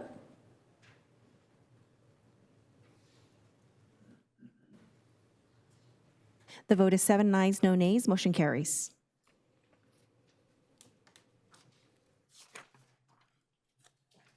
Our next item is item number 26, also pulled by Councilmember Leon. Would you like a staff report? Yes, please. Thank you for the opportunity to request to present this staff report today. The request is for approval of a Fourth Amendment to the agreement with the Salvation Army for the provision of emergency shelter beds. The contract does have, there are 2 separate contracts, so this is our main contract for 224 shelter beds. Accompanying this staff report is a staff presentation that will answer questions around matrix, how many have been served, and housing. So at this point, with your grace, we'll move over to the presentation. Thank you. Good evening again. We have a presentation that highlights specifically our Salvation Army shelter, but how they fit into our homeless system of care. As you may know, we're one of the very few cities that has an incomplete homeless system of care. We have 3 pathways: a pathway to home, a pathway to healing, and a pathway to work, which Salvation Army touches many of these points throughout their journey. We have a lot of partnerships with our different service providers. So our CityNet or CCRT is our front door, and they help get folks over to the shelter. And then the shelter welcomes them in and starts their journey. On their pathway to home, there is a lot of opportunities where we address people's homelessness. A lot of times they don't have to go into our emergency shelter. We can work through prevention. A lot of our emergency rental assistance, including utilities assistance with Dooku's team, can help prevent people from falling into homelessness. We talked about our outreach team. Sometimes we can have our outreach team get people reunited with family and not have to go through our shelter or go straight to home opportunities. And then we have rapid rehousing, which is short to long-term rental assistance. Again, another opportunity. And then obviously to our permanent supportive housing program. We have many partners out in the field. We have our HALO team, which is our homeless assessment liaison officers. We're now up to 4 officers that are out there. They help make connections as they're doing outreach. We also have our Be Well mobile response team helping out with mental health, whether you're housed or unhoused. Again, our community care response team, and then we also have our access program, and those are our high-risk, high-need individuals that are justice involved, but may also have substance use disorder or mental health or co-occurring, and we're able to create a diversion program to get them into treatment and get to the root causes of their issues at court. Just to track our outreach so everybody can see, we kind of have our little hotspot map, and you can see we're all the way across the entire city. You can also see trackable outreach by year. When we first started in 2019 with our shelter and getting people in, it has significantly grown year over year with over 20,000 connections in the last 5 years. We partnered with Salvation Army during the middle of a lawsuit that they leaned in to help and transformed their dirt lot into a 224-bed trauma-informed shelter in 79 days. As we were opening, people were already coming in. And then in 2020, we expanded from 224 beds to 325. I can tell you, as of this morning, we have 324 people in that shelter. Since opening, we've served over 1,400 unduplicated Anaheim residents. I know there was a recent article in the Orange County Register. Their number was higher because they were using our duplicated number, but unduplicated is lower. Now we hit 1,500. Served over 300,000 meals, placed over 340 people into permanent housing, and helped over 250 obtain at least part-time employment, and helped over 100 enter a drug recovery program. They've also been awarded a Gold Star rating by an independent review conducted by the National Salvation Army Headquarters, which is their highest shelter rating. While they're in the shelter, there's case management, which is a collaborative process of assessment, planning, facilitation, and advocacy for options and services to evaluate everybody's individual needs. There's 324 people, so there's 324 stories. And so breaking those stories down, we have held over 11,000 case management sessions. And then, as Ben Hurst mentioned, our housing navigation team over there has housed now up to 348. That percentage of the unduplicated number is over 23%, which is the highest in the county. And then we have our throughput system that Salvation Army is very proud and always gaining towards the reintegration, the full reintegration into society. And so we have our emergency shelter, the transformation programs, the housing, and then full integration. With our unduplicated intake, you can see on the screen not only the hotspots are where we're grabbing people and bringing them in with welcome arms, but we also go through recovery navigation, employment, on-site medical, spiritual care, mental health, obtaining documents. A lot of times they lose a lot of their documents, so just obtaining a birth certificate can make a huge difference when we're on a housing plan for them. And then obviously community engagement and life skills. The total intake into the Salvation Army has been 2,371 clients. Those are duplicated, so sometimes people will fall out and we bring them right back in. But again, a 23.2% have been placed in permanent housing and a 93% average of total utilization of the shelter. So once we get people into the shelter, they tend to stay there.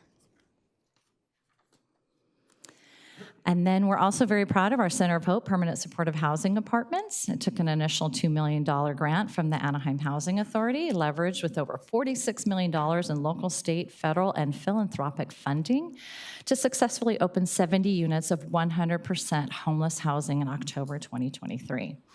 This project went from concept to ribbon cutting in 36 months.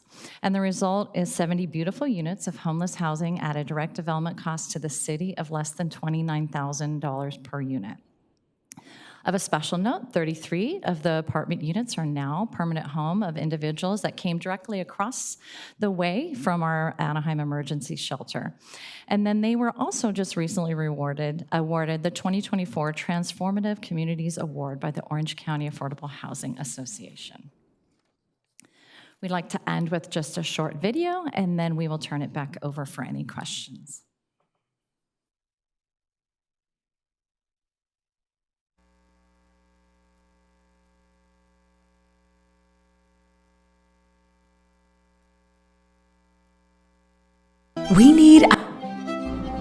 When it comes to actually solving chronic homelessness, we need ideas with action, innovation with trust, systems with heart. Say hello to a revolutionary approach from Salvation Army's Center for Applied Research and Innovation, the Homeless Throughput System. How do we effectively move our most vulnerable community members to success at scale? Let's imagine this system as a baseball diamond. In 3 to 6 months, individuals move through all the bases to the ultimate goal, not just housing, but true reintegration. First base, emergency shelter. Enterprise scale, trauma-informed, compassionately innovative. Once they've stabilized, it's on to second base, life transformation program. There's no treating homelessness without treating drug addiction, and making that core to the system is part of what makes this approach so different. Third base, housing. At this point on their base path, housing becomes so much more than a Band-Aid fix. Housing is now a real beginning for a new life. Which brings us to our true home plate, the victory of reintegration. What good is success if it's not sustainable? Hope, faith, empowerment. At the center of all this, throwing pitches and receiving signals, is CARI. A system is only as perfect as it is iterable. Talk about a real-time feedback loop, thought leaders embedded on a homeless care campus. Idea, action, optimization. We care about each person. We make impact with a system. This is the Homeless Throughput System.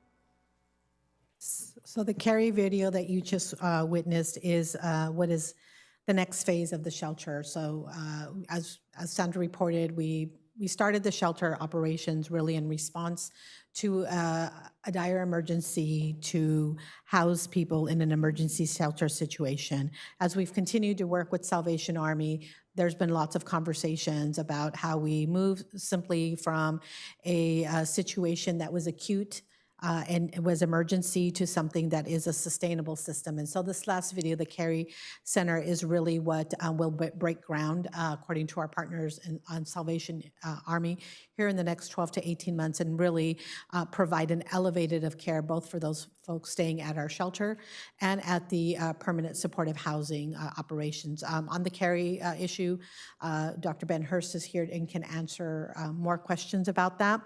To wrap up, the staff report, our request tonight is to increase the maximum contract authority to an amount not to exceed $42 million, which includes additional authority to reimburse the Army for services rendered from the period of February 1st, 2023 through June 2023, and an amount not to exceed $3.5 million, and also $6.7 million for anticipated costs to be incurred over the contract extension period of July 1st, 2024 through June 30th, 2025.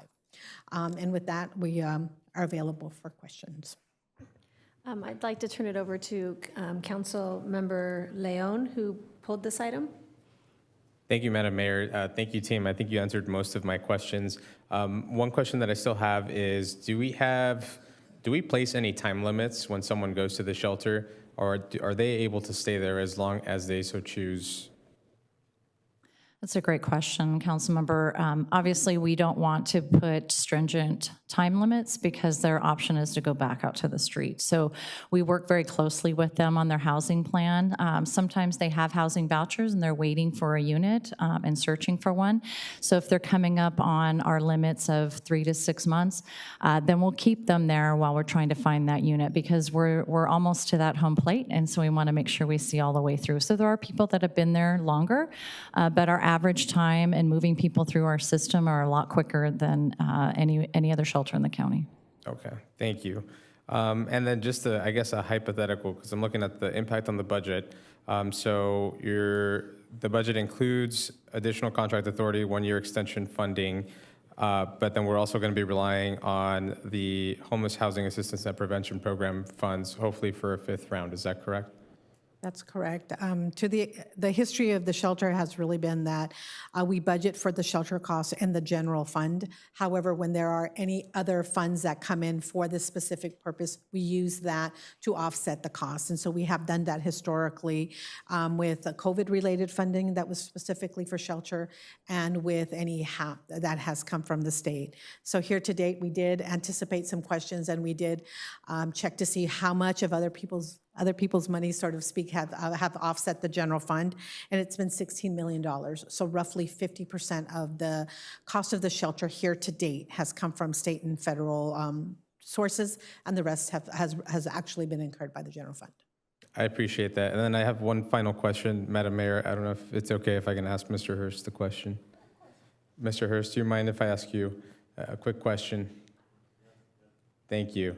Can you walk us through, and by the way, I appreciate all the work that you do. I'm going to be supportive of this. I'm curious.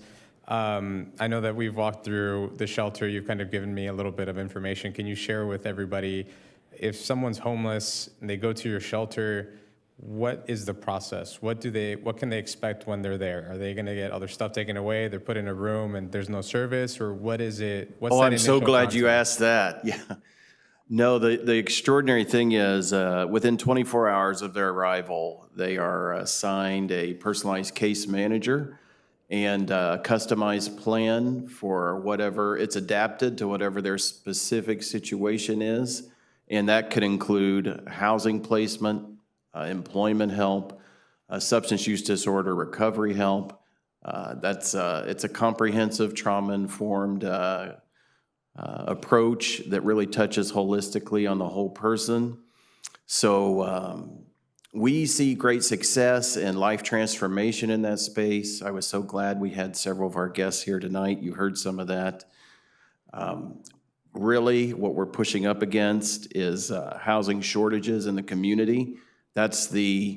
So I mentioned in my opening remarks earlier that when we started the shelter, the placement average out of the shelter regionally was about 7%, and we just realized that's unacceptable to all of us. So we really rolled up our sleeves, got creative with Grace's team, and have tripled that to 23.2%, which we're extraordinarily proud of and gets a lot of attention. We can push that even further as we develop pathways of housing exits out of that shelter. That's really our holdup right now, because with the Center for Applied Research, we're bringing behavioral health components straight into that care campus, substance use disorder recovery.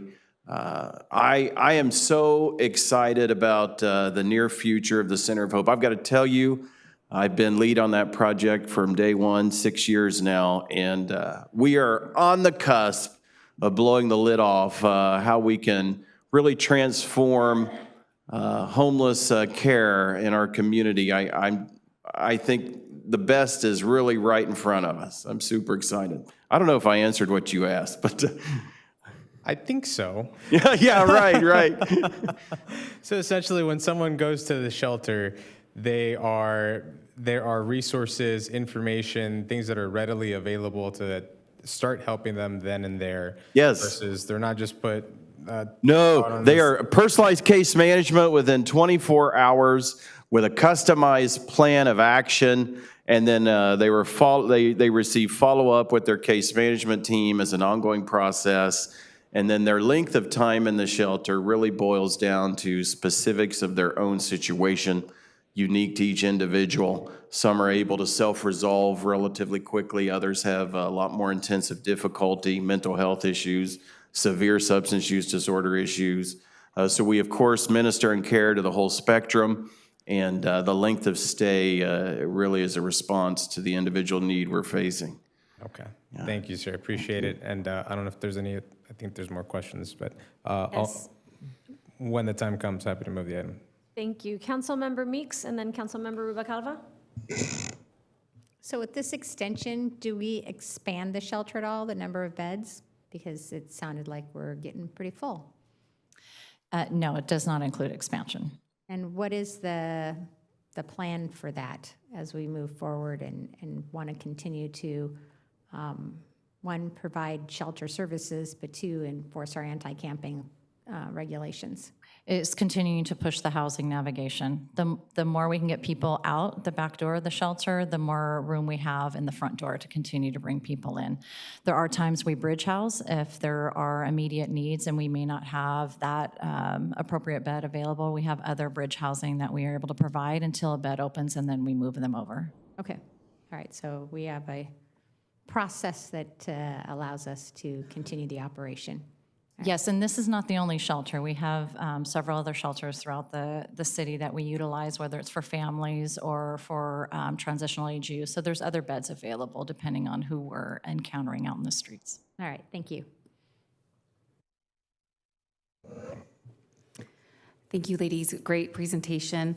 I have a couple questions about a few of the figures that were in there. So can you describe what outreach, what does that represent? Because we went in 2019, we had 459 to 2,632 in 2024. That's a 473% increase. So what does that entail? That entails the Salvation Army shelter as they were ramping up and we were bringing folks in. So that's that over 10,000 folks that we've had connections with is how many we're bringing in each year through the shelter from outreach straight from the street. So connection would be actually bringing them to the center to provide some sort of services, not just you've made contact, they've decided not to come and there's duplicated figures in those numbers? Those are duplicated clients. So there's been several clients on the street that have gone through the shelter multiple times because we don't give up. If they self-exit or they don't come back and we find them again, we encourage them to go back through the system and bring them back in. So those are duplicated numbers. And is the shelter only open to people with a connection to Anaheim?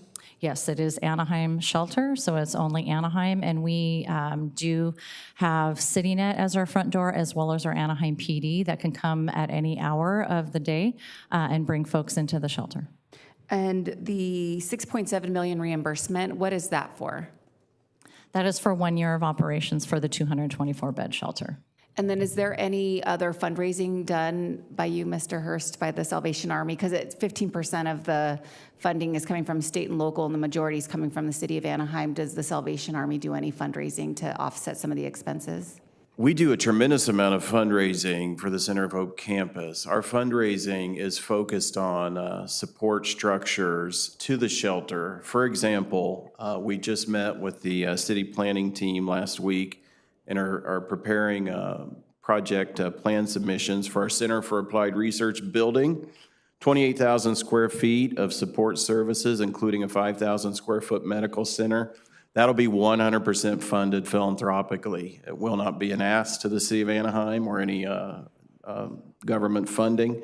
That is the community that stepped up. They've already given over $13 million towards that. And we will raise the rest ourselves and really present that as what I think is an extraordinary opportunity for the city.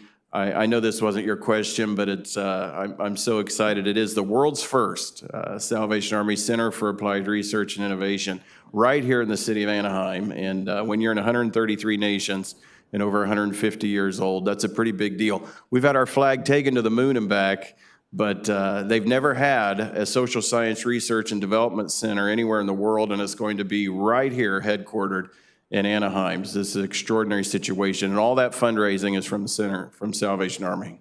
Perfect. And I'm asking these questions because I live very close to City Hall near Pearson Park, and every day I see more and more homeless, unhoused individuals who are either in our parks.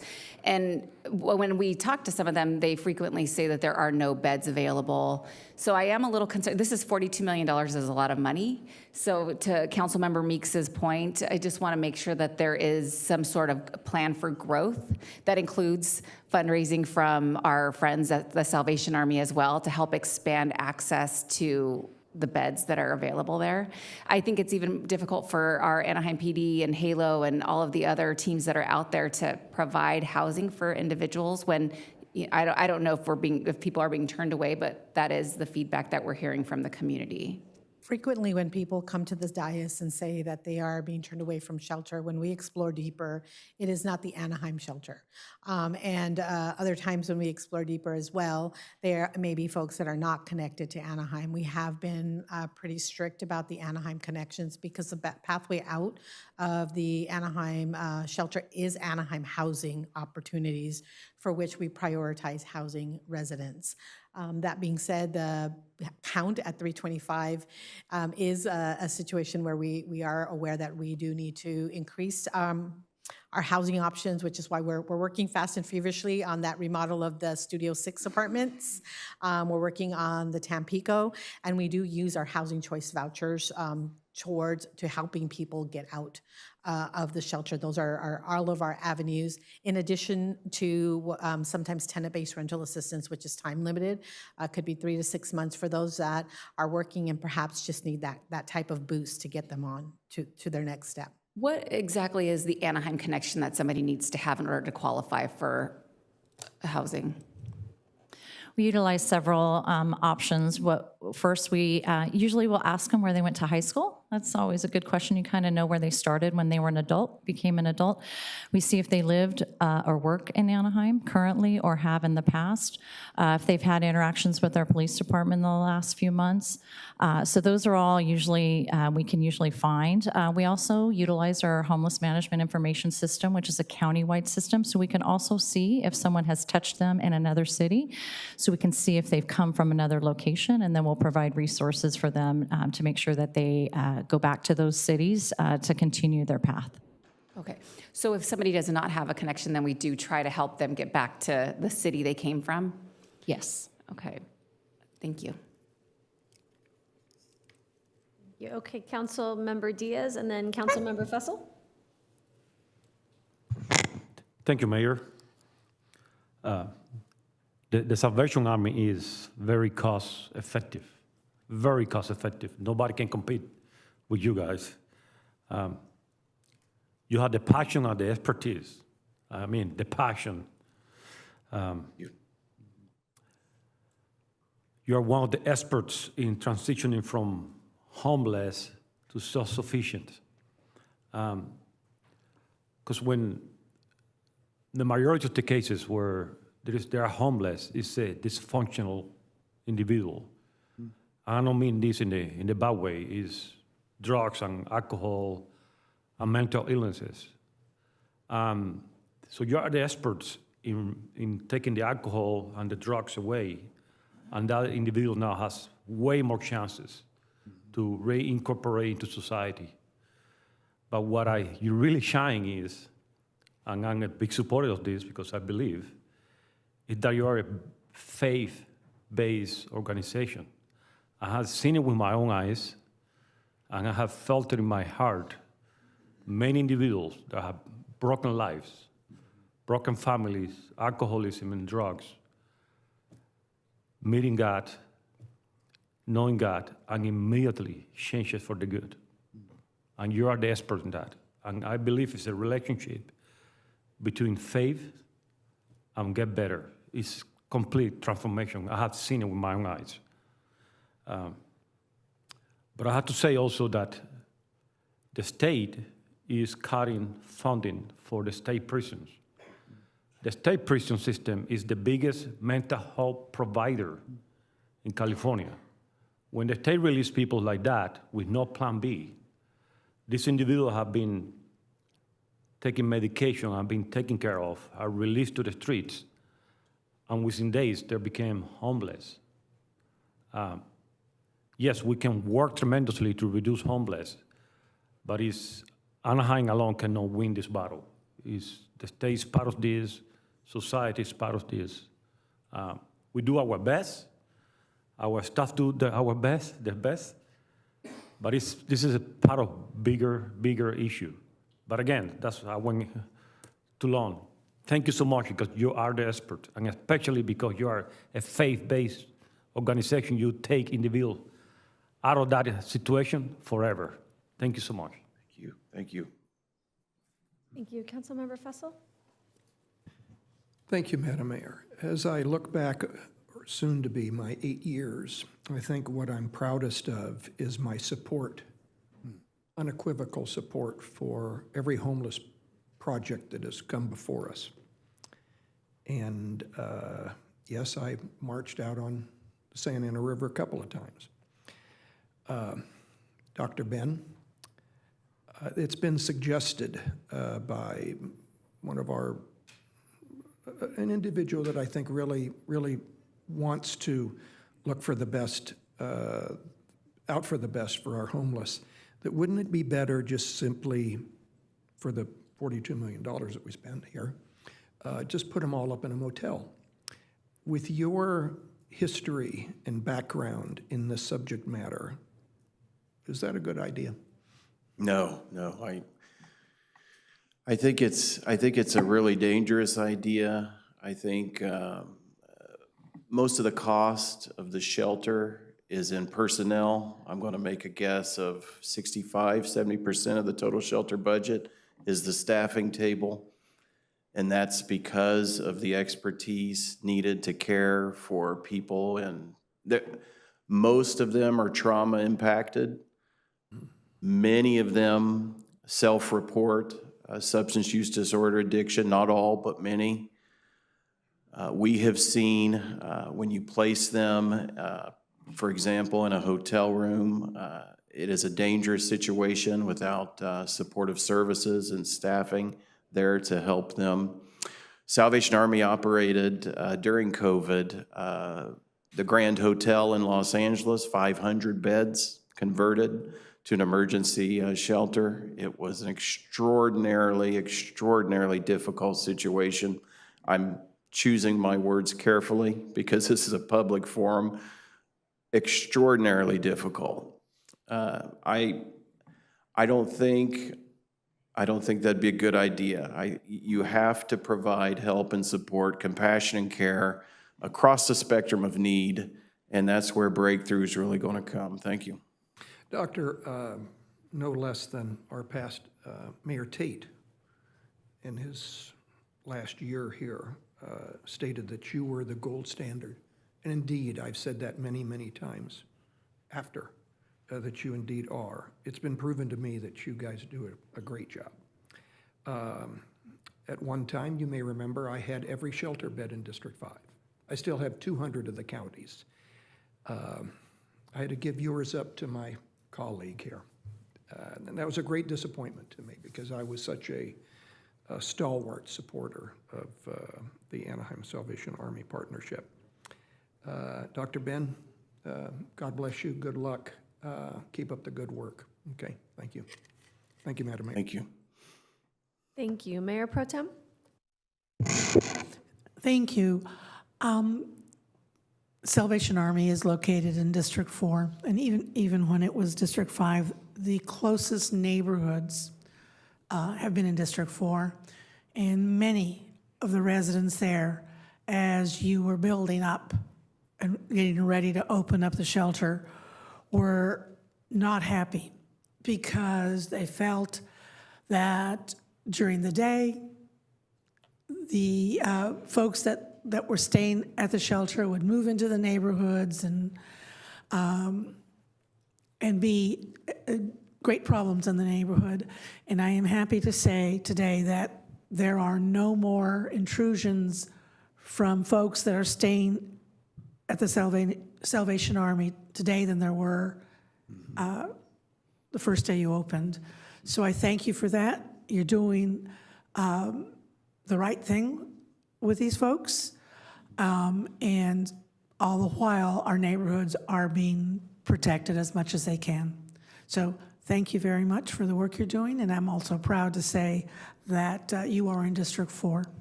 Thank you. Thank you. Thank you. I believe Councilmember Leon moved the item. Do we have a second? I'll second. Okay, please vote.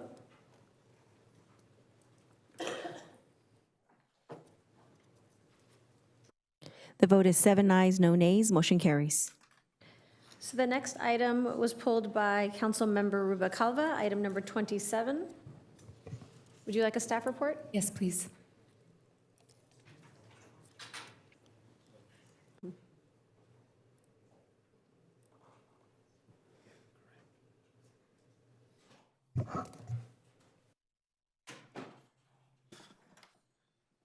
I'm sorry, did you need a staff report? Yeah, okay.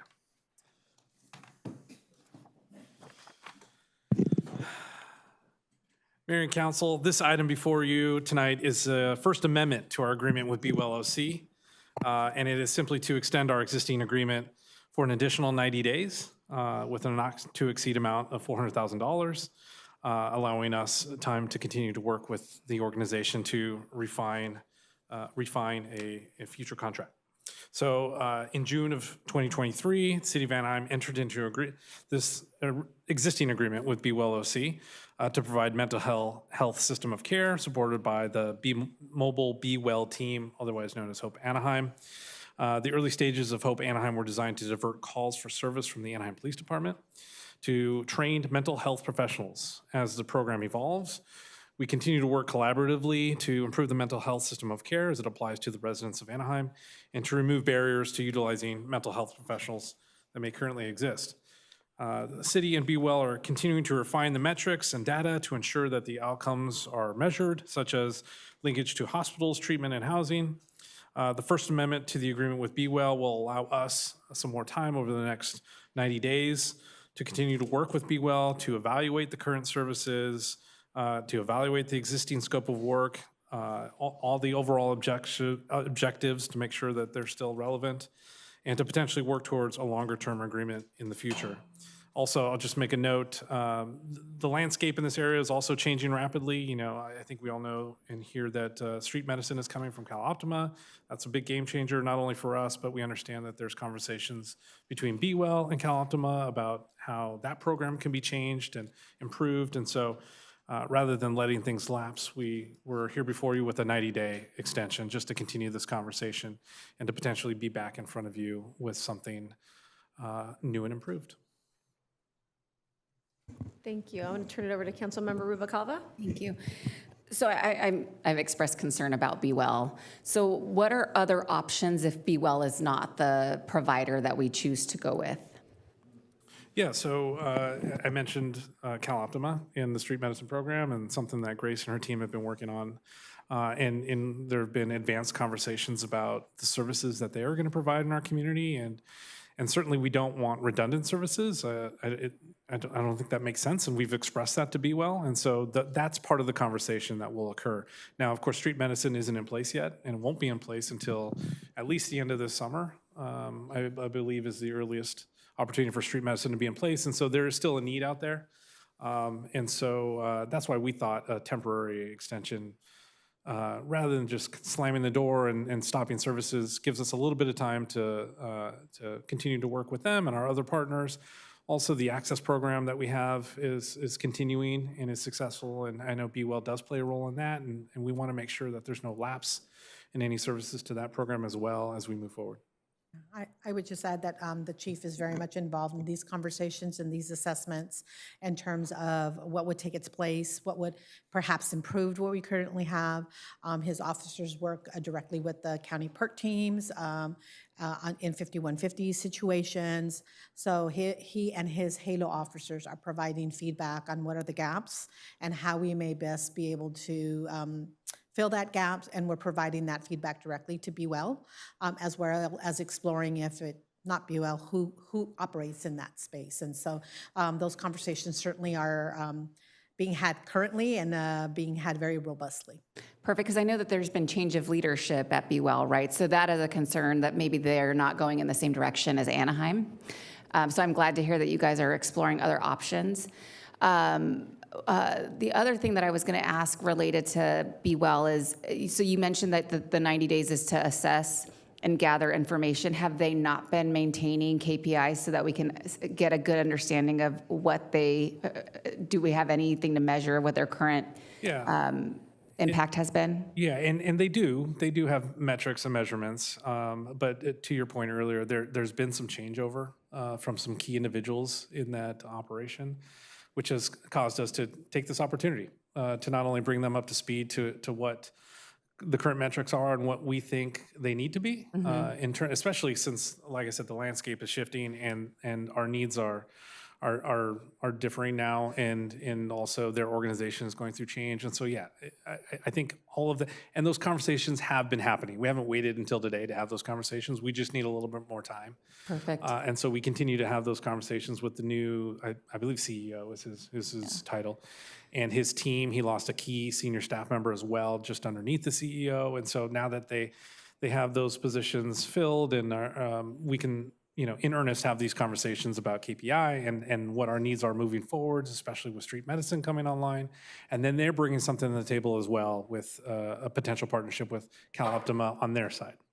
Yeah, because I'm just concerned, because I think last year around this time, we had this conversation when we approved their budget, and it was a significant amount of money. And I think I remember saying, I've seen a lot of blue Be Well trucks out there today. Is that because we're approving the contract?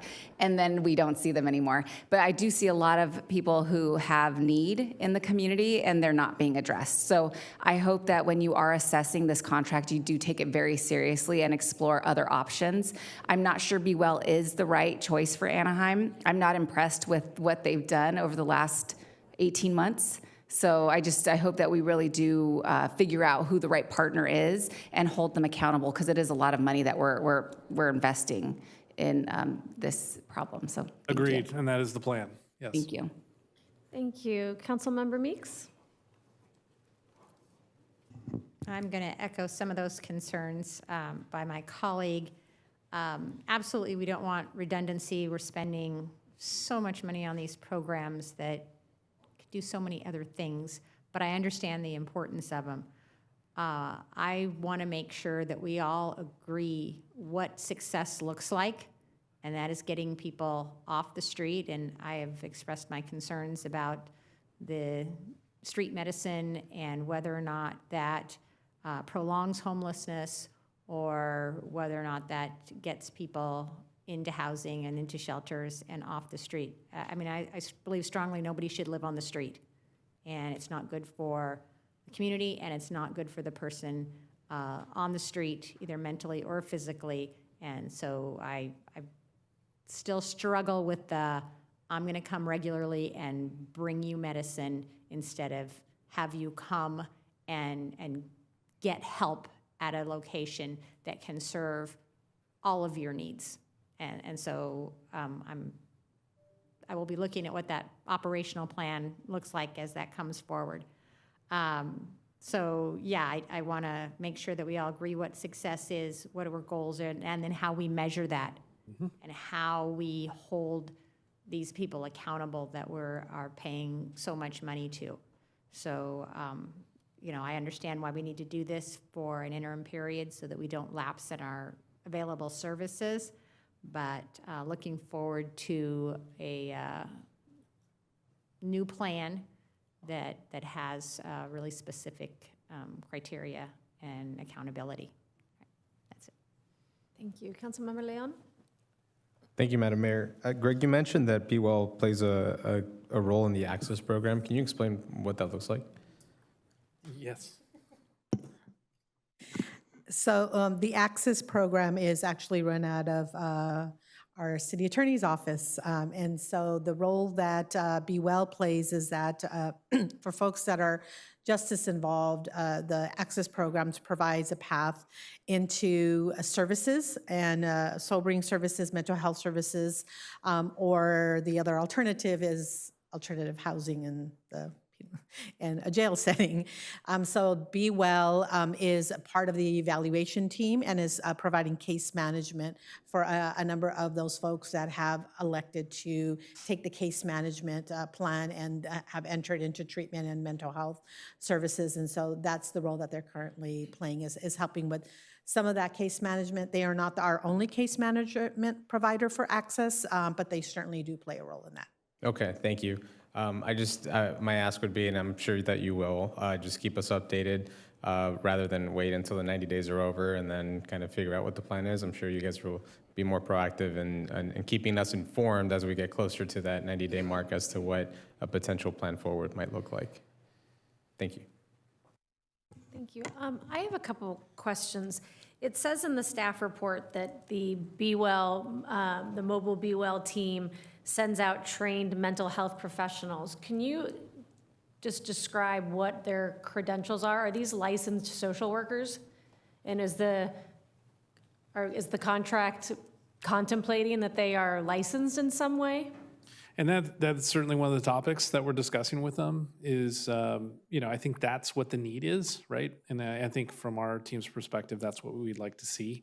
There have been staffing challenges on their end, and so I want to give them the benefit of the doubt on that. But that's part of the conversation that we're having right now, is to make sure that we do have clinicians on the streets actually addressing some of these critical issues that are occurring throughout the city. And people in crisis. And so right now, I think because of their staffing issues, we're not seeing that regularly. And so that's been one of the challenges that we're addressing. So if they're not licensed social workers, when we say they're trained mental health professionals, what type of training do they have? In some cases, it's lived experience, and those are primarily folks that are the front line addressing a lot of our homeless population. They do have others that have mental health certifications. Majority of them do not raise to the level of a licensed clinical social worker, but as Greg indicated, those have been the topics of conversation about what exactly should be the training and education level going forward in order to make an impact on the mental health issue. And in our earlier contracts, is it spelled out anywhere? Is trained mental health professional defined anywhere in our agreements? There was, in the initial contract, there was a specification of who is overseeing the mobile units and what their experience should be, and it is a higher credentialed level. There was a licensed clinical social worker who oversaw a lot of the street outreach teams. Due to change in personnel, that has not been replaced. And so again, that is the conversation about what the level of oversight and the level of training for the folks that they have on the street. Okay, yeah, I mean, I think that's something obviously that we need to really look into because lived experience, of course, is important, but we need people that are trained and licensed to deal with this is the most difficult population that we have out on the streets, and volunteers or lived experience is not going to give us the diagnosis and long-term planning and long-term care that we need, especially if it was contemplated in our original agreement. Thank you for Councilmember Leon. I also throw the questions on the Access program because I also had questions on that, which have been answered. But my other question is, Be Well has a facility that they opened up that contemplates beds.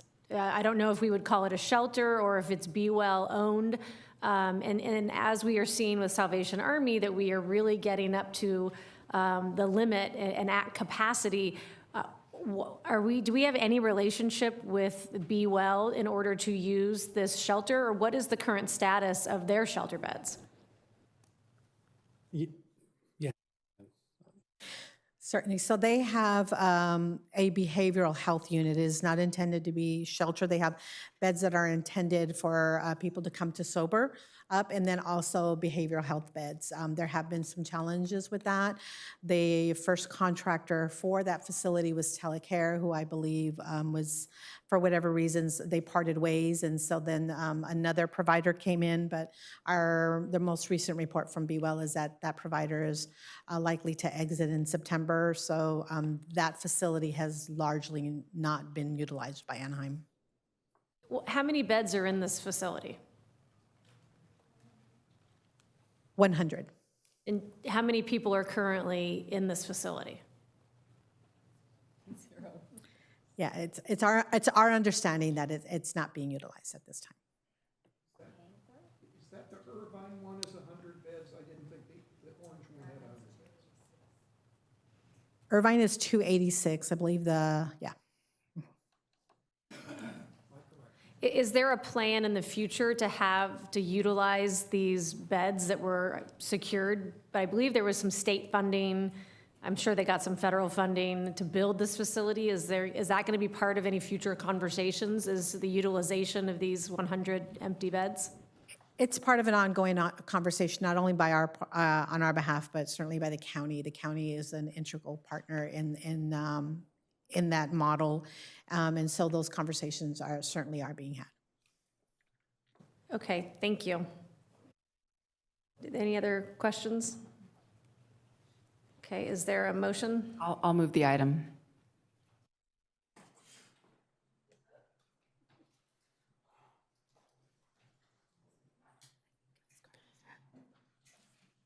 Mayor Eakin, I'm sorry, we had a motion. Thank you. The vote is 7 ayes, no nays. Motion carries.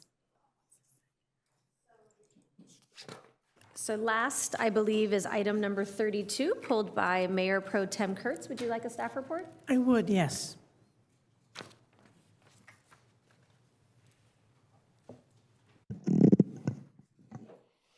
Good evening, Ted White, Deputy City Manager. This item is a request to rescind and repeal approvals related to the development of a hotel and drive-through restaurant at 125 East Ball Road. Following approval of this project, a CEQA challenge was filed by Supporters Alliance for Environmental Responsibility, or SAFER. They agreed, however, to dismiss the lawsuit if the city were to rescind all of its project approvals. The project applicant chose to not fight the lawsuit and submitted a letter of request to the city to rescind the project approvals.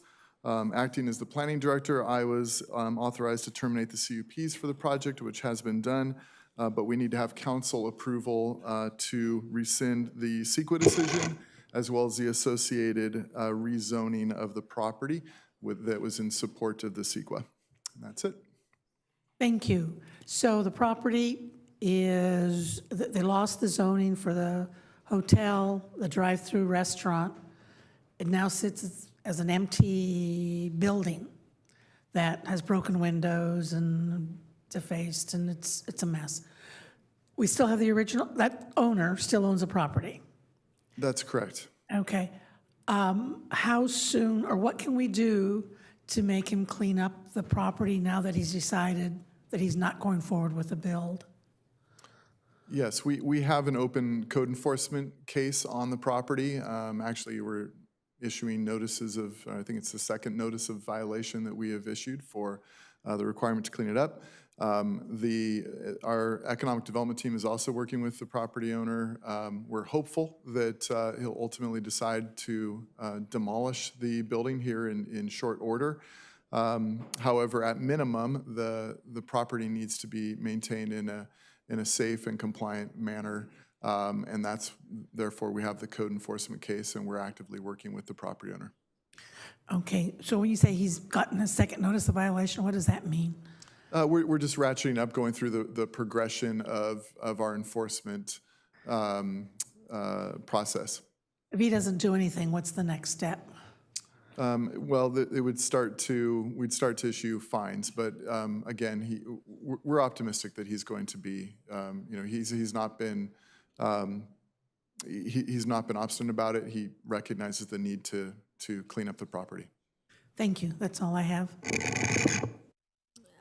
Seeing no other council questions or comments, can we move the item? I'll move the item. Thank you. Please vote. A resolution, the City Council of City of Anaheim rescinding resolution number 2024-019, development application number 2019-00161, related to property located at 125 East Ball Road. And the vote is 7 ayes, no nays, and this includes the introduction of the ordinance. Thank you. So our next item is item 35, a resolution forming the Anaheim Tourism Improvement District Advisory Board. City Manager, may we please have a staff report? I'd ask for a staff report from Assistant City Manager Garcia.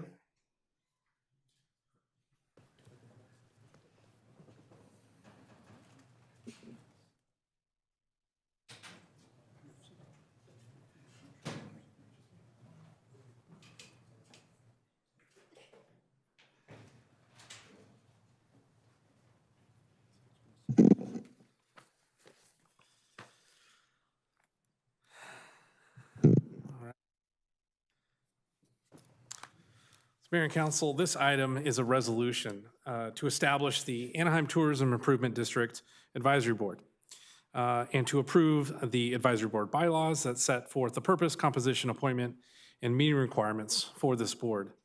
Also, this item will direct staff to coordinate with the contracting entity, which currently is Visit Anaheim, to obtain recommendations for the hotel representatives to this advisory board.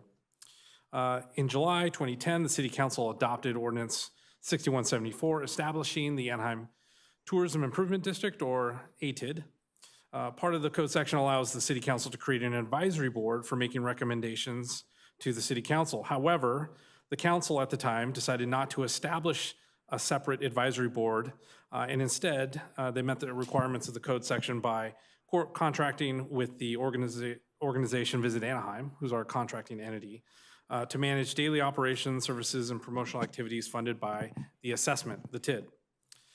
Visit Anaheim is also responsible for preparing the TID annual report detailing the assessment's collection and related expenses for improvements and activities within the ATID boundaries.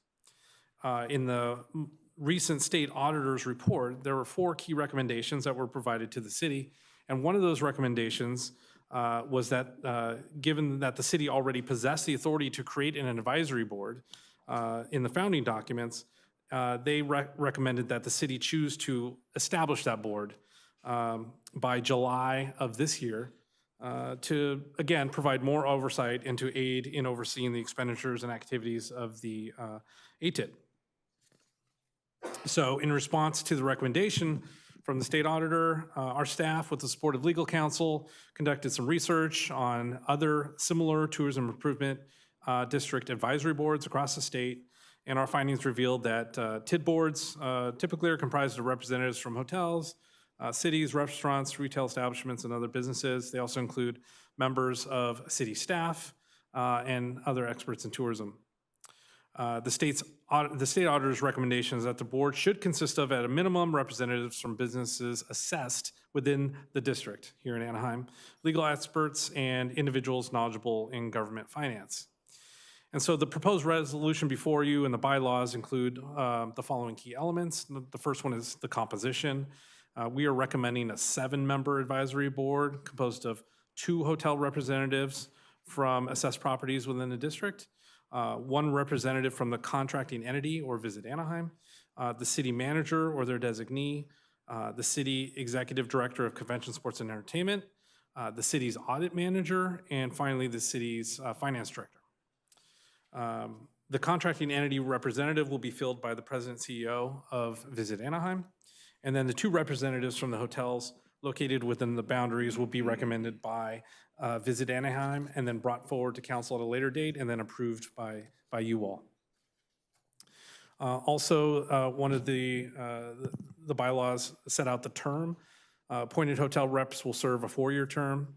The initial appointments, council could include 1 hotel representative to serve a 2-year term and 1 a 4-year term in order to stagger them if you'd like. And then finally, the bylaws lays out the duties of the board. And it's basically to make recommendations to the city council, either directly or through recommendations to the contracting entity or the ATID Transportation Committee. regarding the expenditure of ATID revenues, the classification of businesses that are subject to the ATID assessment, and the method and basis for levying the assessment. Those are the duties that are laid out in the founding documents of the TID that was approved in 2010. These duties align with the state auditor's recommendations. And so that concludes my report. Happy to answer any questions. Thank you. Do we have any council comments or questions? Councilmember Rubalcaba? I have a few questions. So is there any duplication between the individuals who might serve on this advisory council versus, or whatever, it's the advisory board versus the Visit Anaheim board? There could be, depending on who the two hotels that are selected and recommended to the city council to sit on that. And then also the CEO of Visit Anaheim serves on the executive board. And then also the city manager, our city manager, has a seat on their executive board as well, and will serve on this board. It seems kind of odd to me that the state's recommendation was to have this separate advisory board when the majority of the people could potentially be the same. So I think that's something we should keep in mind. It doesn't, from a transparency perspective, it doesn't appear to come off well to me. Will there be, I also feel that we should have some sort of parameters in there that allow for the smaller hotels to have representation on this advisory board. Right now, there doesn't appear to be any smaller hotels that are participating at the board level. So that's something that is a concern for me with this current makeup. It's very light in detail.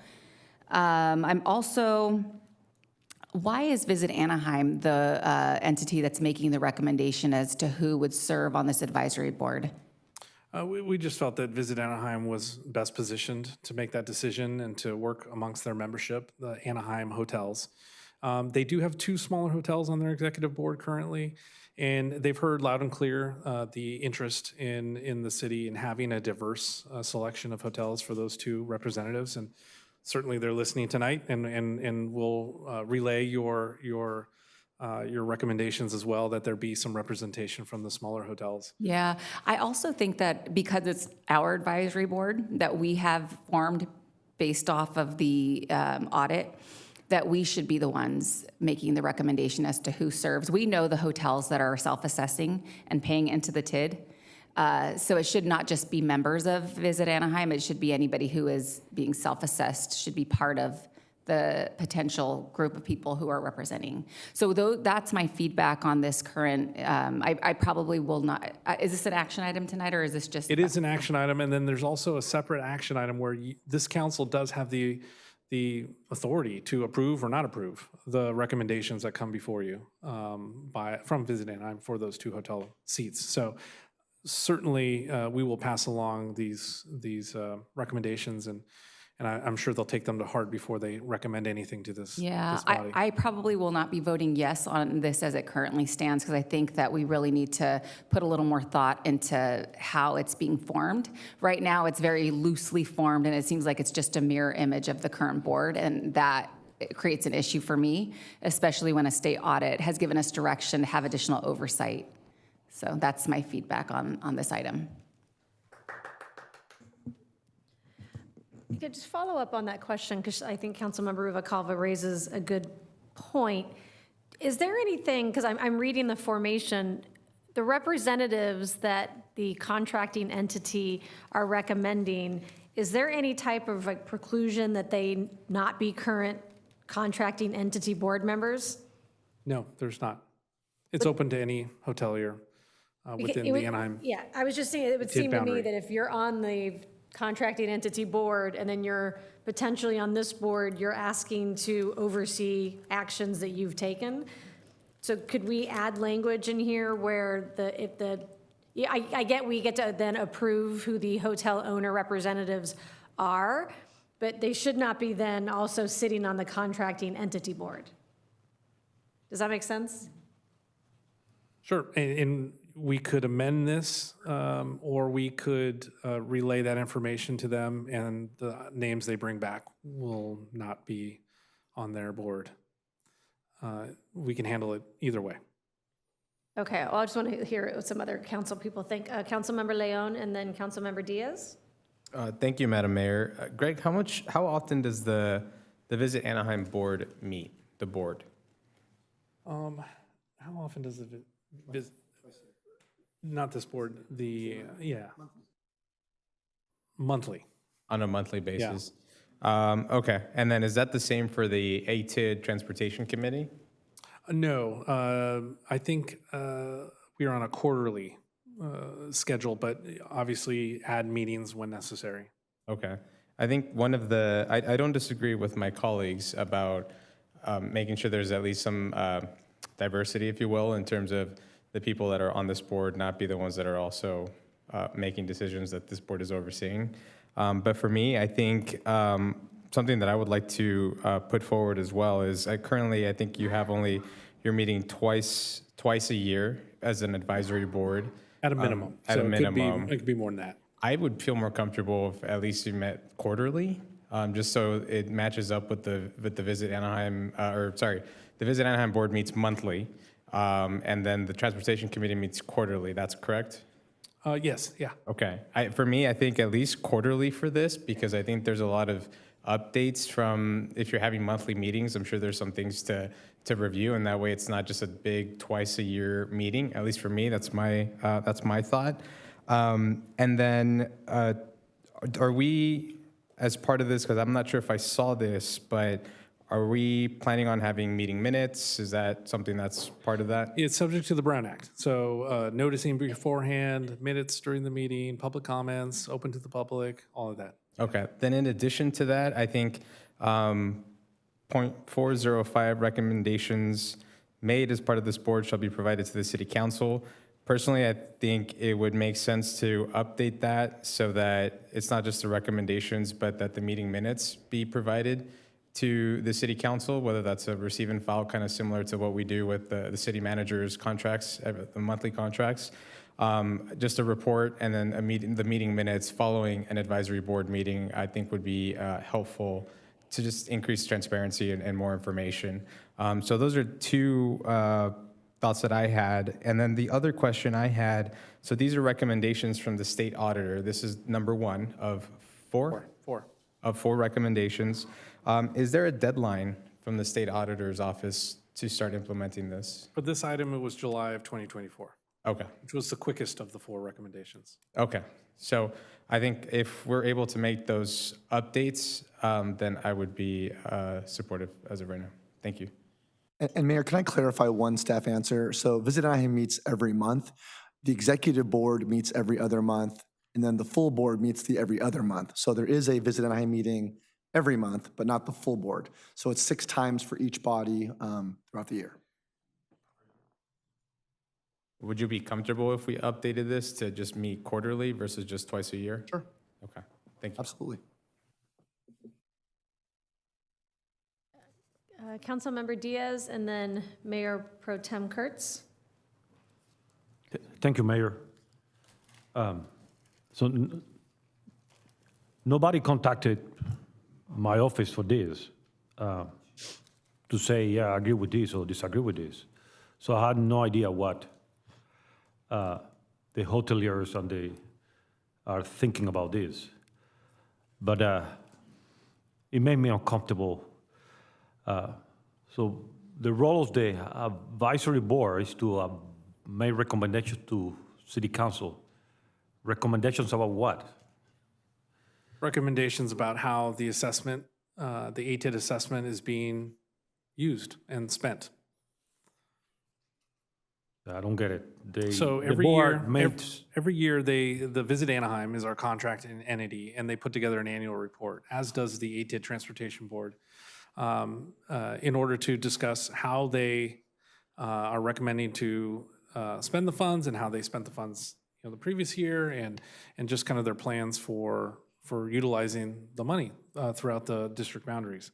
And so this board is just yet another layer of oversight to review those budgets and annual plans and to make recommendations to this body on an annual basis. I get it, it's oversight, but my recommendation to city council about what? To spend the money is different than the the board determine that how they're gonna use the money? And also, this gives the advisory board the ability to make recommendations directly to the contracting entity as well. And so I imagine there will be, evaluation of the annual plans and the budgets, an open discussion about how funds are being utilized, recommendations to the contracting entity if there are any, and then recommendations to the council, discussing all of those items. So this have been working very well for years. Now the state, out of the blue, made this recommendation that I disagree with. And now the government is sticking their fingers in something that works very good for years. And that government entity gonna have authority to change the way things have working very well during many years. This made me very uncomfortable. It sounds bureaucratic to me. I know it's your staff, you didn't make the recommendation, what's the state, but this is mind-blowing. That's why I asked what recommendation to council about what council gonna change about. They have a board, the board have public meetings, they have public reports, the people that pay the taxes are represented in that board. And now it's gonna be another layer that I don't get it. I don't get it. And every time the government stirs their fingers in something, things doesn't get better. It gets more complicated and more. It's not like government is efficient. Anyway, that's my complaint for tonight. Thank you. Councilmember Diaz, can I ask a clarifying question, just your point? Are Visit Anaheim board meetings or executive board meetings open to the public? No, we don't, no.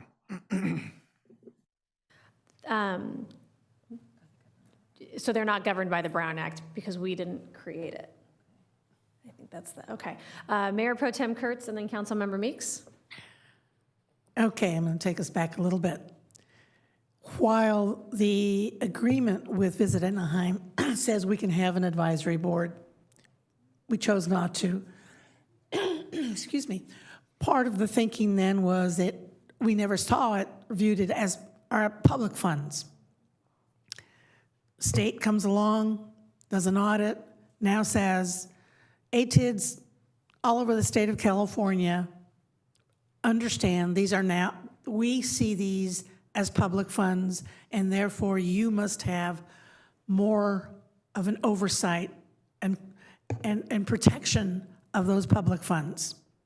So we're not the only ones scrambling. There's ATIDs up and down the state that are now looking at how they their oversight of these funds. So with that, the state one of the points the state made is City of Anaheim, you must have more oversight of these funds. So for that reason, we now have, or will have, our auditor as part of the advisory board, our finance director as part of the advisory board, plus 2 more members of city staff. City manager himself or the designee, and then the convention center manager. The other side, the Visit Anaheim side or the hotel side, will have 3 folks. So the city will have the majority. The role of the advisory board is to oversee and give advice on public funds? Am I correct in that? Yeah, I think that's fair, yes. This will, with the auditor and the finance director on the advisory board, those 2 in particular will be able to take a look at the financials in a way that we have not taken a look at them before. They will, because we just accepted the reports before.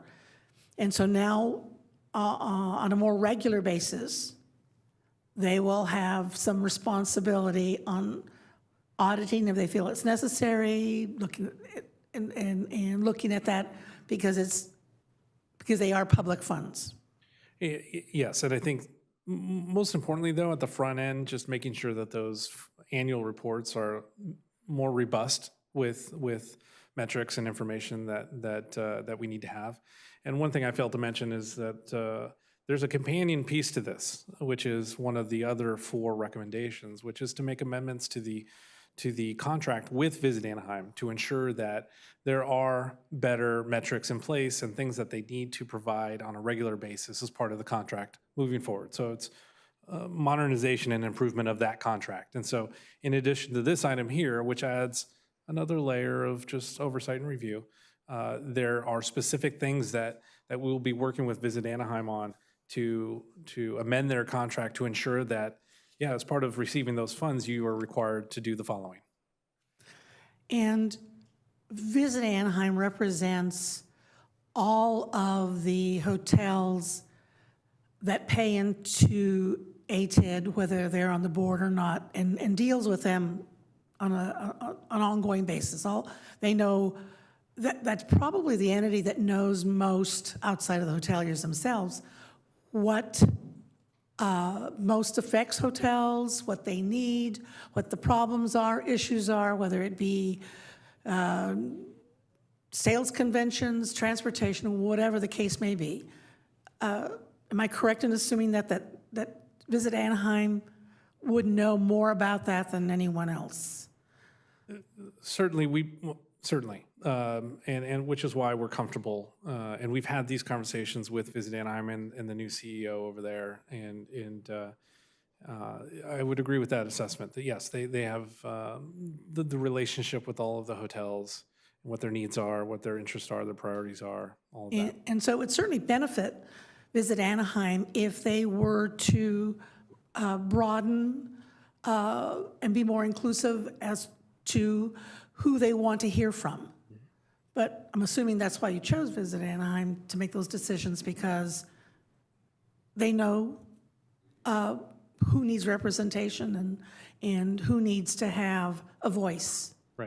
Right. And we've had this discussion with Visit Anaheim prior to bringing this item forward, specifically about this smaller hotel, larger hotel. Those are things that we think are important when it comes to having a voice. And so they've heard that, and I would imagine their recommendation will reflect that.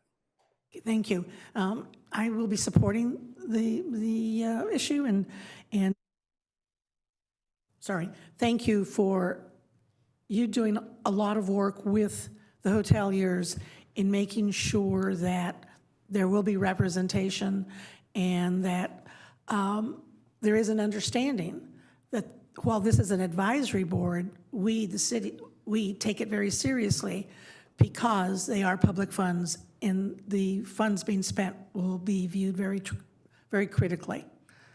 So, thank you. Councilmember Meeks and then Councilmember Rubicalva. I agree with Councilmember Diaz that this is another layer of government that is probably not necessary, which was the right decision all those years ago, but the state is telling us different, and we have to have this board.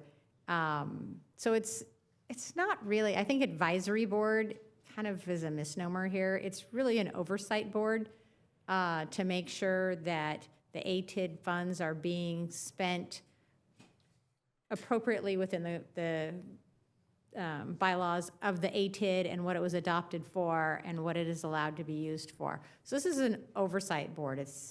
I'm not even sure you're going to have a lot of hoteliers jumping up to serve on this board because it doesn't get to make fun decisions. It's making sure that we advise Visit Anaheim as the year moves forward what's allowable and what's not allowable, so that when you get to the end of the year and they get audited, everything is compliant and they haven't done something that is outside of their parameters.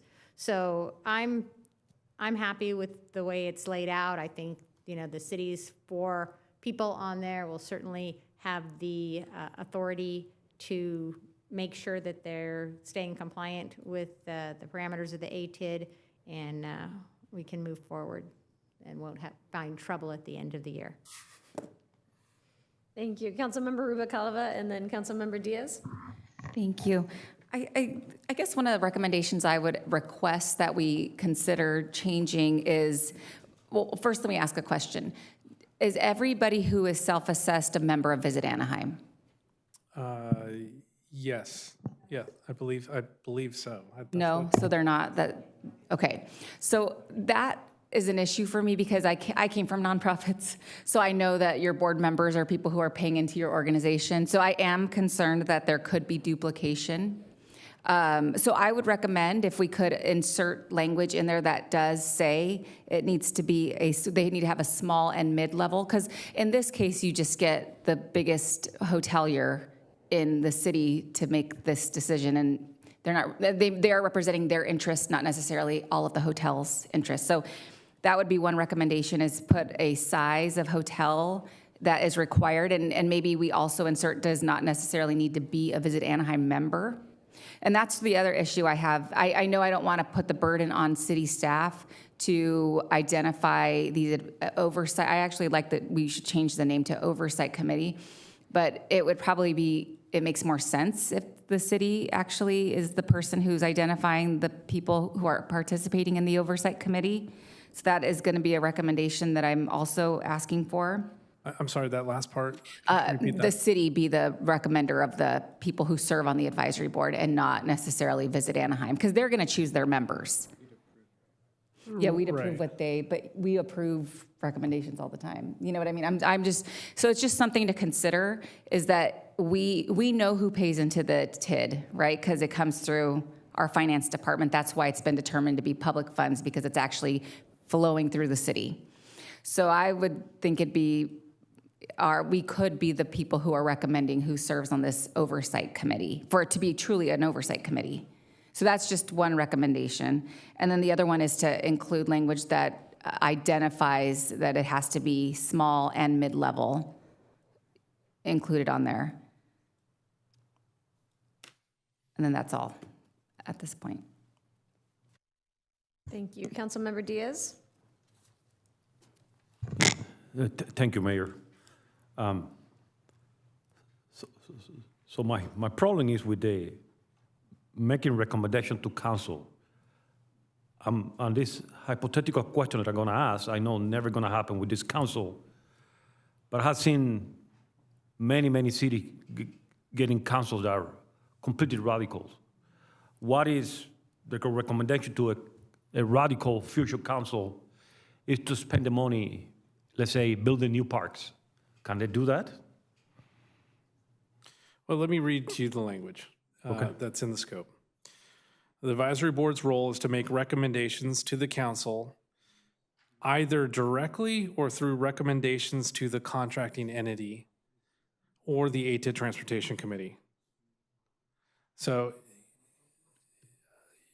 you could read it as they're making recommendations to the council via their feedback and recommendations to the contracting entity, Visit Anaheim, or the ATID Transportation Board, as they oversee and look at their budgets and annual plans.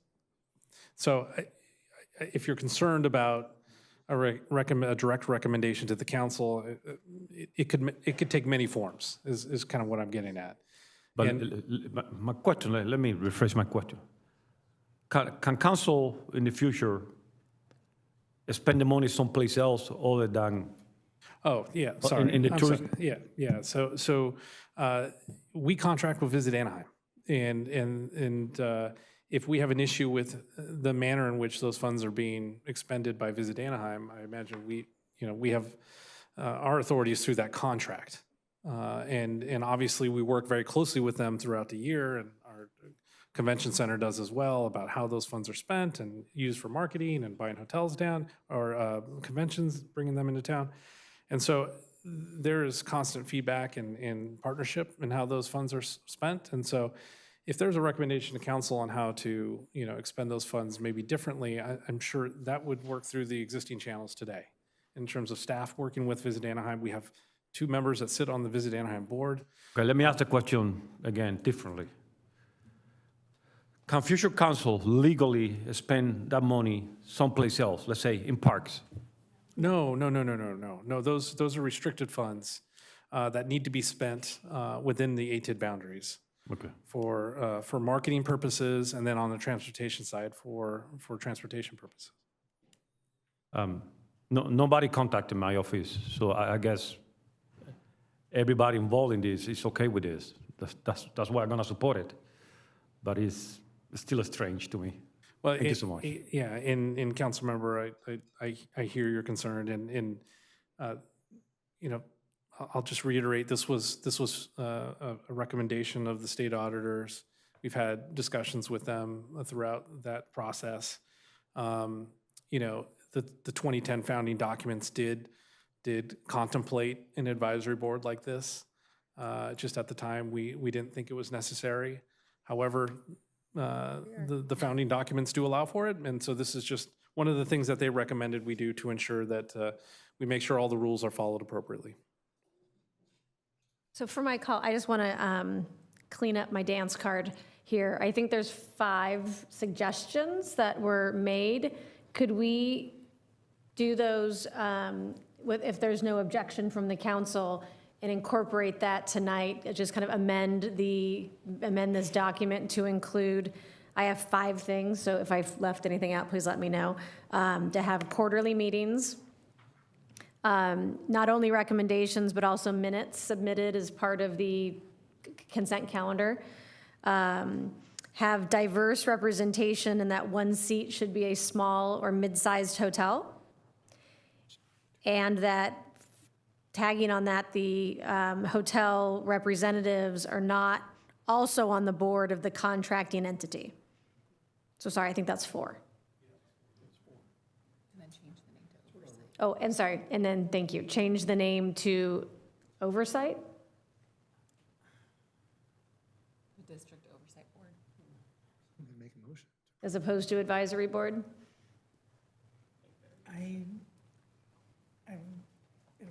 The audit mentions that it should be an advisory board, but I don't think it really matters how you decide to call it. An advisory board's an advisory board. Advisory Board, okay, that's fine. So are we okay with then the 4? So the proper procedure here would be for someone to make an motion with the staff recommendation and those 4 additional terms to get to get a second, and then to vote on that. I would like to make a motion with those 4 changes to the document. I have a question. Okay? Are we saying that of the 2 hotel representatives, one of them must be medium or small, or both? We need a medium and a small? One should be a medium or small, defined by? By what? By the organization. I mean, sometimes it might be medium, sometimes it might be small, just ensuring diversity so that they're not both large hotels, they're not both small hotels. But who's defining what that is? What's medium, what's small, yeah. Well, I think the contracting, Visit Anaheim would then give us suggestions, of which then we have to approve. So if they submitted 2 large hotels, we could then say, those don't fit the parameters of diversity and size of the hotel. But if they were to submit 2 hotels that they figured one was medium, and we said, no, that's too big. I mean, I guess I'm confused as to what is a medium hotel, what's a small hotel? Is it under 100 rooms, over 300 rooms? And maybe that's what council would like to do, 300 keys or less. Well, how do you guys determine it now? I mean, now it's there. We don't. Well, we don't, but we do. But they do. They Visit do. Anaheim does, They do, right? yeah. Disney would be the largest hotelier in Anaheim, and they have the largest vote, right? They're like 1/3 of the ATID currently now. Roughly, yeah. Yeah. So then there is a standard. Well, there's just the largest. I don't know how Visit Anaheim category, puts them in categories on small, medium, large. I don't know that. And maybe that's what we can look at. I mean, we had, Bharat Patel in here tonight. He would probably be considered a smaller hotel. I believe so, And yeah, I think right. that he should have a say in how his ATID dollars are being spent, or at least oversight. So that I guess that would be He's on the, Well, he's on the board. on the board. Yeah. But so that would be that I think there's already a threshold that is easily inserted into So something like this. we did discuss this internally. We had this same debate internally among staff about defining small, medium, large, and we were told by our own expert, Mr. Morton, that question is even debated regularly amongst the hotels on what is a medium size, what is a small hotel. And so that's why we thought the elegant solution was let Visit Anaheim figure it out, to be perfectly honest. Yeah, just ensuring diversity in size, because there might be a situation where the contracting entity submits 2 small hotels, and we're okay with that. So I guess I'm not trying to, but then we wouldn't if we wanted a diversity in size. So maybe just saying that so that they're not 2 huge hotels aren't the ones yeah, I on the think that's advisory what we're board. trying to ensure, is that it's not just 2 large stakeholders. Can we just say that there'd be diversity on the board, rather than saying you must have a medium or small, because the size is, how we determine that. There was one other. Oh, they cannot be a member of which board? Visit Anaheim, The whole of the board or the executive board? either. Because then you would be overseeing a decision that you voted on and making recommendations on a vote that you might have taken or supported. Okay. Would that So for eliminate? instance, to Councilmember Rubicalva's point, the Patel family wouldn't then be on the advisory board because he votes on Visit Anaheim. He couldn't be on the advisory board. Correct. So that would eliminate that. It would eliminate a lot of hotels. How many people sit on the Visit Anaheim board? Approximately, just haven't looked at their website, approximately 17 or 18. And they represent, some of them represent more than one hotel. Some of them represent several. So you're eliminating a slew of people. We have 140 hotels. Not every, just for clarification, not everyone on the Visit Anaheim board is a hotelier. Obviously, there's some city representation as well, maybe others, I'm not sure. Do we have a friendly amendment as to the diversity in size, language versus? I'll accept that friendly amendment. And it's seconded, Councilmember Fessel? Yes, diversity is the key word. Okay, diversity. Also clarification on this end, the additional language with regard to not having board members on the advisory board, or not having board members on the advisory board be board members on Visit Anaheim, that only applies to the hoteliers, correct? For example, the city manager serves on the Visit Anaheim. It only applies to, Correct. I was referring to the hotel representatives. correct, okay, thanks. I have a question on that.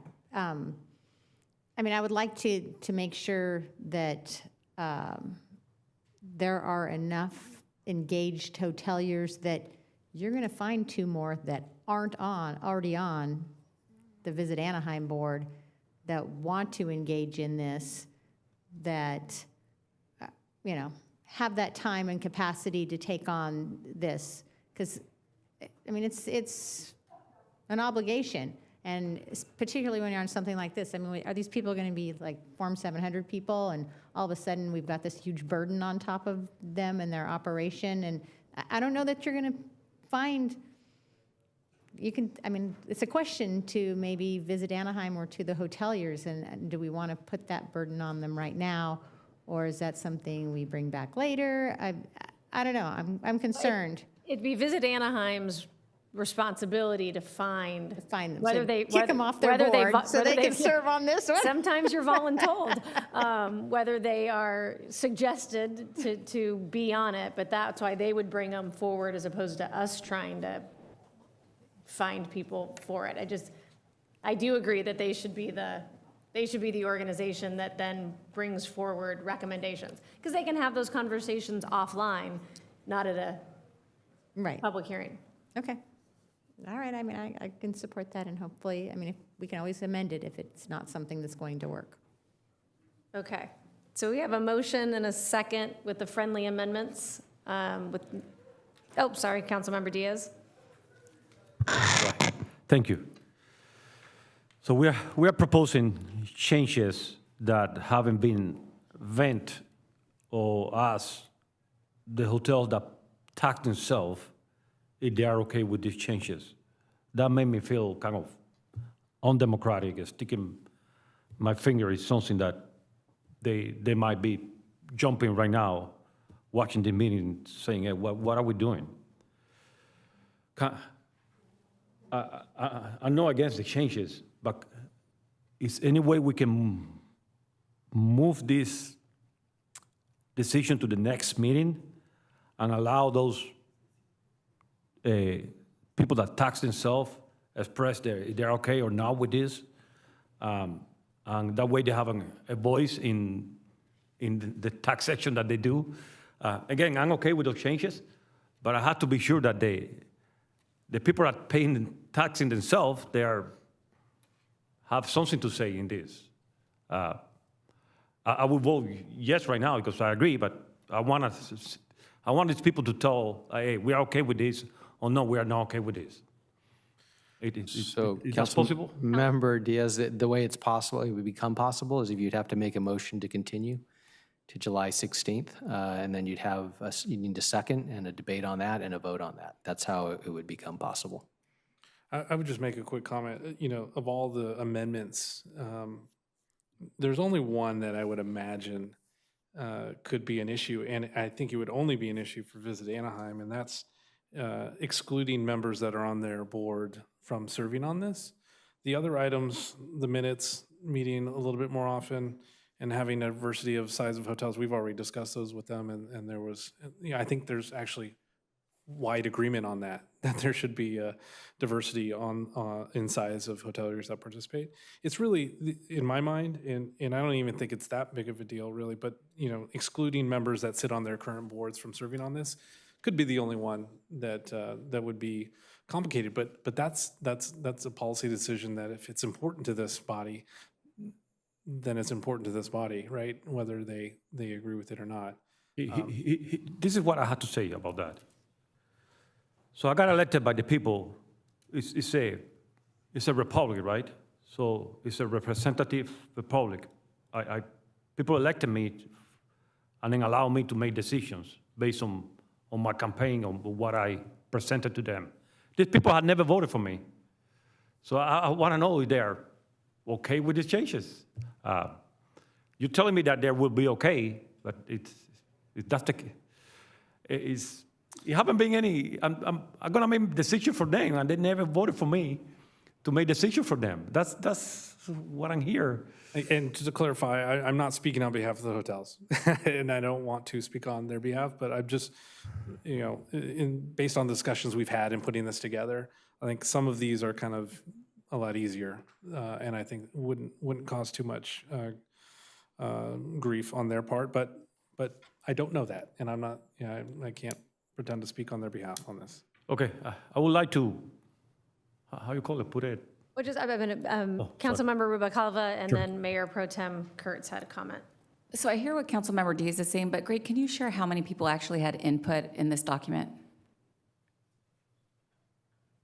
Outside of City Hall, I don't know how many conversations were had, but there were multiple hoteliers that reached out and discussed either with myself or other members of the city team, expressing concerns on certain pieces and getting clarification on other pieces. I know our city manager had conversations with Visit Anaheim and members of their board a couple times, just to provide clarification on what this is and what it isn't, how it's constructed, and what our thinking was when we put it together. I think at the end of the day, everybody was pleased. I think you heard a member of the hotel community come for public comment and then kind of talk about, the fact that they understand what this is all about and how they're supportive of it. So, I can't put a number on that. Like exactly roughly? How many.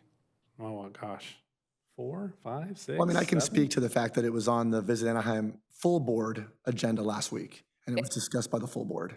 And I only bring up that point because Councilmember Diaz is concerned that we're not asking all of the hotelier community if they agree with this, but they weren't really asked. So they had an opportunity to see it because it was posted and it was in the meeting. So, Right. so that I appreciate the amendments that the mayor has agreed to insert.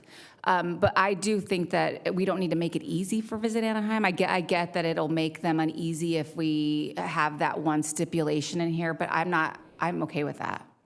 I don't think it'll be difficult to find somebody to serve on this. And it's truly supposed to be an oversight committee, then maybe there is a little bit discomfort, is my point. So. Council or Mayor Pro Tem Kurtz? I was going to say, I agree with Councilmember Diaz in that and I don't know what the terminology is that the city manager used, move the item to July, give our staff the opportunity to go back, not ask their permission, but just hold a discussion. You've been very open with them up to now with a give and take and talking to them about that, because you mentioned you've even talked about the diversity, including others besides the very large hotel. So I would like that discussion to continue until our next meeting. Councilmember Fussell? Thank you, Madam Mayor. I will not support putting this off. I want it done tonight. And the reason I want it done tonight is because according to the state auditor's report, they want this in place in July. And I just don't know how we're going to get it in place in July if our meeting is on the 16th and then has to have a second reading. I don't think we're going to make it. And so if staff can absolutely guarantee that that's not going to present a problem, maybe I'll change my thought. Do it? Okay. A couple things. This is not an ordinance, no second reading. Whenever it passes, it passes. And secondly, the specific recommendation was July 2024.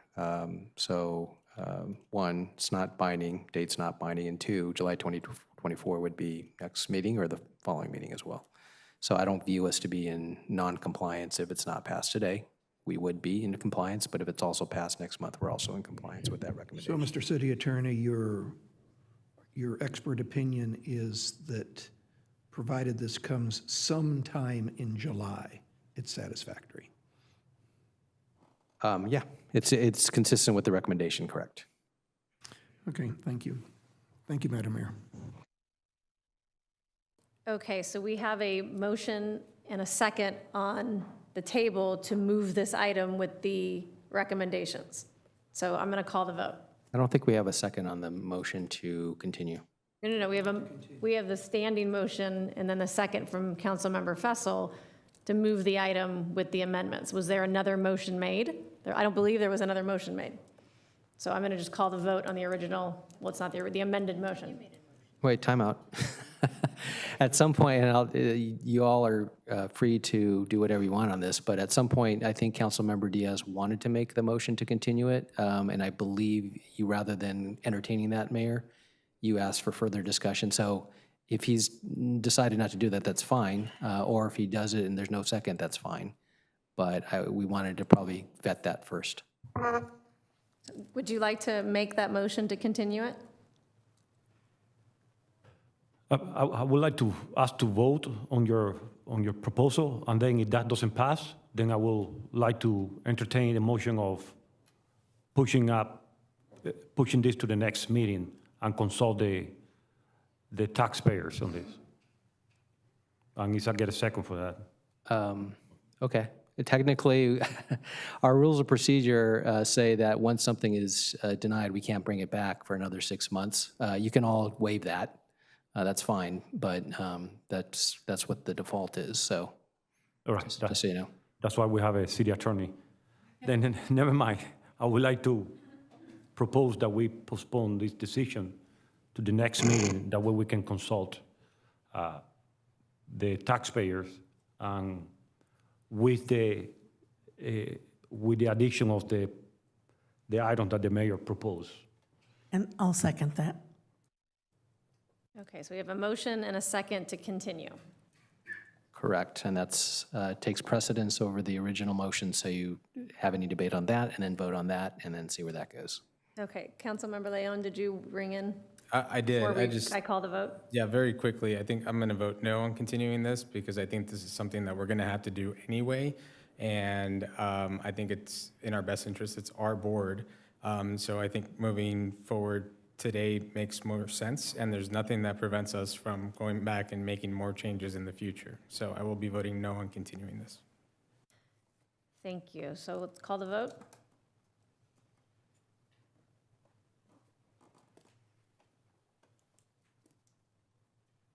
The vote is two ayes, 5 nays. Ayes by Mayor Pro Tem Kurtz and Councilmember Diaz.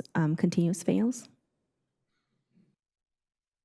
So now the original motion is on the floor. You can take a vote on that, Mayor. Okay, so call the vote on the original motion, please.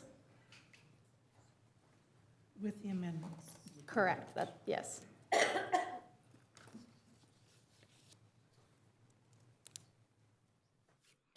A resolution of the City Council of the City of Anaheim forming the Anaheim Tourism Improvement District Advisory Board as amended.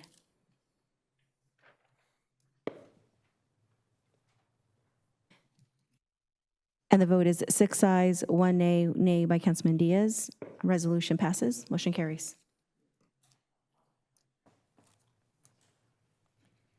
Thank you. So item number 36 on our agenda is the District 2 appointment to the Community Services Board. Councilmember Leon, do you have an appointment? Thank you, Madam Mayor. I do. I would like to appoint Adele Tagaloa to the Community Services Board.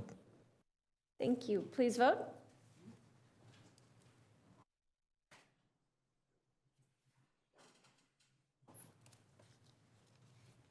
And the vote is 7 ayes, no nays. The appointment moves forward. Thank you. So item 37 are appointments to the city's Sister City Commission. The first appointment is Alicia Valdez as the District 4 member on the Sister City Commission by Mayor Pro Tem Kurtz. Please vote.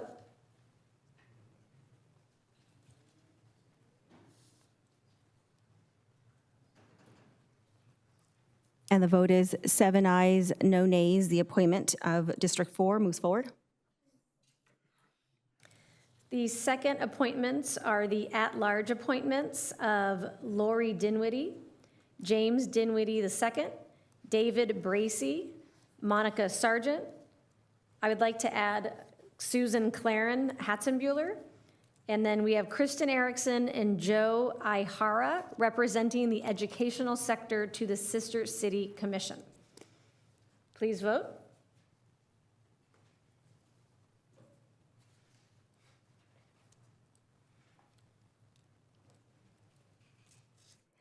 And the vote is 7 ayes, no nays. The appointments move forward, including the additional appointment by the mayor. City Clerk, on behalf of the City Council, will conduct a casting of lots to determine which 3 at-large representative and 1 educational sector representative will serve a 4-year term, with the remaining appointments to serve a 2-year term. Madam Clerk, please conduct the casting of lots. Thank you, Mayor. Pursuant to the municipal code, for the initial appointment of the 8 appointees to Sister City, conducting a casting of lots. The first I would conduct is for the 2 that were appointed representing the educational sector, Kristen Erickson and Joe Ahara. And I'm going to go ahead and put those in a bowl, shaking it. We're not using a black bag.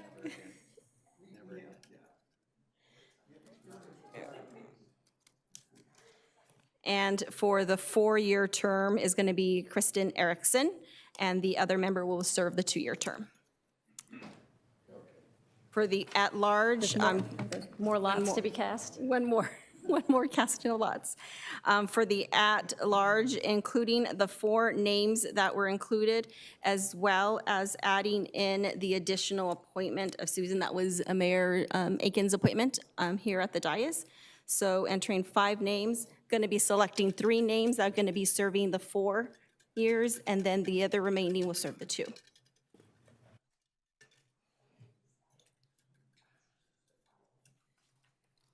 The first serving the 4 is Laura Dinwiddie.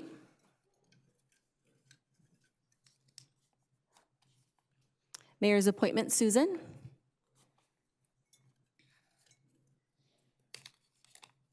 And the last is Monica Sargent.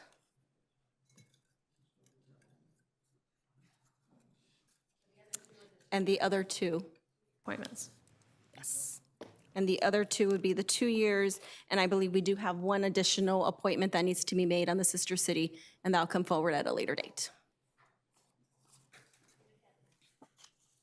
So item number 38 is a public hearing on the fiscal year 24-25 budget, budget appropriations limits for the city and its community facilities districts, and changes to various fee schedules. City Manager, may we have a staff report?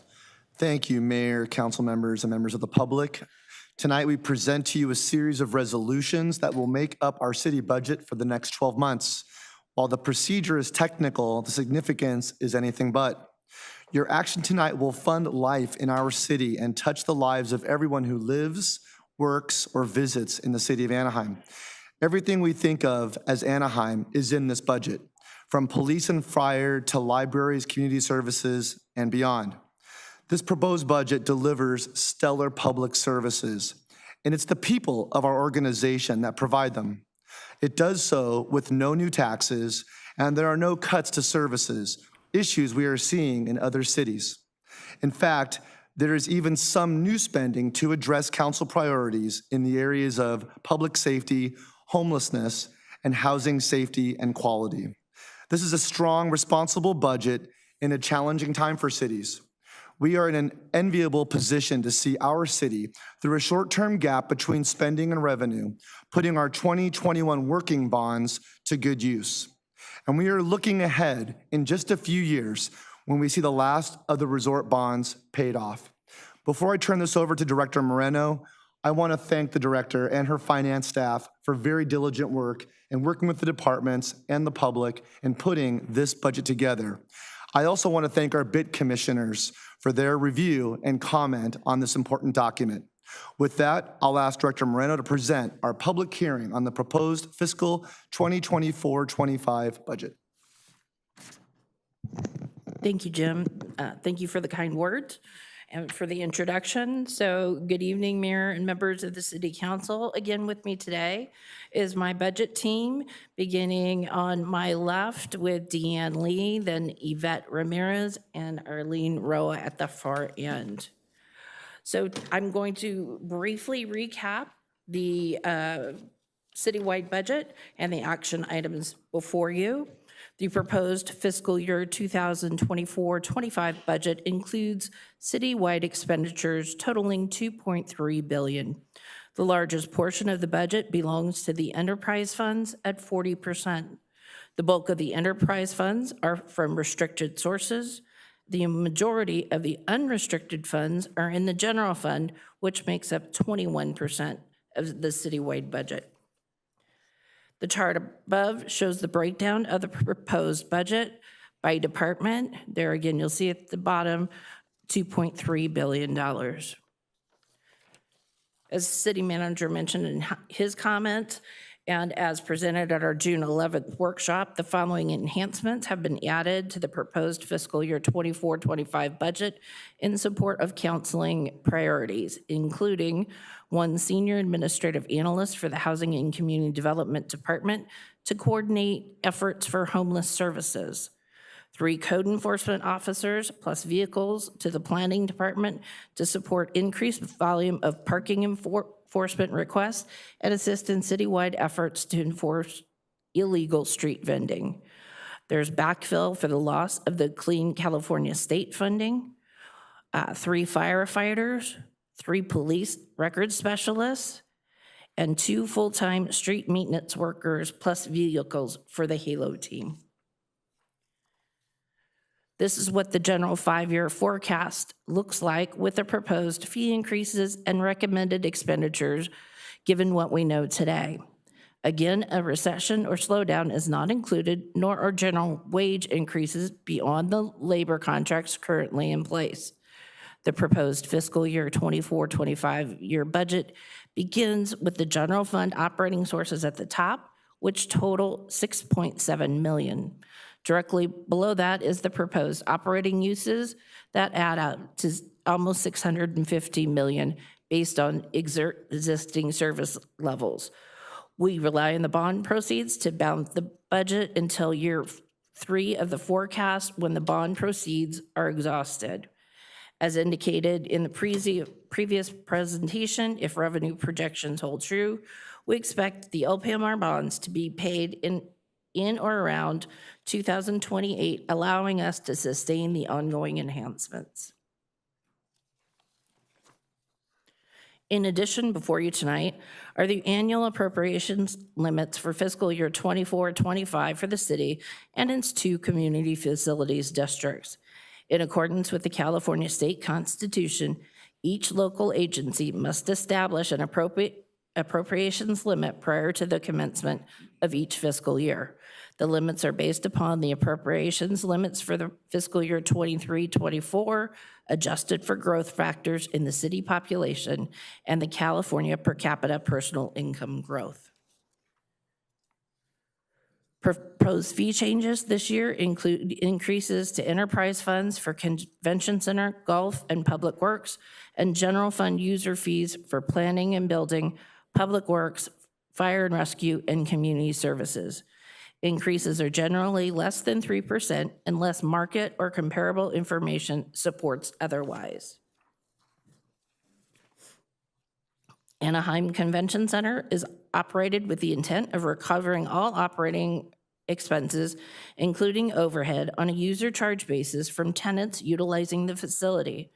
Proposed rates are the result of an effort to develop fair and equitable charges for these facilities and are consistent with those charged by comparable facilities.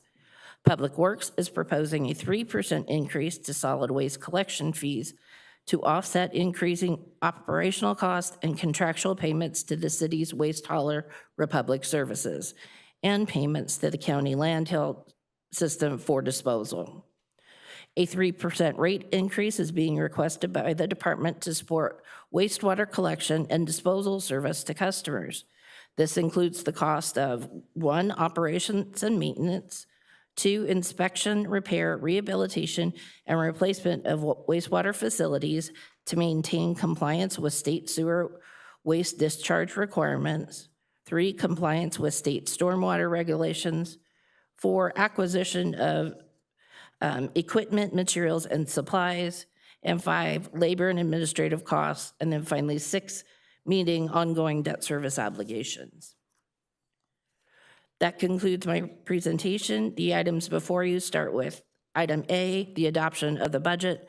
Next, item B includes the appropriations limits for the city and its 2 CFDs. And then finally, we have items C through I that contain the city's fee change resolutions. With that, we'd be happy to answer any questions. Thank you, and I know we're going to have some public comment as part of the hearing, and then we can have comments or questions by council. But I wanted to start with, we have representatives here from our budget, our BIT committee, so I would like to call up the chair, Mr. Jorge Gavino, to introduce his team. Thank you, Madam Mayor. Thank you, Madam Mayor, Mayor Pro Tem Kurtz, for making space for us to speak today. I don't know how y'all do it. I for one, am glad that we are a representative democracy, because I'm just like, this is why I don't come back that often. Anyway, my name is Jorge Gavino. I am the chair of the Budget Investment Technology Commission. Today I'm joined by my vice chair, Ryan Higgins.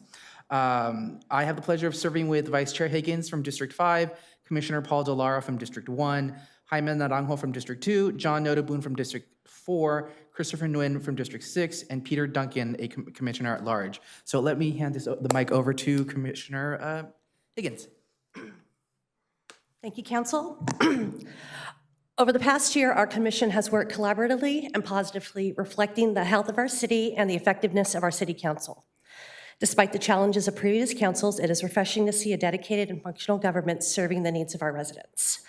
The responsibilities of the BIT Commission include reviewing the annual budget proposed by the city manager, holding public meetings, and making recommendations, evaluating the city's general fund, capital improvement program, and special funds, proposing new revenue sources and improving service delivery times, exploring financing approaches for future capital improvement projects, reviewing investment reports, including transient occupancy tax on a monthly basis, and advising our investment strategies, acting in advisory capacity for the investment of city funds and matters relating to information technology.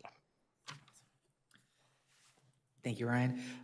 So y'all should have received our official communication in your budget packets. And those of you who have been exposed to me know that I am very big on I told you so. So don't make me come back and say I told you so. But here's some key points from our findings of the commission's work. Number one, city services and program. The city has successfully increased residents' access to resources. We recommend continuing these programs and expanding outreach without substantially increasing costs. This includes promoting the city's technology platforms, but we also like to recognize the extension of library hours. That just provides so much to our city. We also want to highlight fiscal responsibility. The COVID-19 crisis had had an unprecedented fiscal impact on the city's finances and economic health, which was only weathered by healthy reserves and fiscally responsible policies. For the fiscal year 2024-2025, the proposed budget continues to rely on deficit bond proceeds and utilizations of reserves to close the funding gap in the general fund. With this budget deficit expected to extend through 2027, the reserves anticipated will fall below 10% over time.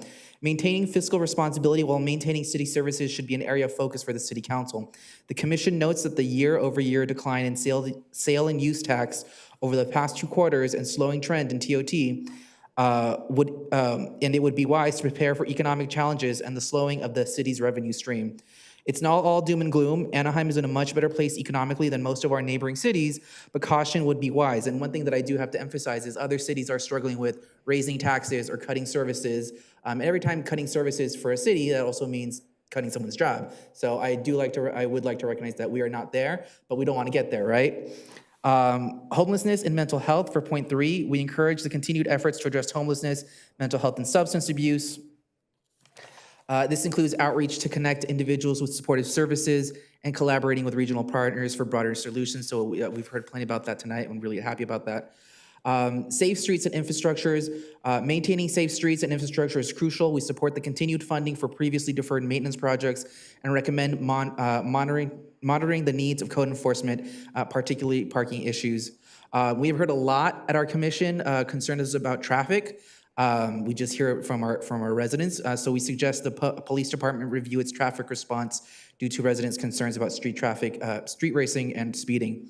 Also, we would like to recognize the considerable effort that the city departments have focused upon federal and state financial grants, and recommend that this effort not only continue but expand by individual departments to fulfill their own particular needs. The less that comes out of the general budget for maybe one-time purchases or one-time things, the better. We also support the economic development team's efforts to attract and retain businesses and recognize the importance of the Anaheim Convention Center to our economy. The continued investment in projects like OC Vibe and Disney Forward is essential. We also recognize and recommend the regular review of city contracts to ensure that they meet the performance indicators and justify their expenditures, which we've heard plenty of tonight. And it's generally good practice to help alleviate the public trust said in these contracts.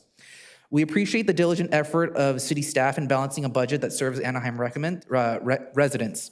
And we recommend adopting the fiscal year 2024-2025 budget as proposed and closely monitor revenues throughout the year to maintain a balance between revenues and resources.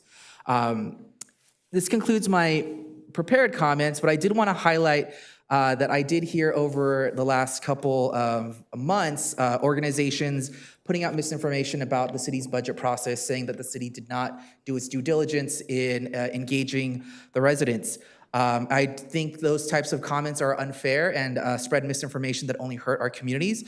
I, as chair, have gone out of my way to invite many of these nonprofits and organizations to our public meetings to try to educate the public and help us educate the public on what this the budget process looks like. And since, you know, organizations, I don't want to highlight them, but, you know, I assume it's just out of unknowing, have said, since they've said these comments, I have to highlight that we've had 8 public sessions where the public was welcome to attend our meetings, attend with the city council, attend with city staff, and have their voices heard. So like I said, such accusations only harm our community by spreading misinformation, and I invite anyone from the public to work with the Budget Commission and your commissioners to highlight the needs of their communities. Every single one of our recommendations has come from not just your commissioners, but they've come from actual conversations with those commissioners and with the council and with the city representatives. And I also hear a lot from our staff that hear these concerns, and they really work hard to make sure that this budget represents our residents. And I welcome more involvement from the community. I will always welcome more involvement, but it needs to be continuous and it needs to be throughout the year. It cannot be these generalizations at the last minute that, you know, hopefully actually don't help anybody. So once again, I would like to personally thank Deanne, Yvette, Arlene, Marnie, who's not here, and Debbie for their amazing work, and thank you very much. Thank you so much, Chair and Vice Chair, for all of your hard work, and please extend our thanks to your commission. Are there any initial questions or comments by council before we call the speaker cards? Seeing none, Clerk, do we have any speaker cards for this hearing? Mayor and City Council, we did receive one, Mark Herbert, and the time limit was 5 minutes.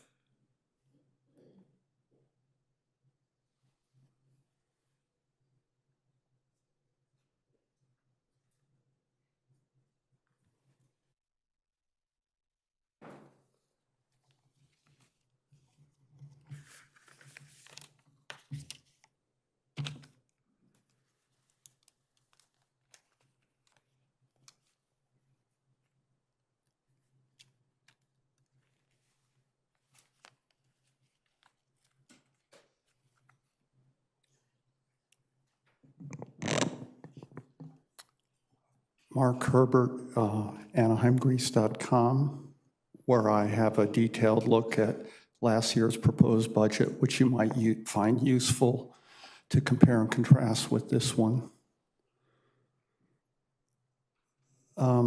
Again, the budget workshop was helpful this afternoon, but not really placed at a convenient time for most people who hold a job, 8 to 5.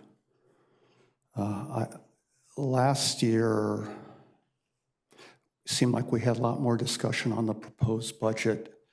The presentations were made, I believe, later in the day at a council meeting. I'd like to repeat what I started on my earlier comments at the workshop on the importance of housing on the budget here.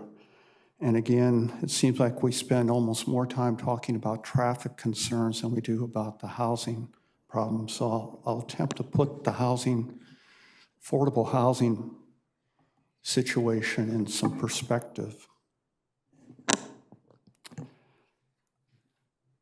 I'll start with the 5th cycle, the previous housing element cycle to this one.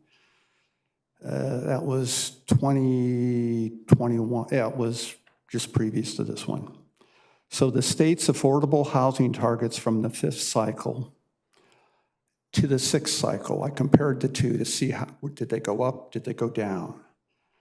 3 categories of affordable housing. Very low, those doubled from the 5th to the current 6th. Low, they increased 2.6 times. Again, it went up. And moderate, they increased 2.8 times. Those are huge trends in what I would say are the wrong direction. Okay, the state's target number for affordable units in the fifth cycle was 3,829.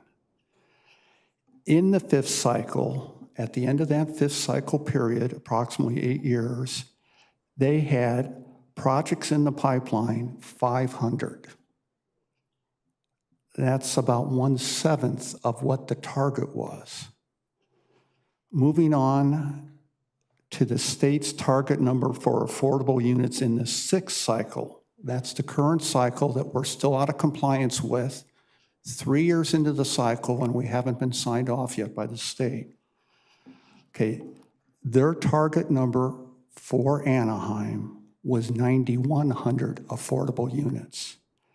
That increased from 3,800 was the target in the previous cycle. The affordable permits issued in 2023, that's last year in Anaheim, was 178. 178. I find it helpful to subtract some of the evictions that took place on affordable housing to get what did we net on affordable units in the city last year. There were 48 that I have discussed with the council that happened on Walnut Street. There have been evictions, new ones since then. Those were affordable units, we've lost those. So that I put the net of about 130 units. Okay, Anaheim anticipates issuing 930 affordable unit permits in this complete 8-year cycle that they're sending up to the state. So they're sending up, they are anticipating they can permit 930 to address a problem that the state sees as 9,100. Again, I'm reading the housing element. I guess I'll just focus on this. And what I notice in the housing element is the May draft, they list about 10 different sources of funding, none of which so far I'm in chapter 3 or 4. They don't list the states, they don't emphasize the city's funding on affordable housing. That's kind of hard to pull out. I'll need some help. Of the 10 sources, they're all federal, state, county, or nonprofits. And they're all anticipated, those funding sources, it's hard to track them, they'll be declining for this coming year from the previous. I'll continue later this evening. Thank you. Mayor, City Council, that concludes our in-person speakers. And noting for the record, we didn't receive any electronic comments on the item 38, public hearing on the budget. Thank you. So I'd now like to close the public hearing. Are there any further comments or questions by council? See, I will start with Councilmember Rubalcaba and then Councilmember Leon. I just want to say thank you for doing such a great job with the budget and providing briefings and being so transparent with everything. So all of your hard work did not go unnoticed. So thank you. Councilmember Leon? Thank you, Madam Mayor. I also want to echo my colleague. I want to thank the BIT board, the chair and the vice chair here. Appreciate everybody on your board for their continued hard work. I want to thank the finance team, Debbie, and your entire office. We appreciate your work. I know that as soon as this meeting is over, you're probably going to start gearing up for the next budget. So I appreciate everything that you do and all the work. And just a shout out to all our city staff. I know there's a lot of you that are here. Maybe some of you are listening at home, and it's fortunate to be in this position where we're able to support the amazing work that you all continue to do day in and day out for our residents and ensuring a high quality of life for everybody. And so I really appreciate that. There was one thing that I wanted to quote from your staff report, Debbie, and that's: the budget maintains existing services, including the largest complement of sworn police and fire personnel ever, while adding funds to respond to and support homeless service and code enforcement in our community. And I know it was mentioned before that there are other cities that are in not as positive situations as ours. And so, again, I appreciate everybody's continued work and look forward to working together with all of you as we start gearing up for next year's budget as well, to ensure that we're increasing services to our community, to our residents. So thank you all very much. Thank you. Mayor Pro Tem Kurtz and then Councilmember Russell. Thank you. I too thank our finance department and our vet commission. So let me make sure I understand. We're not cutting any services, and as a matter of fact, we're adding services. We're adding fire and police personnel and other employees in different departments. We're going to continue to have the lowest utility rates in the county. Our residents pay 40% less than Edison customers.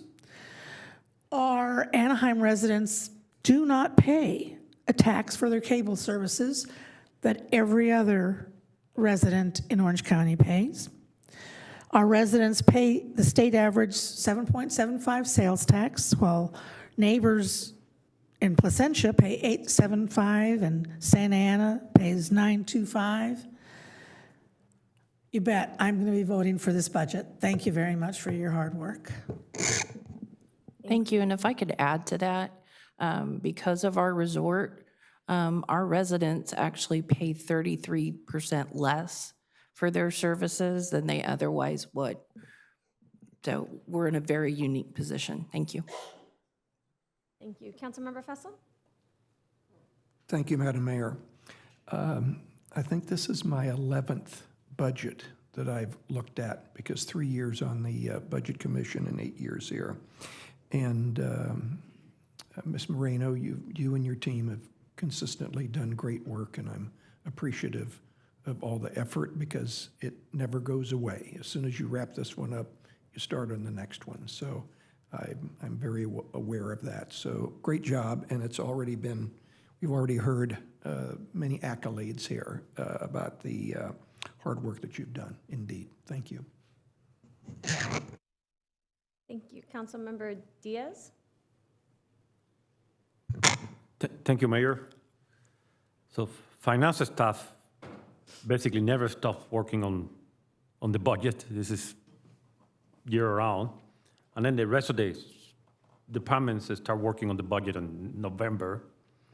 But this time, you're already figured out how to make the end of the year, because you're running out of money. That's the reality. This is the most important decision that we made. And this budget reflects where our hearts are, our priorities are. So where our hearts are? Well, 3 new firefighters, 3 new code enforcement, 3 police officer support staff. That's what people are telling us. Hey, we want a strong police. We want strong firefighters. We want code enforcement. So we are following what the people tell us, and this budget reflects what our hearts are telling us to do. So I'm full supporter and so proud to work with such an excellent finance team. Thank you so much. Thank you for your effort. Thank you. I had just a couple of questions. I know it's hard to get everything on when you're making these slides, but when we are talking about service enhancements included, I know we added the 3 police records specialists, but the chief in his presentation talked a lot about a new staff position that's going to be the liaison between school resource officers, nonprofits, as well as the police officers. And I know it's something that Councilmember Rubalcaba has been working on. Is that position included in this year's budget? So it is not, and I can share with you that I've had multiple one-on-ones with several of you on this topic, but it was not included into the budget. Okay. Is it going to be something that we're going to be adding later, or how are we going to be funding that position? So this would be the time to give us direction to fill that spot, and so we would ask for policy direction on that tonight. And it's something that staff could support. Oh, okay. I just was under the impression, since it was part of the presentation, that it was something included. Would that be a position, I would like to see that included in this year's budget so that we can move forward with having that liaison position for our police department. So it would be a crime prevention specialist, depending upon whether it's assigned at Specialist 1 or Specialist 2. The top step would be about $56,000 a year plus burden. Okay, well, I'd love my council colleagues to, I guess, weigh in. Is that something that we would like to prioritize in this year's budget? I'm interested to hear what the chief has to, I mean, is the chief here?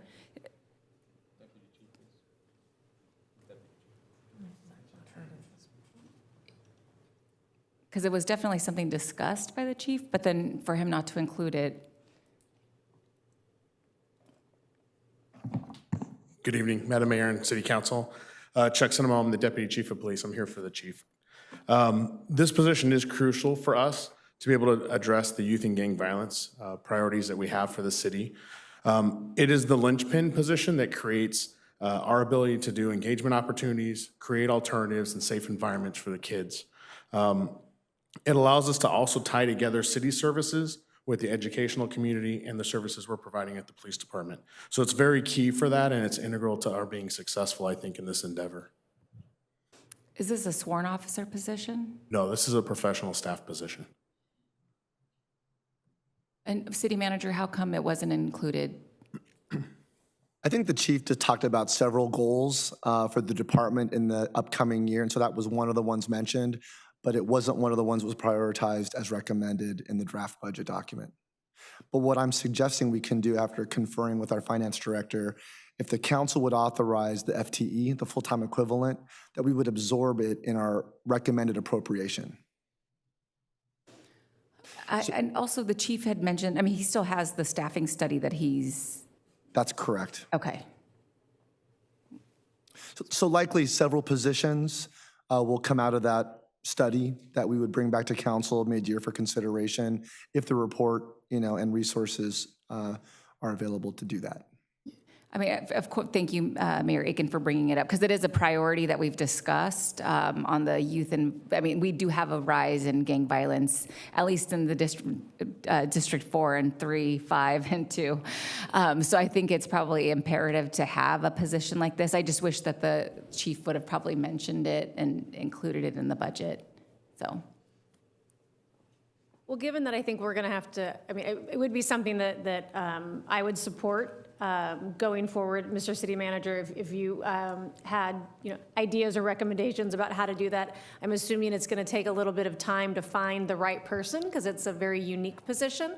It's going to take a certain set of skills to be able to be that liaison and to be that crime specialist between all the different entities. But I think it's the direction that we're going. So if it's not included in this year's budget, I would like to explore adding it. I support that.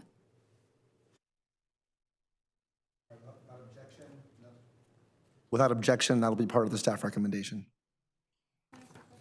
Absolutely, Councilmember Meeks.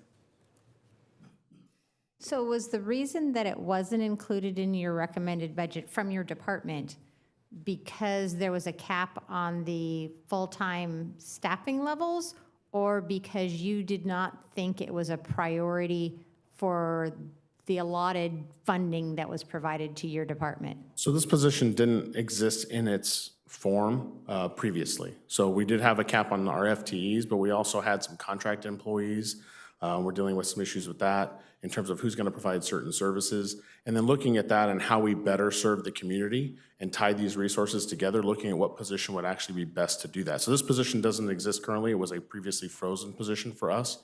And so we're looking at hopefully reconstituting that position to now fill this role. Okay, so if you get the approval for the additional full-time position, then it could be absorbed, or that would take some contract staff away and you could absorb that in your budget? Yeah, I wouldn't necessarily remove contract staff. We don't have that staff any longer. This actually would create this position for us to be able to tie all of these pieces together. Okay. I mean, if it was a true priority, I wish it would have come with the budget and with your funding allocation, because, you know, it's not a lot of money, and, you know, maybe something wasn't as important in the budget, but I will support the addition of this position.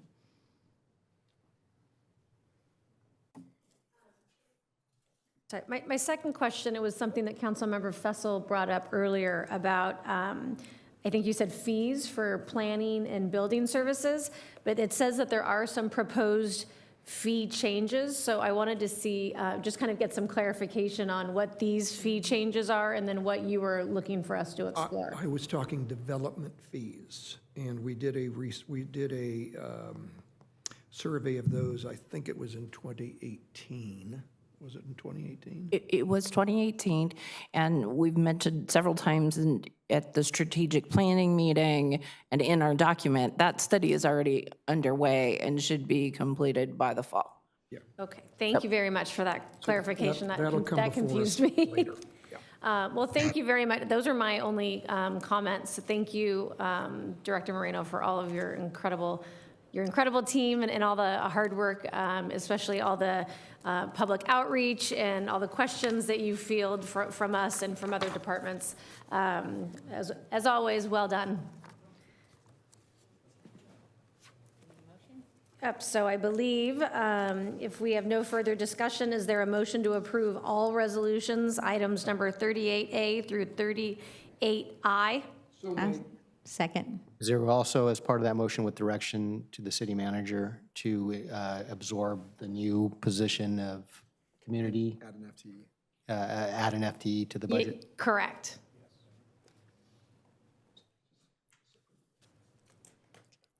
A resolution of the City Council of the City of Anaheim adopting the fiscal year 2024-25 budget as amended. A resolution of the City Council of the City of Anaheim adopting the annual appropriations limit for the fiscal year 2024-25. A resolution of the City Council of the City of Anaheim adopting the California Facilities District Number 06-2 Stadium Loss annual appropriations limit for the fiscal year 2024-25. A resolution of the City Council of the City of Anaheim adopting the Community Facilities District 08-1 Plan Triangle Annual Appropriations Limit for the fiscal year 2024-25. A resolution of the City Council of the City of Anaheim establishing fees to be charged for Community Services Department programs and services. A resolution of the City Council of the City of Anaheim approving and adopting the recommendation of the Library Board of the Anaheim Public Library amending certain fees and certain fines and fees. A resolution of the City Council of the City of Anaheim amending the schedule of rates, fees, and charges for the rental space, parking, and for certain labor, equipment, and services at the Anaheim Convention Center effective July 1st, 2024. A resolution of the City Council of the City of Anaheim establishing paramedic fees in connection with emergency medical services to be charged by the Fire and Rescue Department of the City of Anaheim, and a rescinding resolution 2023-053. A resolution of the City Council of the City of Anaheim relating to the fees and penalties in connection with implementing the Unified Hazardous Waste and Hazardous Material Management Regulatory Program Act, and rescinding resolution number 2023-054. A resolution of the City Council of the City of Anaheim amending and restating fee and rate schedules for planning, zoning, environmental petitions, applications, permits, approvals, appeals, and inspections. A resolution of the City Council of the City of Anaheim adopting a new fee schedule and charges, rates, and building construction, national pollutant discharge and elimination system, permit services and activities. A resolution of the City Council of the City of Anaheim ending and restating fee and rate schedules for the Community Preservation and Licensing Division of the City of Anaheim. A resolution of the City Council of the City of Anaheim adopting new fee schedules for Public Works and Department of the City of Anaheim. A resolution of the City Council of the City of Anaheim adopting a revised schedule of sanitation fees for the wastewater and solid waste, and rescinding resolution number 2023-059, and determining such actions are exempt from CEQA pursuant to Public Resources Code Section 21080B8 and Guidelines Section 15273, and noting for the record 130,863 notices were mailed related to the sanitation fees of the wastewater and solid waste. Of those, 4 protests were received, does not constitute a majority, and therefore council can take action on this resolution. And the vote is 7 ayes, no nays, motion carries. And that is why you are Clerk of the Year. Well done. So item 39 is a public hearing to consider a resolution to confirm the diagram and assessment and provide for the levy of the annual assessment in and for the Anaheim Resort Maintenance District. City Manager, could we please have a staff report? I'd ask for a report from Director Amami, please.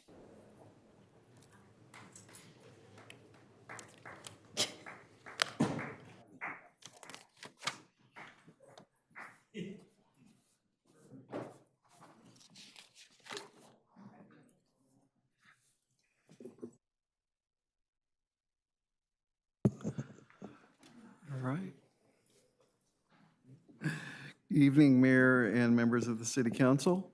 Before you tonight is the public hearing for the annual levy of the assessment for the Anaheim Resort Maintenance District for fiscal year 24-25. At the City Council meeting on May 7th, 2024, Council initiated the fiscal year 24-25 annual levy proceedings by accepting the assessment engineer's report and scheduling tonight's public hearing.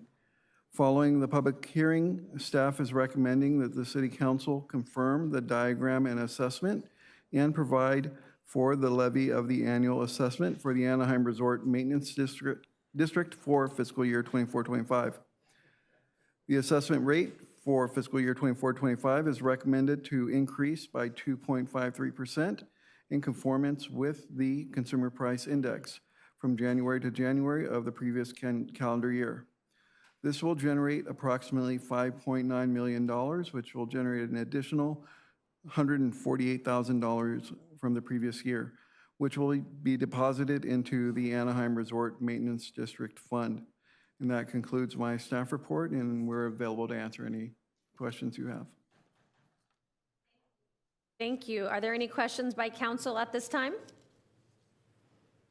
So seeing none, I will now open the public hearing. Clerk, do we have any speaker cards for this hearing? Mayor, we do. We have one card from Mark Herbert, and the time limit for public comment is 5 minutes.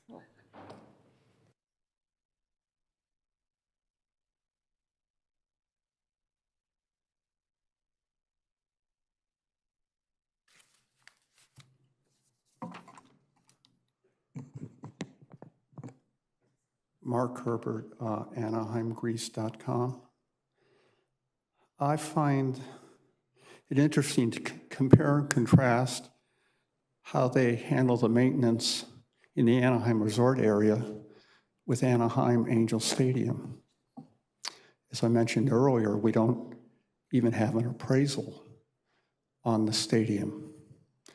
At least here, there seems to be some due diligence.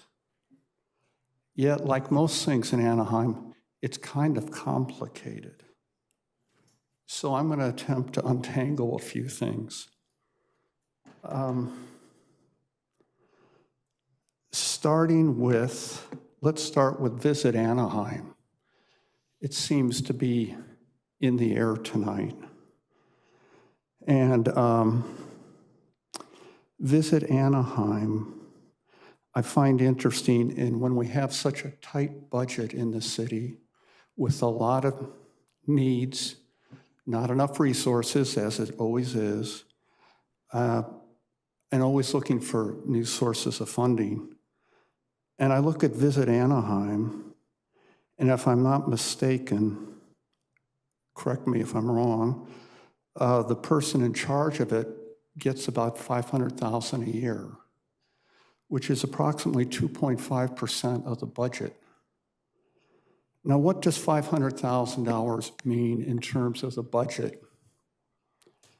I like to look at it in terms of affordable housing units at approximately $550,000 per unit, as Anaheim's housing director has said, is what the cost is. $500,000 is about, let me get that, about 86, about six housing units. But that's just part of it, because through what we learned on Disney Forward, the city is going to be able to leverage a lot of funds.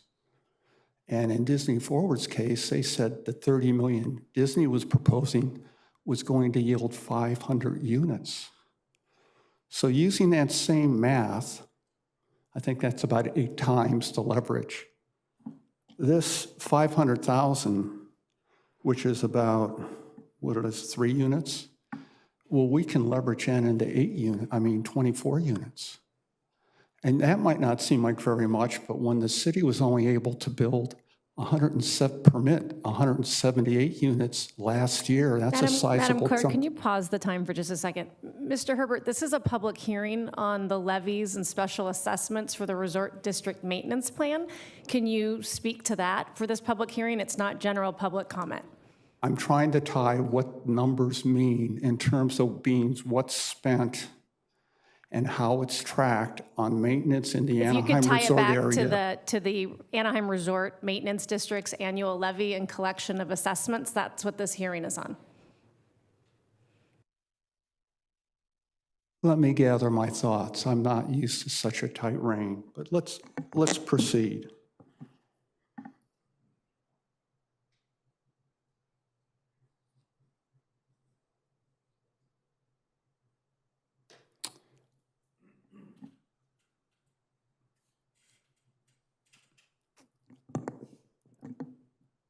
This budget that they're asking for by Visit is not funded through Visit Anaheim. It's funded through, I believe, the ATID. No, not ATID. That's a good question. Do these funds come from the general fund? Are there any ATID funds in this maintenance stuff? Will the fees proposed help ease those if funds are coming from those two sources? What is the track record on maintenance for the resort district? Do we have like a 5-year timeline in the past, what they used to be and what they're projected to be going forward? How does inflation affect this? Inflation was much lower in the past.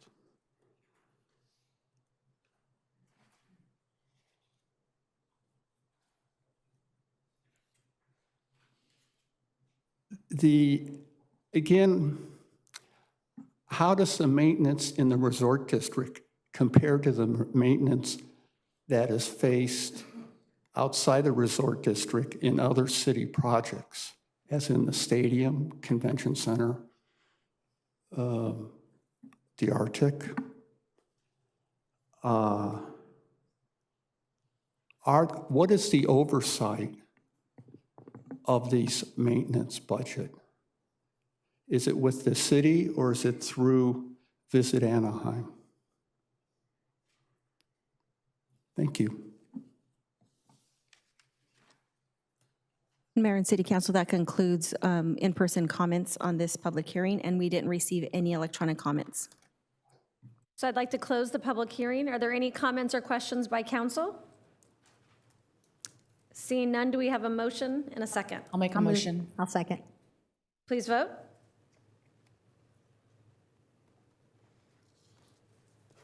A resolution of the City Council of the City of Anaheim confirming the diagram and assessment and providing the levy of the annual assessment in and for the Anaheim Resort Maintenance District. And the vote is 7 ayes, no nays. Motion carries. Item 40 is also a public hearing to consider amending ordinance number 6469, granting a non-exclusive franchise to Chapman University for transportation services within and around the city. City Manager, may we have a staff report? I'd ask for a report from Director Imami, please.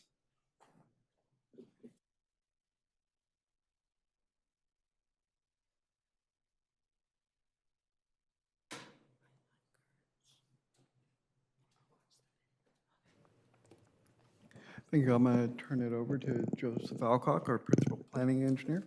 Thank you, Rudy.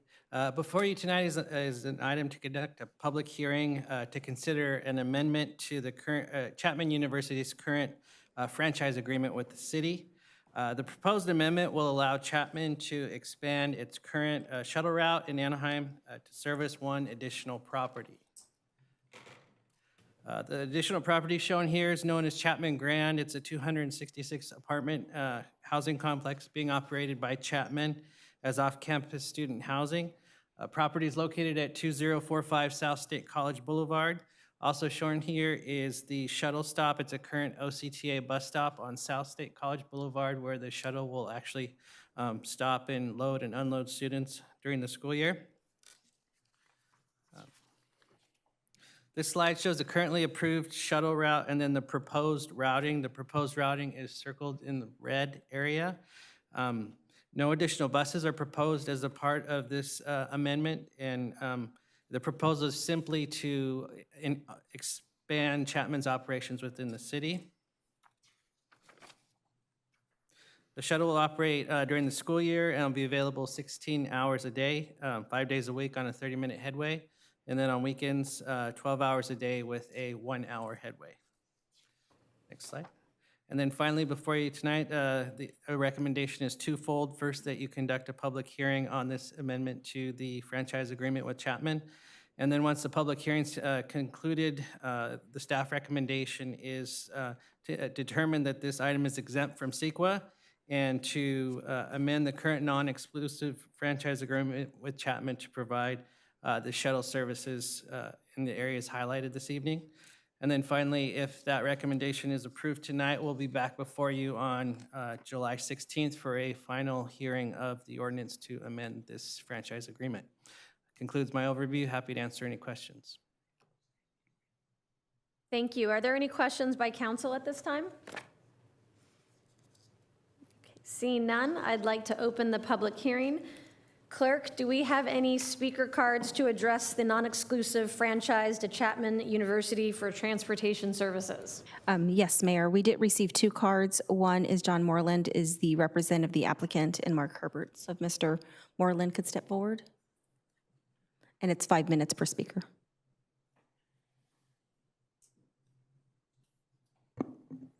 Good evening.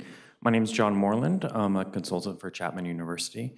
Chapman University has had the pleasure and is pleased to have operated the Chapman Grand property since 2018. Chapman University currently has a fleet of 14 shuttles and asking for a minor modification. I just want to take this opportunity to thank the staff. They've been extremely responsive and extremely helpful in guiding us through the franchise agreement amendment process. And other than that, I think they've covered pretty much anything, and we're happy to be part of Anaheim. And myself and also a representative from Chapman University is available to answer any questions should the council have any. Thank you. Thank you very much. Next speaker, Mark Herbert.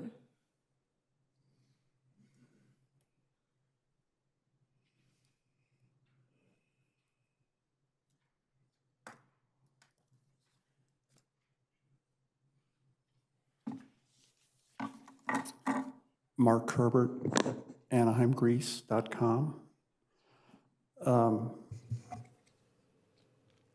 I went to school at UC Santa Cruz, and the arrangement they had with their transit was with the city, and students voted a fee, and then they were allowed to ride the city buses for free, sharing it with the public. I look at this as an interesting transit loop connecting downtown Orange with several points in Anaheim, several of which are proposed in the May draft of the housing element of perhaps a lot of new affordable units. And one reason they look there is the transit already, not including this service, is considered pretty good for Anaheim. They have a lot of access to public transportation there. So, although in the past, there's been no affordable units in the Platinum Triangle, which part of these routes would serve, there are plans going forward in the May draft housing element as potential sites in that area. And it would be nice, particularly for the affordable units, if they had access to this service, especially if you throw in the Arctic train station there. That really expands the coverage that someone without a car who couldn't afford a car could participate in. And as I found when I went to school, it was actually an asset riding public transportation, sharing both with the students and the residents, because you got different viewpoints, and it worked both ways. Whether we were worked up about some issue and we were bending their ear, or they were bending our ears on some of our activities. It was a good exchange. It seems like it's taking advantage of an existing platform, and it could help cut the cost for Chapman College because we could share it. The city likes to look for funding outside their own coffers, and this would be another avenue through federal funds or through perhaps state funds that they could share the cost of this system. And it might be a system that could be gradually, through trial and error, expanded over time.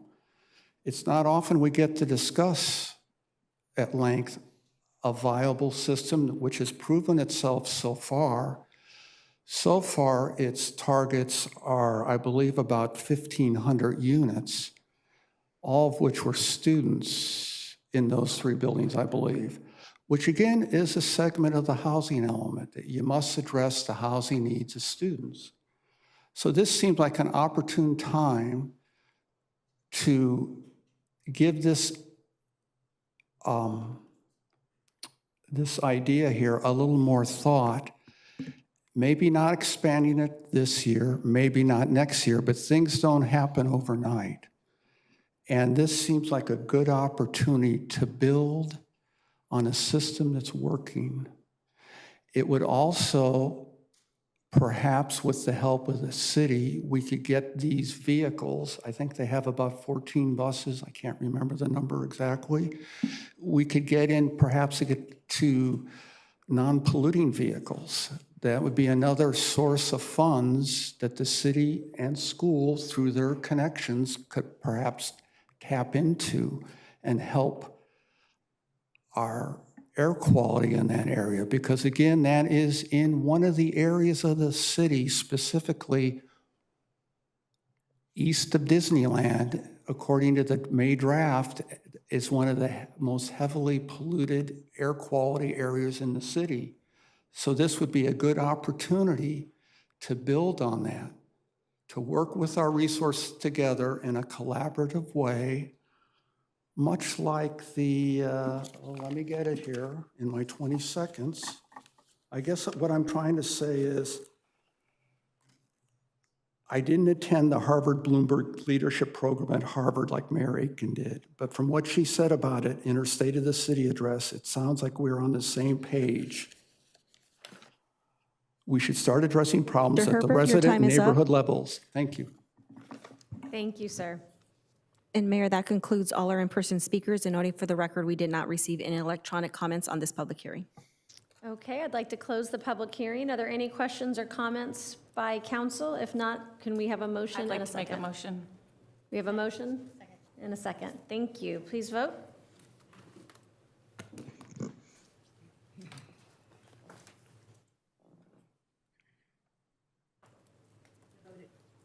The vote is 7 ayes, no nays. The ordinance is introduced. Thank you. So now I'd like to turn it over to our city attorney. Mr. City Attorney, do you have anything to report out of closed session? No, Mayor, there were no reportable actions. And we do not have any public comment left over from non-agenda items, correct? That's correct, Mayor. So now is the time for future agenda requests by council members. Do any council members have agenda items they would like to put on a future agenda? Okay, seeing none, with no further business before the council, we stand adjourned until July 16th, 2024.